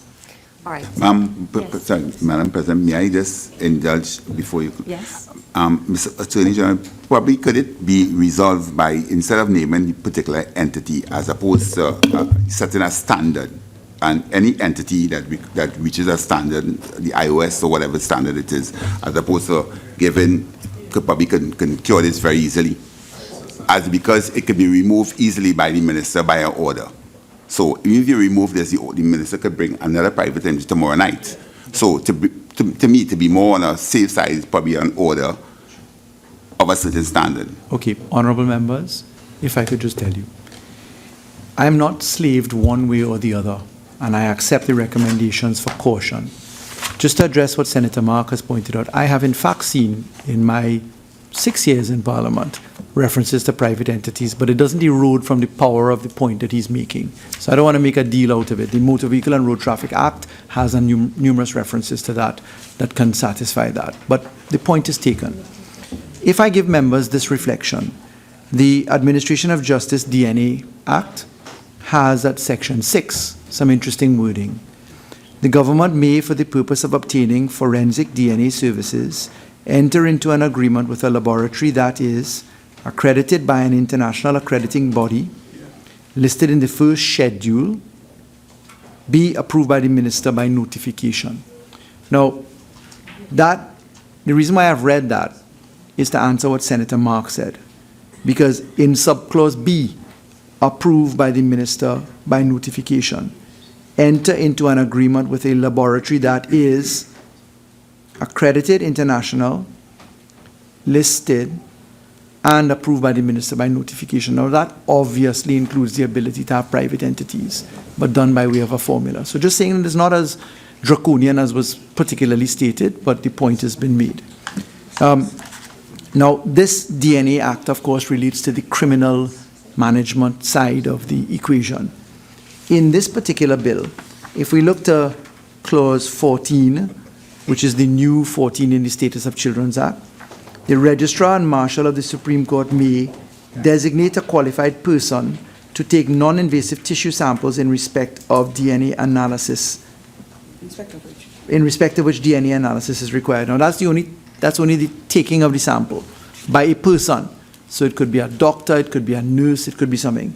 The question now comes as to who is or what is the laboratory that engages in the analysis, and they need to have some standard or designation in the local context so you're sure that you're dealing with this. So far, the judiciary has used this, but that's been by judicial direction, which any court can do. A court is always entitled under Part 36, if I draw an example, in the civil proceedings rules, to use an expert, and an entity can be an expert for court purposes. And that's amplified by Section 13A of the Status of Children's Act, which says that nothing in this act shall be construed as preventing parties interested in determination of a parental relationship from consenting to the use of DNA analysis and using services. So the court has the discretion to use any entity it wants. Obviously, it would then certify what the competence of this is in the usual way that courts do that. The only question for us now as a Senate, which is something which I'm going to consider with the judicial team and others right now, taking the lead of the Honourable President of the Senate, that it may be appropriate to have a short 10-minute recess if possible, is to confirm that position that the Honourable Senators have collectively raised.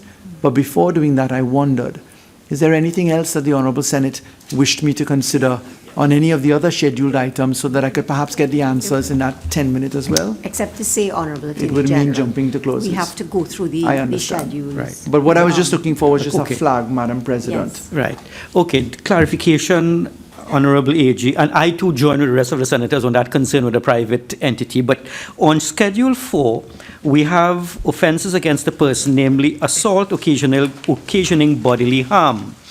And for me, when I observe student fights and so on, which I think could fall under the guise of a fracas, and someone may fall and just bump his head and break his hand, I'm thinking that we should not exclude that from peer resolution. And I'm wondering whether you would want to make a distinction between bodily harm and grievous bodily harm. I mean, there is wounding with serious intent, and there is a harm that occurred on account of the situation and an accident. There was no intention to cause injury to someone's limb, but it just happened. The other one that I want to get some clarification on is under 4. There would be no peer resolution, and you said any sexual offense. I'm just wondering, you see, I'm not sure what the law says about a sexual offense. If in fact you make some comment about someone, is that a sexual offense, or does it have to be physical to be a sexual? Okay, well then disregard for any sexual offense, no peer resolution, but occasioning bodily harm, or as opposed to grievous bodily harm. That's the only concern I have. I think that the administrators of the court should have some kind of discretion as to whether the injury sustained on account of a fracas was really accidental, was not intentional, and therefore peer resolution may be the way to go to resolve the problem, as opposed to prosecution. Thank you. That's it. Yeah. Thank you. Thank you. I'll also get some instructions on that basis as well. Madam President? Senators, we will suspend this committee for 10 minutes. So the committee is suspended for 10 minutes. Okay, hold just 1 second. I will return. We will suspend until 9:30. I think that's a more reasonable. Thank So you, the Madam committee President. is suspended until 9:30. 9:30?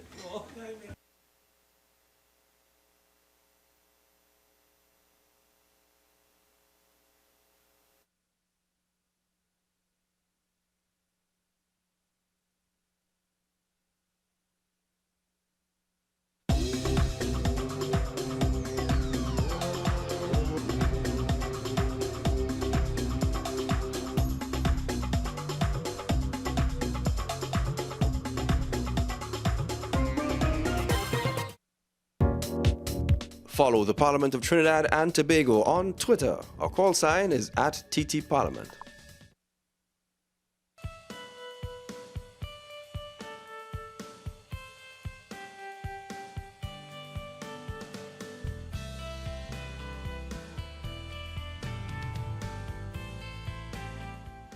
This is the Parliament Channel and Parliament Radio 105.5 FM.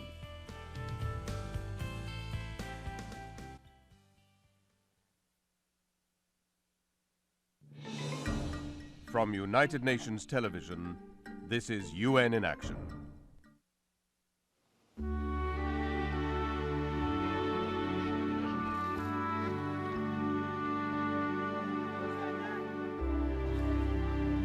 I couldn't see anything.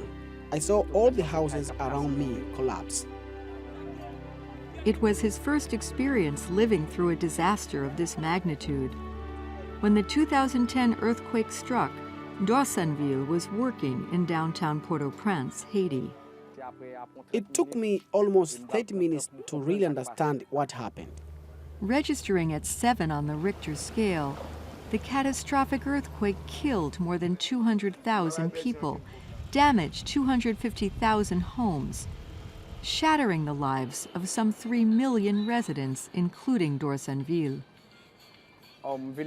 I lost everything when my house collapsed. Penniless, he moved in with his cousins in Liancourt, Saint Marc. D'Orsanville is not alone. There are tens of thousands of young Haitians left homeless, jobless, and without a purpose in life. Team sports is one way of preparing them to take on a greater responsibility of rebuilding the country. The Games are part of a project financed in 2012 by the United Nations Democracy Fund, UNDEF.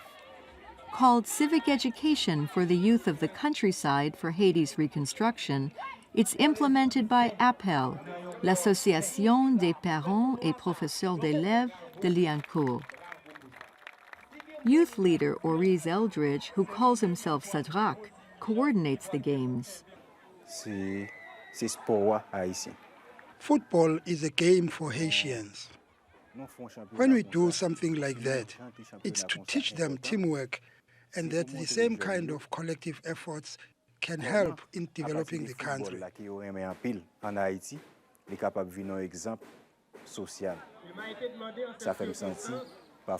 When you have something to do with determination, your dream will come true.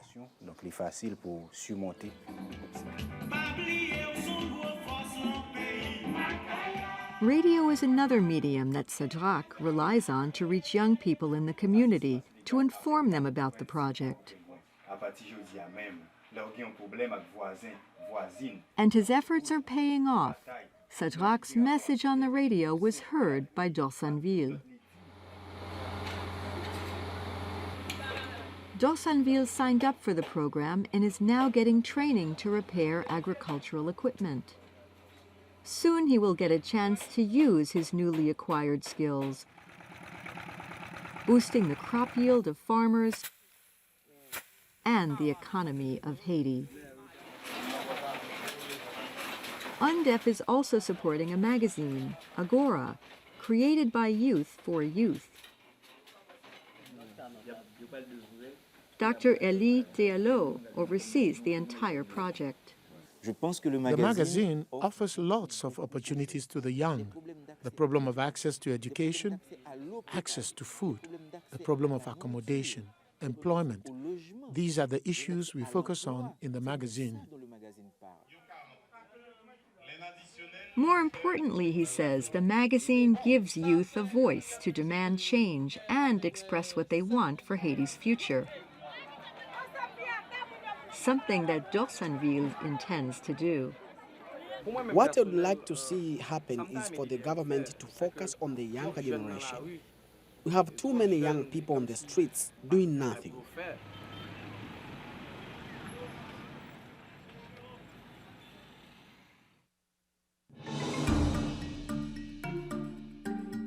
This report was produced by Mary Ferreira for the United Nations.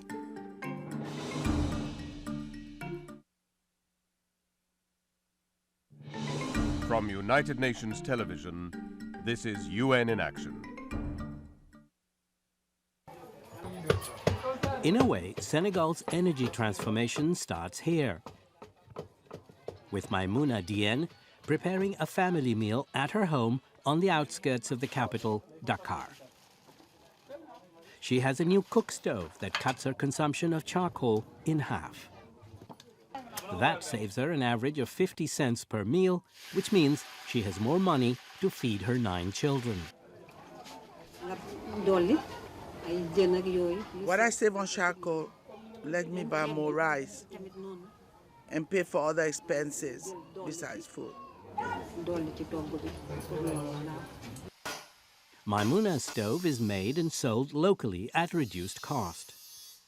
Available through a government energy project financed in part by the World Bank, they are part of a wider effort to change how Senegal produces and consumes energy.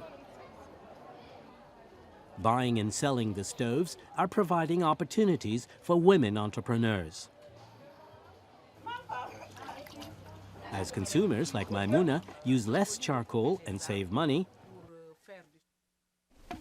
far from Dakar, rural producers are making more money while protecting the environment.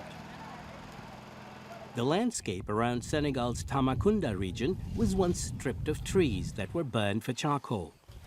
But now, villagers, many of them women, are learning to produce charcoal as a sustainable resource. For instance, cashew seedlings will grow quickly into trees. Dead branches can be transformed into charcoal, and the nuts will provide additional income. Marietu Ndiaya, a mother of 7, once sold firewood as fuel. But now she burns dead branches into charcoal. City dwellers pay more for her charcoal than they did for firewood. When I sell a truck of charcoal, I can make twice the amount of money I got from selling wood. So I stopped selling wood. With the money earned from recent charcoal sales, Marietu bought freezers and now makes extra money for her family by selling frozen treats. The energy project, along with the rural electrification program, is transforming lives of some 250,000 Senegalese. Villages like Marietu's are being connected to the national grid, allowing women and their families greater access to a number of services and to a wider world. Elsewhere in Africa, in Mali, Benin, Tanzania, and Kenya, similar energy projects are being undertaken.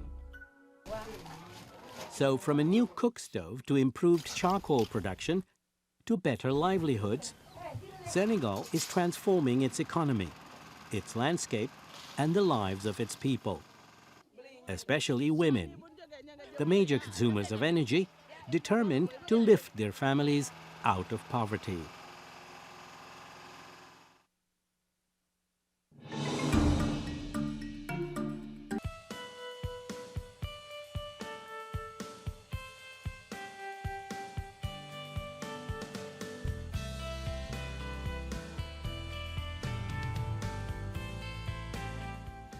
This is the Parliament Channel and Parliament Radio 105.5 FM.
So the committee is back.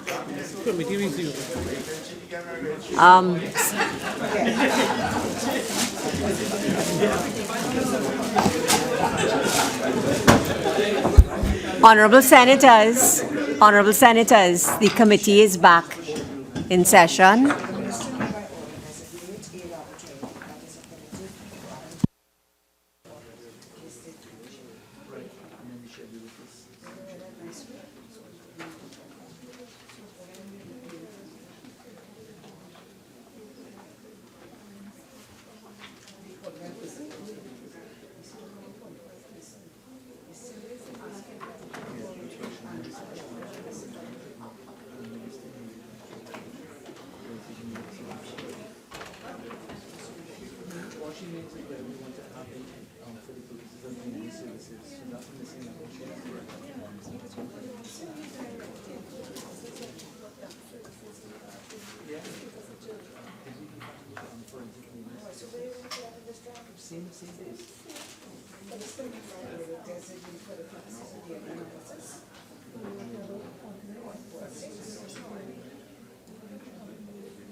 Honorable Attorney General.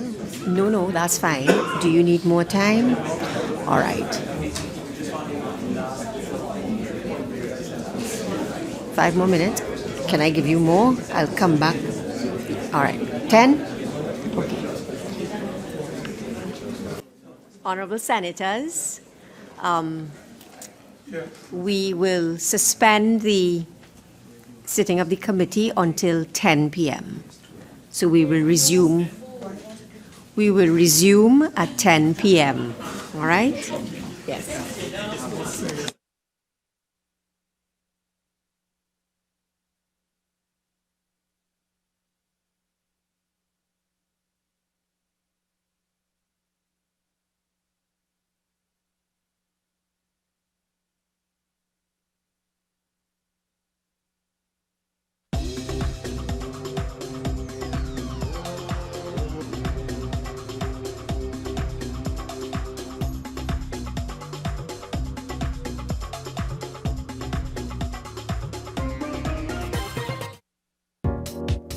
Follow the Parliament of Trinidad and Tobago on Twitter. Our call sign is @TTParliament.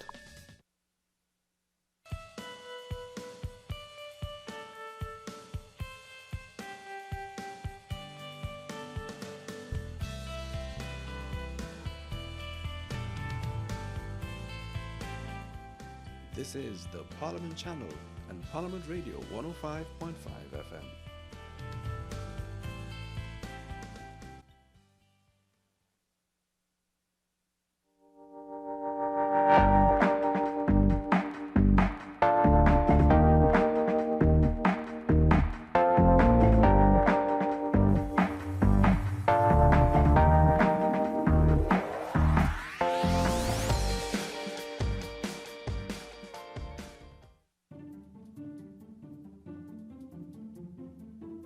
As chairman of the Joint Select Committee to consider the whistleblowing legislation, the role is really one as an enabler. One, to discharge the mandate of the committee, which is to consider and report on the bill as it has been put through the committee, through the various consultations that we have with direct stakeholders, with members of the committee, and in general by way of experts' assistance that we may have. And as an enabler, really to allow the process of proper legislative contemplation. The Joint Select committees of Parliament really allow for the members of the committee to get together in a much more generous time frame and to consider the full ambit of the law.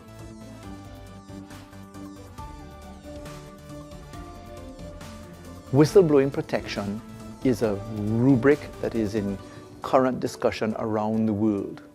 A whistleblower is afforded the opportunity to have immunity from civil and criminal consequences for proper disclosures, which have not been made maliciously.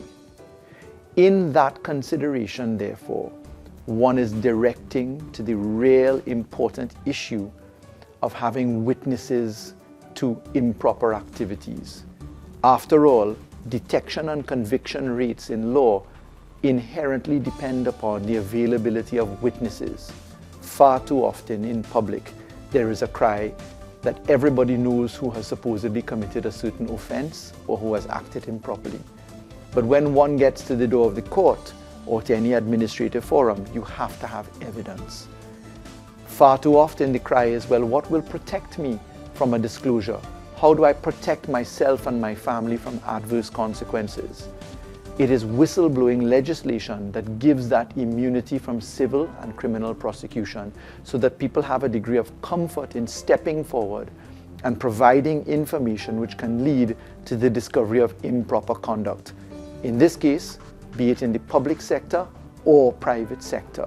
So it is a mechanism to encourage the participation and comfort of people who wish to stand up and provide evidence in circumstances where they should.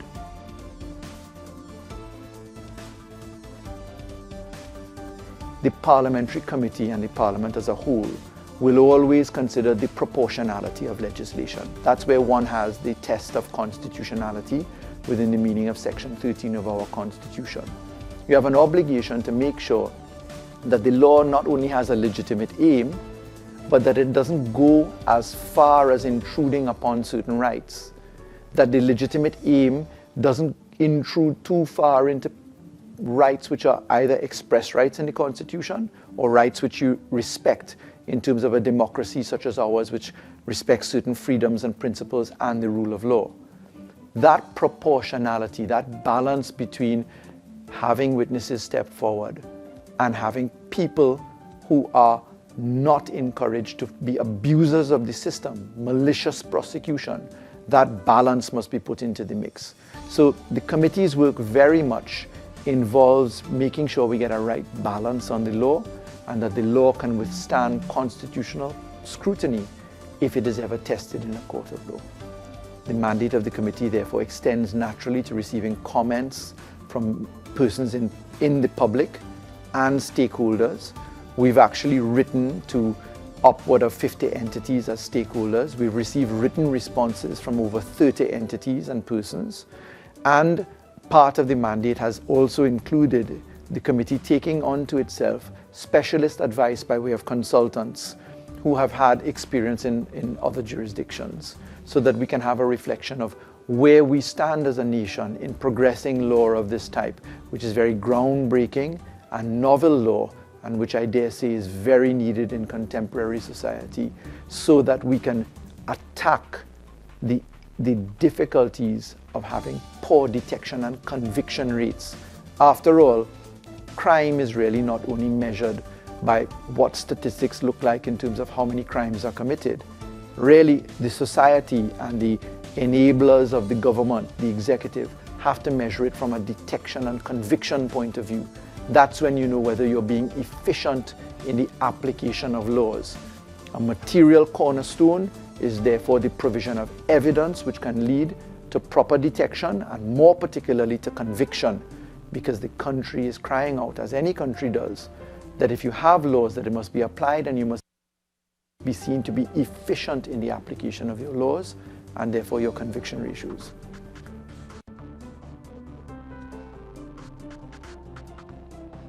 The outcome would be to enable a law in respect of which there is joint support. A law which would allow Trinidad and Tobago to birth a system of protection of civil and criminal immunity of any form of victimization or prejudice that a potential whistleblower may have. and to have that law operationalized as quickly as possible after passage through the Parliament, so that we can see the effect of how one can improve the systemic use of it in the judicial system, in the administrative systems, in our public procurement approaches. All of these respective areas, all of these courts of operation, if I can use that term, will be materially assisted by having a law where people will be encouraged to step forward and tell of the wrongs that they have knowledge of or that they believe will about to be applied. Of course, being aware that if you do an act of disclosure which is an improper disclosure, if you act maliciously, if you act without reasonable belief, if you act without bona fides, that you will stand the consequences of dragging someone's name or reputation into the mud. There must be a balance between the two.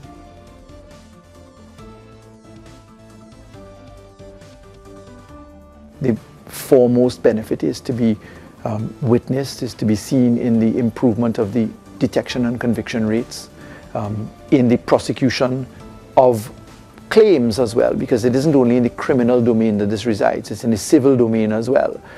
If there is improper conduct that results in a tort, that results in a breach of the law, that results in an administrative wrong happening, be it in employment sector, be it in procurement, be it in the general civil arena, alongside with the criminal approach, it is there that you will see the bring forward of evidence which will allow us as a society to get onto a disciplined track where people have faith and confidence that the system works, that the system is designed to work, and that people are protected for the right reasons.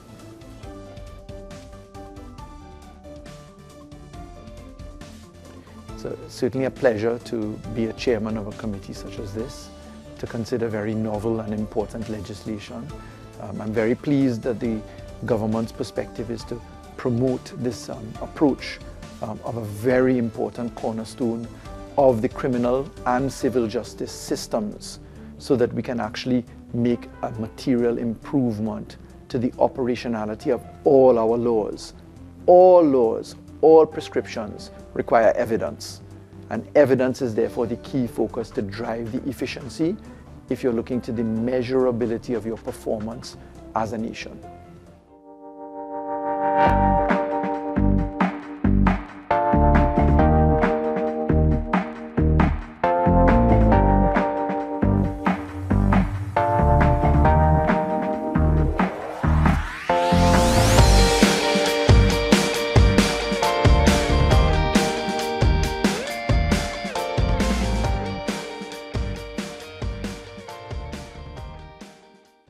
Senator Jennifer Raffoul was appointed an independent senator on September 23, 2015, at the start of the 11th Republican Parliament. Ms. Raffoul is a member of the Committee on Human Rights, Equality and Diversity. Senator Alison Baksh was appointed a government senator on September 23, 2015, at the start of the 11th Republican Parliament. Ms. Baksh is a member of the Public Administration and Appropriations Committee and the State Enterprises Committee. Senator Khadija Amin was appointed an opposition senator on September 23, 2015, at the start of the 11th Republican Parliament. Ms. Amin is a member of the Parliamentary Broadcasting Committee, the Government Assurances Committee, and the Social Services and Public Administration Committee.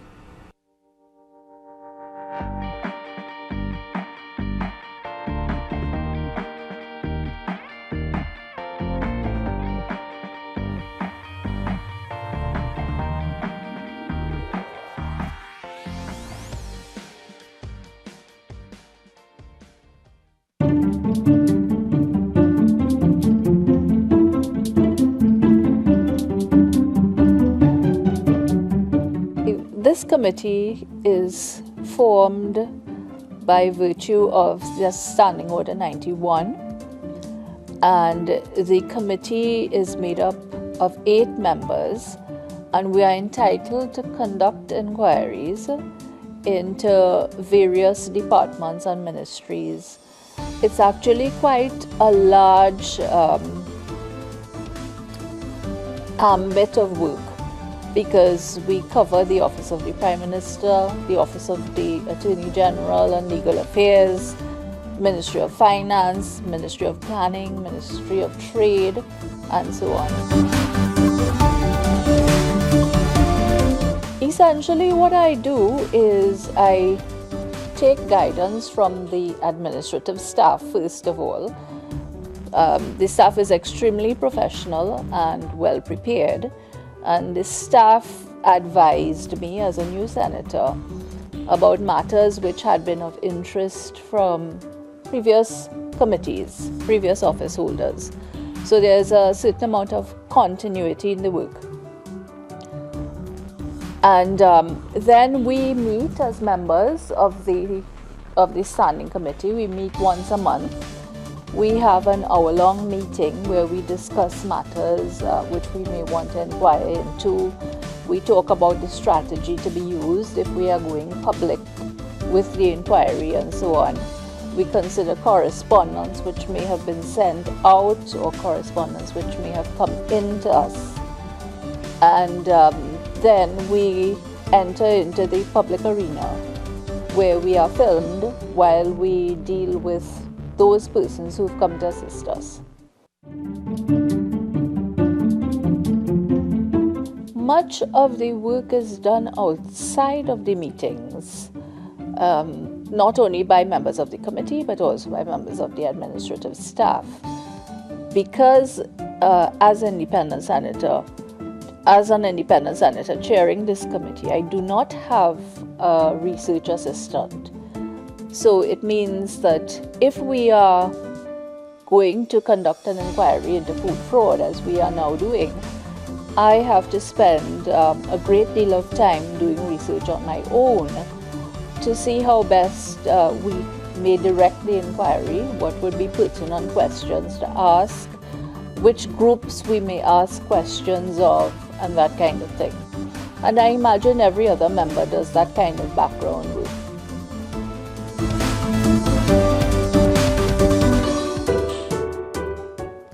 I have to say, I am expecting a lot out of this inquiry, because when we did the research, we realized that there have been similar inquiries in other territories after disaster.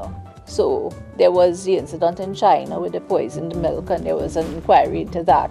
Then in Europe a few years ago, there was the whole issue of horse meat being sold as beef, and there was an inquiry into that. And of course in the States we've heard of vegetables such as lettuce and so on being pulled from the markets because they contain the E. coli bacteria.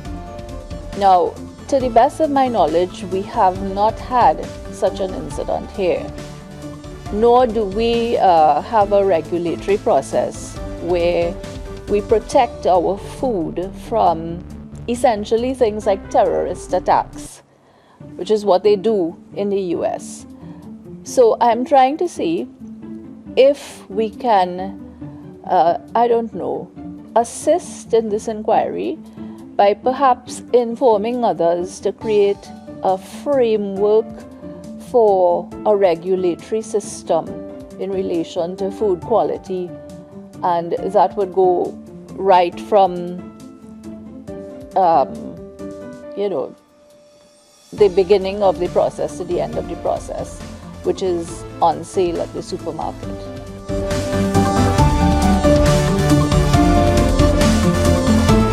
Yes, we concluded an inquiry into case flow management, into High Court criminal matters. And there's a draft report already prepared, again, thanks to the administrative staff. But I suspect we will need to have everyone's input before it is finalized. I expect that would be within a few weeks.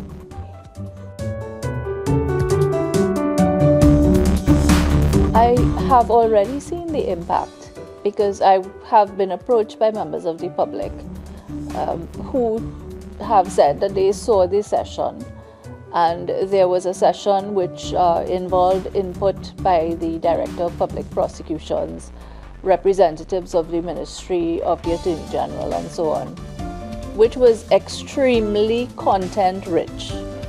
And hearing these high public officials give explanations about some of the difficulties or the reasons why members of the public find accessing the judicial system so difficult, I think it certainly helped them to understand what goes on behind the scenes.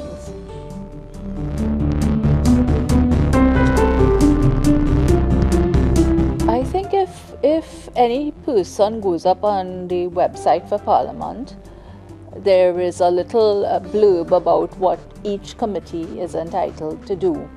So the man on the street who wants to see can simply go and do a check and see which ministry is covered by which committee. And anyone can write in, or I suppose email Parliament and so on, and express whatever concerns they may have or ideas for inquiries which they would like to see done, and certainly we'll take it on board. My committee works very well. I'm very pleased by the interest and professionalism shown by the administrative staff. They're extremely helpful to help us get on our way. And the members of the committee have been, I think, they've done more than humans' duties. So I'm very proud to be the chairman of their committee.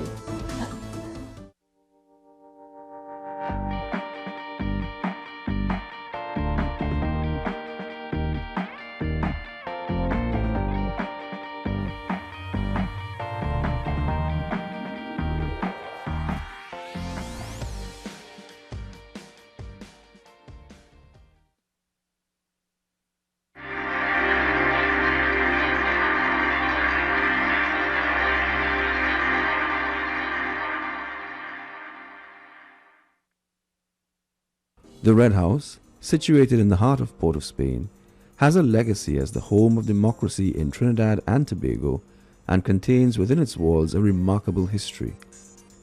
The historical significance of the building was further enhanced when, during recent restorative works, there was a discovery of archaeological relics and even evidence of indigenous burials. In order to preserve this history, careful consideration was given to the renovation of the building, which led to the Restoration Committee employing the services of an American architectural company to carry out specific restoration and preservative functions on the building. Evergreen is a specialty contractor based in New York City in the United States, and we specialize in the restoration and conservation of decorative arts in buildings. So we work on ornamental plaster, decorative painting, works of art such as murals on canvas and on walls. We've worked in Port of Spain at Queen's Royal College, and recently in the United States we've worked at the US Capitol and the United Nations building. What's interesting to me is that the red plaster that's at Queen's Royal College is here at Red House, and it gave this building its distinctive red color before it was painted over. Our objective is to determine historic colors used in the interior of the building, and that would include paint on plaster and possibly wood, or we found that a lot of the wood surfaces were originally stained or clear-coated, so you're meant to see the grain of the wood.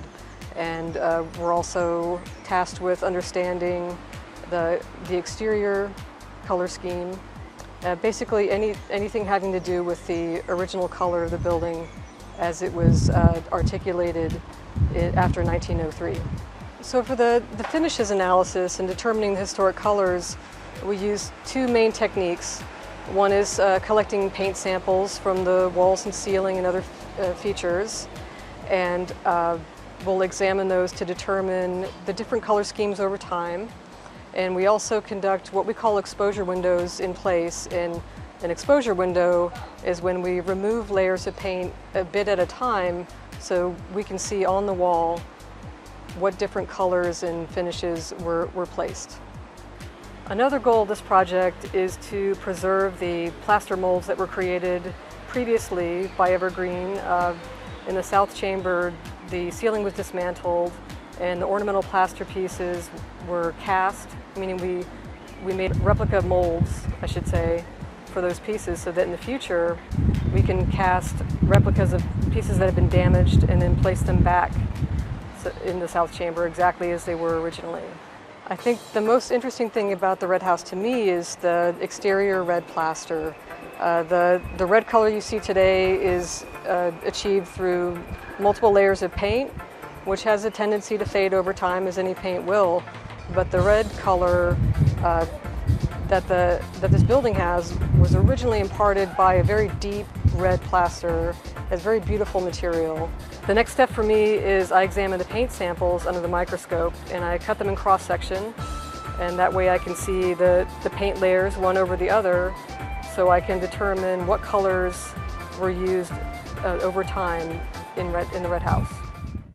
The Red House restoration project has uncovered many findings, and the team at Evergreen's own meticulous investigation will add to the details that will help in restoring the Red House to its former majesty.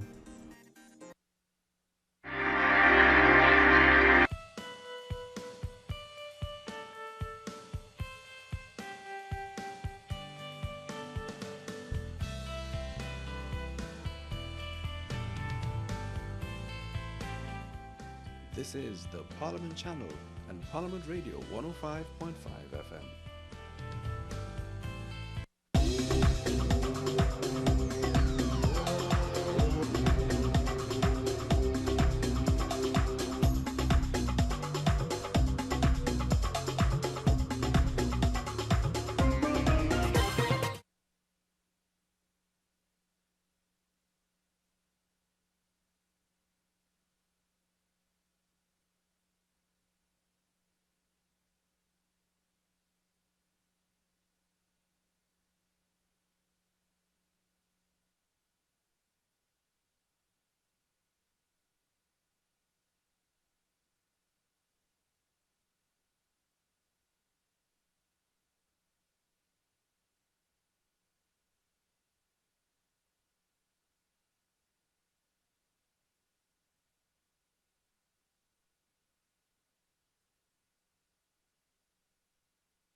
Honorable Senators, the committee proceedings are now resumed.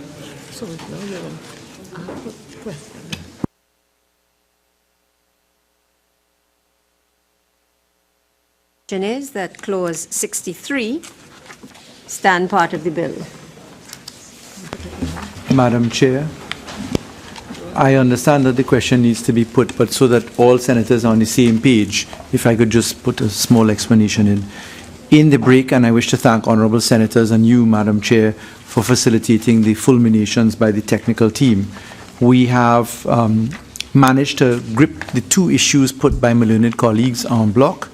One in relation to item 13, which is to be found on page 73 of the 5th schedule. I know that you would put the question that 63 stand part of the bill, and then if senators say yes, it will, then we will go to the schedules and amend the individual schedules at Schedule 5. But with your leave, Madam Chair, taking into the spirit the observations made by Senator Mahabir, in particular as it relates to Clause 41, we would like the Senate to revisit Clause 41. Sorry, it'll be for the insertion of a clause to affect Clause 41, which is how we treat with Schedule 4. For guidance, is it that we can take a new clause at the end? Yes. Then I would just let honourable members know that we've come up with some language that should take care of the stricture behind 40, which is where peer resolution would be out for certain reasons. Okay? So we've come up with a formula to allow for judicial discretion in all the circumstances. Thank you.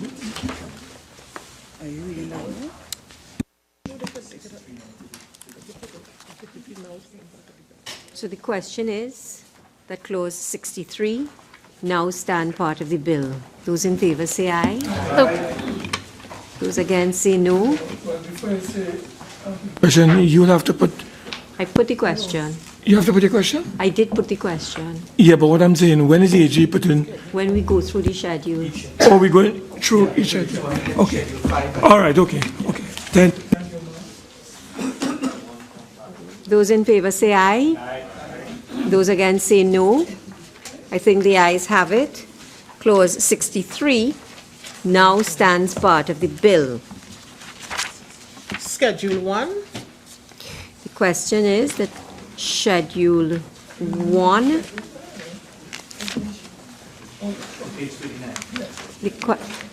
The question is that Schedule 1 stand part of the bill. Those in favor say aye. Those against say no. I think the ayes have it. Schedule 1 now stands part of the bill. Schedule 2. Honorable Senators, the question is that Schedule 2 stand part of the bill.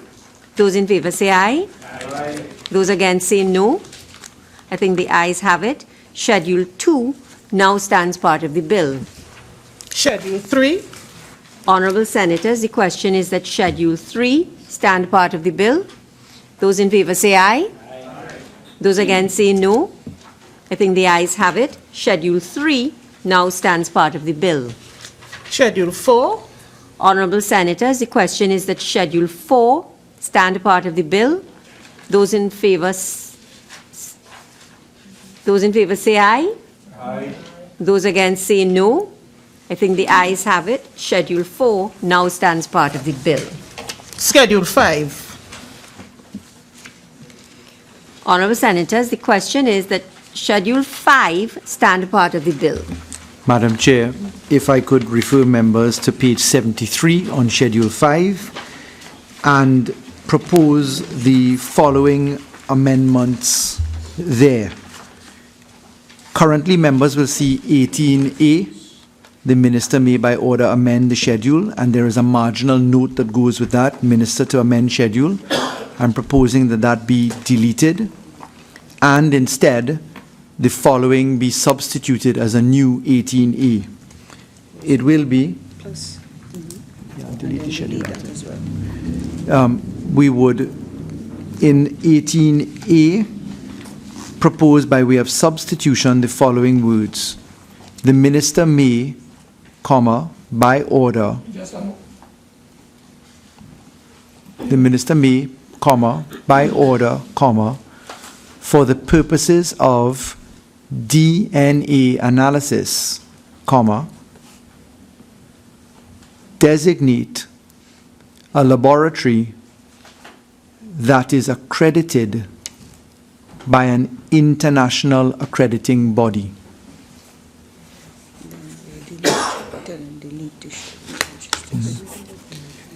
It's proposed.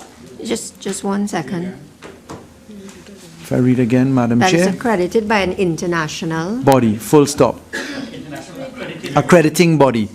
So it would read 18A, the Minister may, comma, by order, comma, for the purposes of DNA analysis, comma, designate a laboratory that is accredited by an international accrediting body.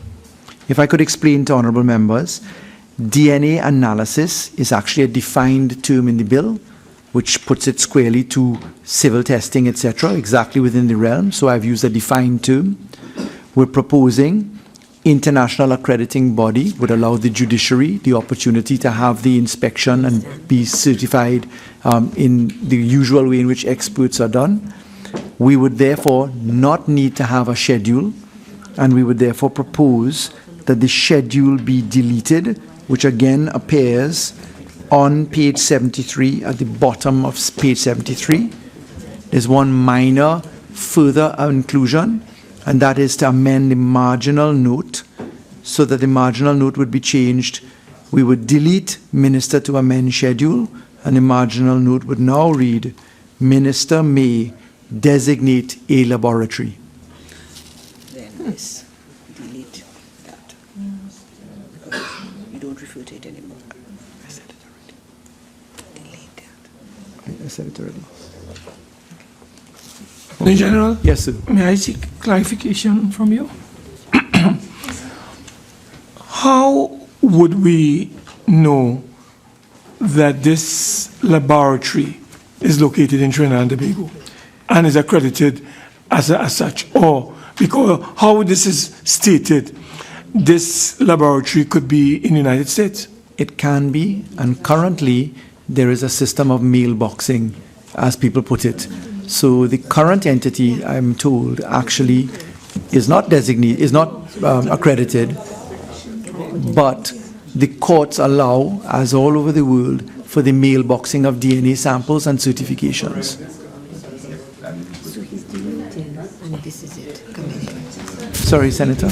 AG, are you saying that the same opportunities that apply to this particular lab can also be given to forensics, so that they can also do the mailboxing? Is it a I fact? had a chance to look at the Forensics Institute, specifically in the body of the DNA legislation, the Administration of Justice DNA Act, and the Forensics Institute is designated itself and does in fact do some DNA testing here.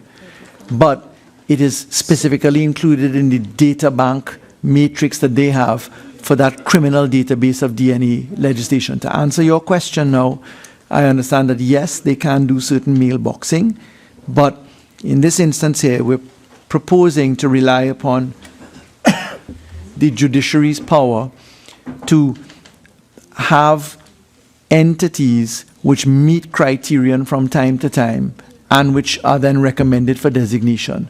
But the point is that they must produce their credentials, that they are meeting international standards, and that they are properly designated.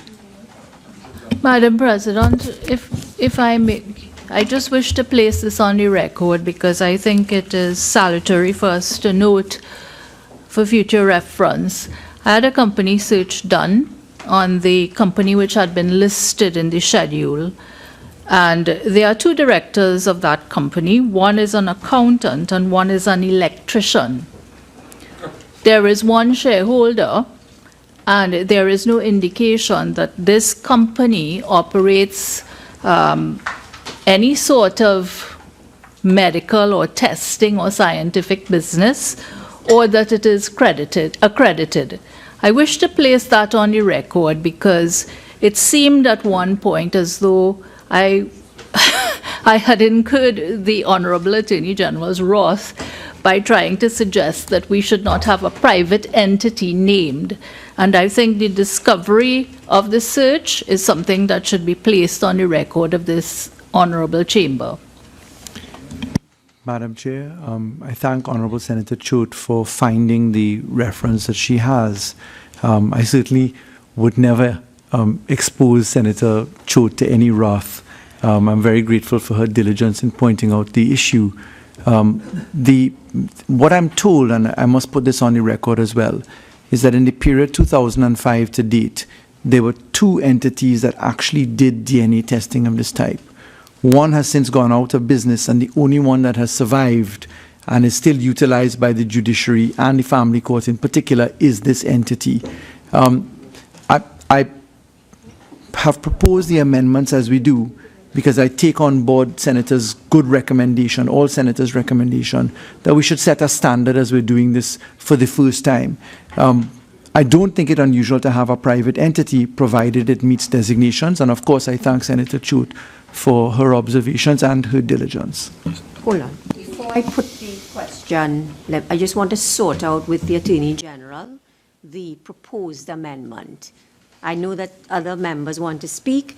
Let me just sort out because we have to record it to then put it to the committee. Okay? Honorable Attorney General, first of all, you are deleting 18A as obtains in Schedule 5. And you are replacing it with a new 18A. The side note will read, Minister may designate a body. And then the new 18, a laboratory. A laboratory. Okay, a laboratory. And the new 18A, the minister may, by order, for the purposes of DNA analysis, designate a laboratory that is accredited by an international accrediting body. Yes? Yes, ma'am. And then, is something happening lower down with the schedule? Yes, ma'am. After M, which appears on the bottom of page 73, yes, we are deleting schedule list of approved labs, section 2 and 18. Okay. And 1 occupational health solutions of 24 Gaston Street, Lounge Park, Chaguanas, telephone number 672-2444. So all of that is coming yes. off? Okay. In fact, we would need to take it off to keep it clean from M. So from M, by inserting after section 19 the following schedule, and then the schedule as I have just read out to you, Madam Chair. Okay. So the whole of M comes out. Okay. Yes, ma'am. Okay. Senator Solomon. Through the chair, am I to understand, just for clarification, that what we were being asked to support this Occupational Health Solutions Limited of 24 Gaston Street, Lounge Park, Chaguanas, telephone number 672-2444, under the schedule of list of approved labs, we now discover is not a lab at all. It is a shell company, and it's not accredited as a lab, and it's just a post box, a post forwarding box. Is that what we have got to at this stage now? If I could just perhaps answer, the judiciary of Trinidad and Tobago and Trinidad and Tobago itself does not have a single accredited lab, including the Trinidad and Tobago Forensics Institute, insofar as one may look to certifications of a standard of an ISO type. There is nothing in the jurisdiction that has met with certification. The judiciary has been using for family matters on a voluntary basis consent to use a service provided in Trinidad and Tobago, which I can't say is a shell service. A business isn't a business or a shell business just because it does what it does. But they have been using the facility of having DNA testing done abroad via this local entity, which may or may not be some form of affiliate. I don't know. With the greatest of respect, Honorable Attorney General, that has no specialty whatsoever. It's just a mail forwarding box. And I don't see, why is it designated in the judiciary or otherwise is choosing to say that this is a specialized lab and we should be using them only? Senator, that seems to me to be could I ask very a question? disturbing. Could I ask a question, Senator Solomon? Is it that you get it? Is it your understanding that we are continuing to use this entity as a designated entity? I'm trying to understand why it was there in the first place. By recommendation and of why the judiciary. why it is that it wasn't properly investigated before it was presented as Senator such. Senator Solomon, I think honorable members, I think the amendment is now going to be put before the committee. I think this issue has been discussed. The Attorney General has put forward his proposed amendments. Madam Chair, I don't want, it's very dangerous to leave one point out saying, it is imperative for people to understand whether a DNA analysis is done here, California, England, or not. There must be an entity that has the ability to take the samples in a prescribed fashion. And therefore, I want to be cautious that I have had the benefit of the judiciary telling me this is what they use, they certify it, they are satisfied with it, the results are reliable. But it is very dangerous to run off and say skybox and this and pour scorn. Let's be fair. There has to be a method and sample by which one goes about doing these things. So I want to put balance, lest Trinidad and Tobago, who's looking at this, runs off with the wrong impression. Let's take some caution in the manner in which we criticize entities, please. Madam Chair, I want to advise, AG, I'd like to advise you that we have to be very cautious, you in particular, because this thing has now caused us to look at this whole exercise in a very, very detailed way now. So even though we are supporting it, these buildings, as an example, we will now have to do a thorough investigation into these buildings that we have been told have been located, one in Faizabad, the other one in Port of Spain, and in Tobago. Because what is happening here, because you have been misled with the greatest respect. I don't accept that I've been misled at all. I have practiced in the courts of Trinidad for quite a while. Honorable Attorney General. Honorable Attorney General. Those are large brandishments to be throwing around with the greatest of respect. Senator Mark, it is time now for us to move on with the committee's work. So I am going to now go through with the proposed amendment and put it to the committee. And I ask all senators to listen because it is a little technical. So I would ask everyone to just assist as we move forward. So the question is that Schedule 5 be amended as follows. 1, by deleting 18A of item 13 on page 73 and replacing with the following section. Minister may designate a laboratory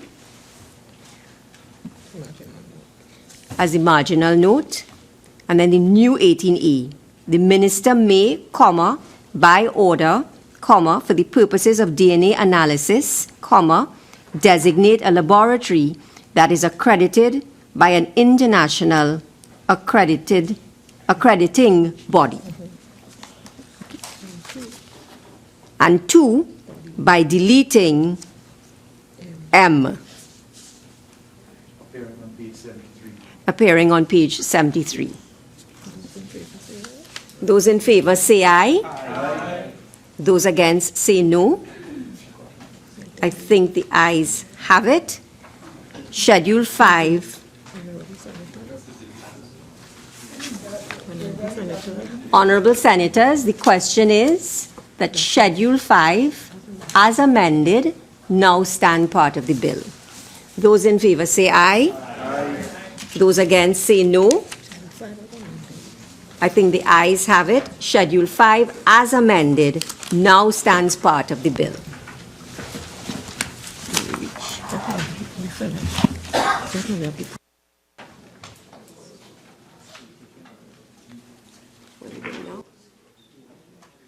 Madam Chair, if I could ask for your indulgence in proposing a new clause, and that it be specifically inserted after clause 41, which appears on page 29 of the bill. Clause 41, right? Yes, sir. A new clause 41A to be inserted after clause 41.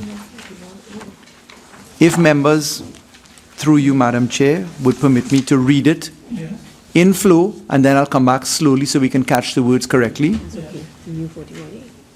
And the purpose of this amendment is to take care of the strictures in Schedule 4 and the fact that clause 40, in 40 subclause 1, it says you can't have peer resolution if you have a Schedule 4 matter.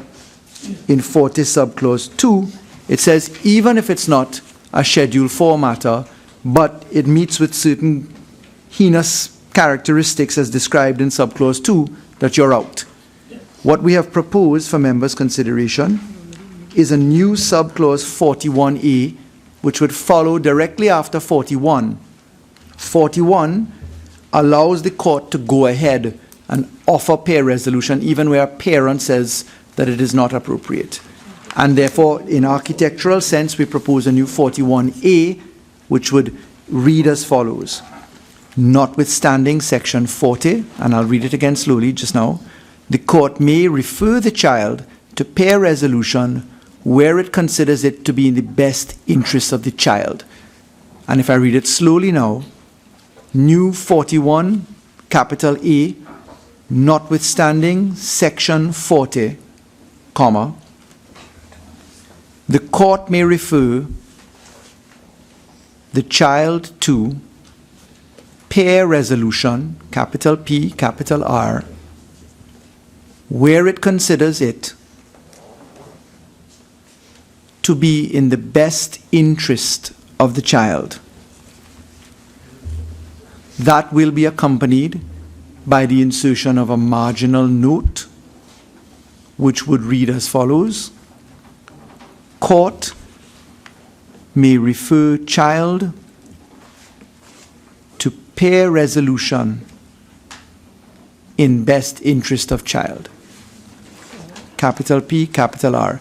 And the purpose of that proposed amendment is to allow the court the overall consideration of any matter as may be justiciable in all the circumstances. Honorable Attorney General, what's the marginal note again? Marginal note would read, court with a capital C may refer child to pair resolution, capital P, capital R, in best interest of child.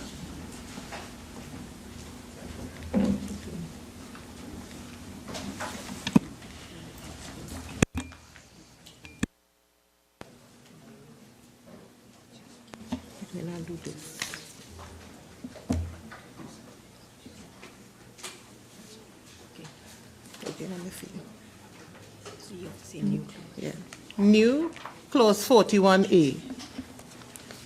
Court may refer child to pair resolution in best interest of child.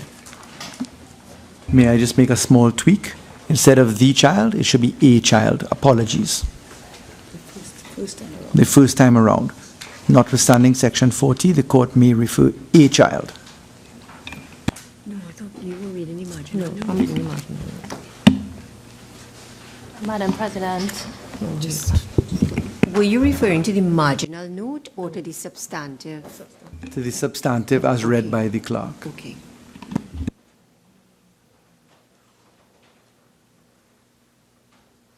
Question is that new clause 41A be read a second time. Those in favor say aye. Aye. Those against say no. I think the ayes have it.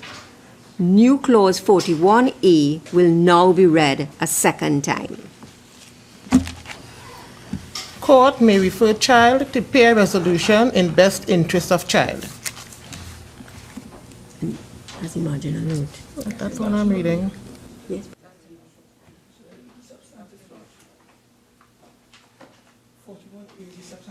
Yes, sir. What you just read is the marginal note. Yes. So read the substantive clause. Yes, please reread the substantive clause. That 41A. Notwithstanding Section 40, the court may refer a child to pair resolution where it considers it to be in the best resolution of the child. Best interest of the child. Yeah. Refer a child? Yes, sir. Yeah. That's good. That's good. Madam President. We're just trying to get the wording correct, and then we will invite comments. Okay? Honorable Attorney General, are you satisfied? We've read the correct marginal note and substantive new 41E. Yes, Madam Okay? Chair. All right. Yes, Senator Ramkisoon. Thank you, Madam President. Sorry, Madam Chair. I just wanted to ask the AG, with this particular clause 40E, what is the major difference with 44 when a child denies guilt and the court refers a child to pair resolution? Because it says where the court refers a child to pair resolution and a recommendation is received by the court as to the sanctions of the child, the court may review the recommendation. So the court has a decision to send the child to resolution. If he refuses in the first case, he can appear before the court. That was my understanding of it. So I just wanted to know what is the major difference at this time. Thank you, Honourable Senator. Through you, Madam Chair. The difference is that 44 is treating with the circumstance where the child would normally qualify for pair resolution in the old clauses as we had it before, but where the child had denied guilt. So there was not a bar that the child could not even be considered for peer resolution because he or she had a Schedule 4 matter, or a matter which was so serious that it would be treated under 42 as opposed to 41. So the purpose of the new 41A is to allow the child, in the discretion of the court, notwithstanding the general prohibition that you should not be involved in violent matters, etc., if the court thought it fit that, look, in all the circumstances, this child should be a participant in peer resolution, that the child could participate. So that is to lift the Schedule 4 limitation, or 42 limitation, which was where you're not Schedule 4 but you're violent in the circumstances set out in 42. That's it. That's as precise as I can be.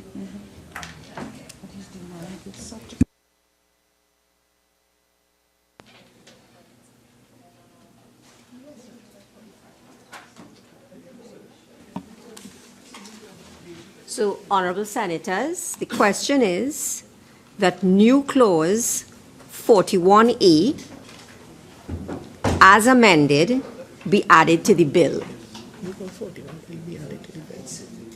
Okay. The question is that new clause 41A be added to the bill. Those in favor say aye. Aye. Those against say no. I think the ayes have it. New clause 41A now stands part of the bill. Preamble. Honourable Senators, the question is that the preamble be approved. Those in favor say aye. Aye. Those against say no. I think the ayes have it. The preamble is approved. Honourable Senators, the question is that the bill, as amended, be now reported to the Senate. Those in favor say aye. Aye. Those against say no. I think the ayes have it. The bill as amended will now be reported to the Senate.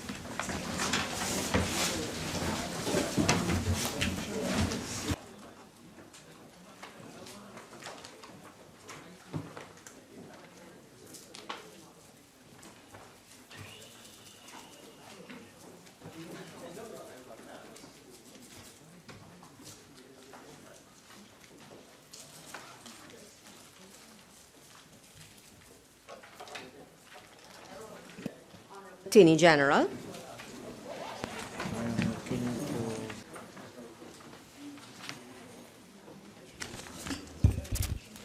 Madam President, I wish to report that a bill entitled An Act to Make Jurisdiction for All Family Matters and Children Matters Exercisable in a Division of the High Court to be called the Family and Children Division and to make provision for matters connected therewith was considered in committee and was approved with amendment.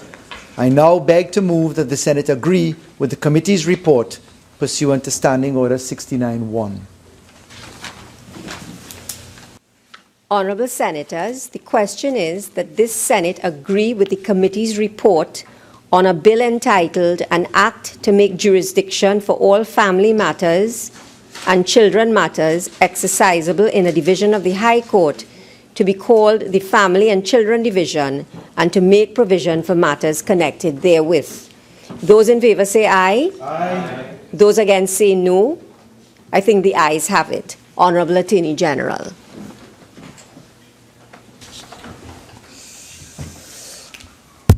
Madam Speaker, I beg to... Madam President, apologies. They confused me in moving me to the House and now back in the Senate. Madam President, I beg to move that a bill entitled An Act to Make Jurisdiction for All Family Matters and Children Matters Exercisable in a Division of the High Court to be called the Family and Children Division and to make provision for matters connected therewith be forthwith read a third time and passed.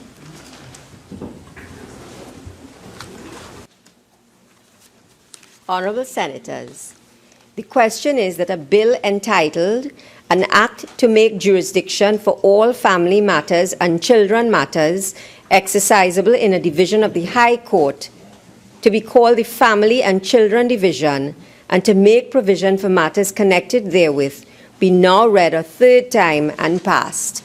Those in favor say aye. Aye. Those against say no. I think the ayes have it. Madam President. You can call the division. Absolutely correct, yes. You can call for a division. I call for a division, Madam President. I support it. I support it. Yes. We want to show unanimity. Not like the IR. I am not in contravention of any rules of the Senate. Absolutely correct, sir.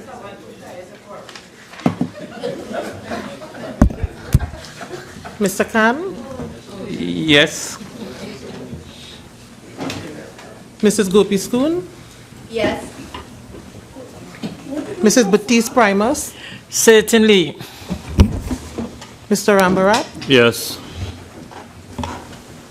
Dr. Henry? Yes.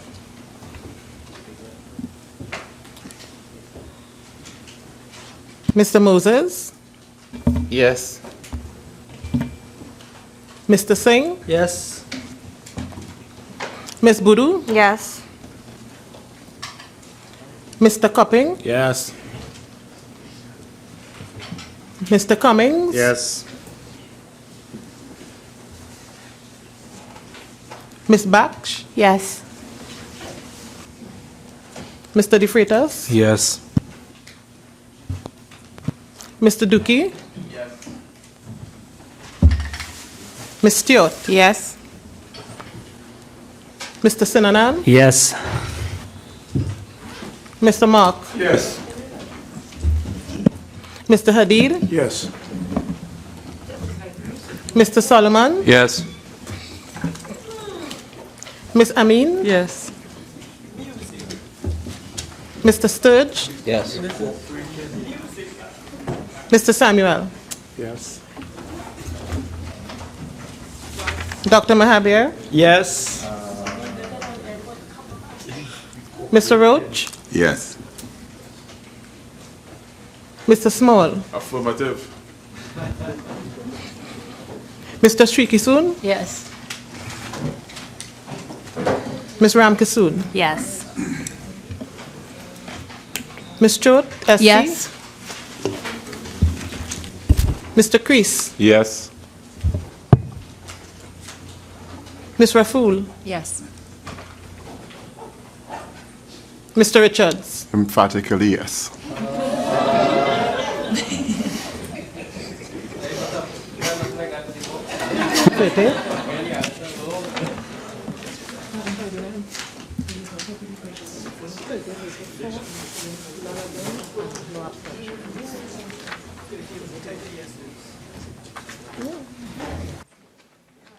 Honorable Senators, the result of the division is that 30 senators voted for, no one voted against, and there was no abstention.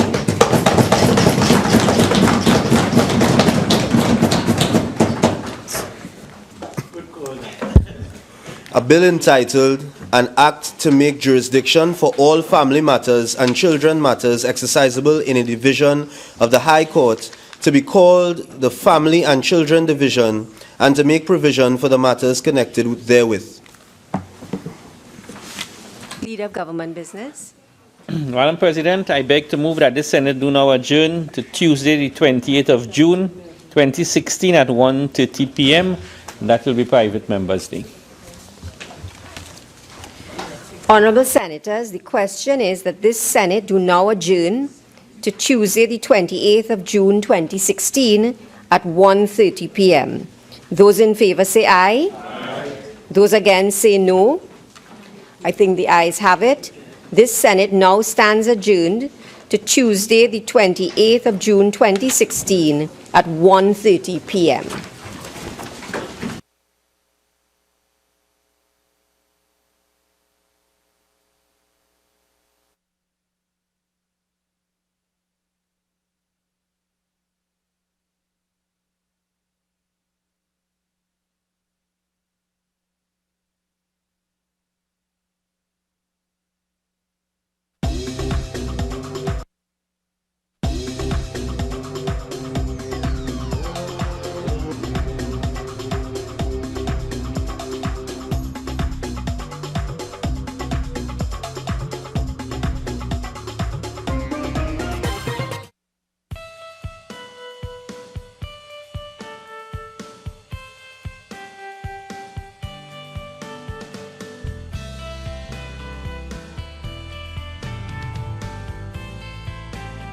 This has been a presentation of the Parliament Channel and Parliament Radio 105.5 FM.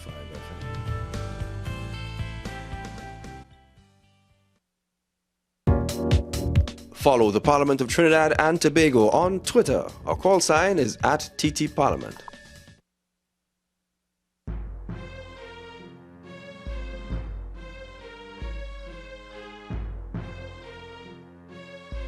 You're viewing the Parliament Channel 11, also broadcasting on 105.5 FM.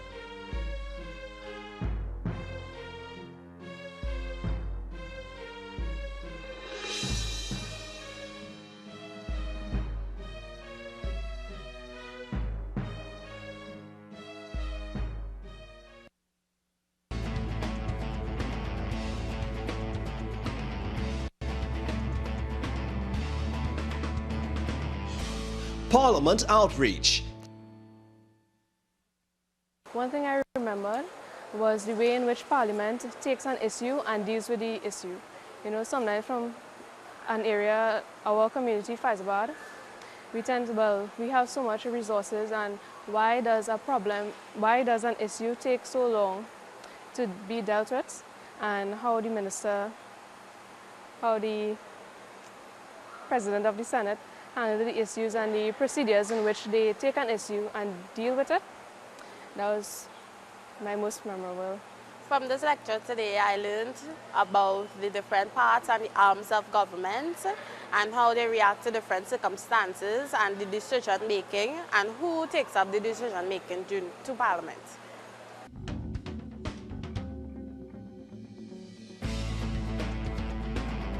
Parliament Outreach. Check our website.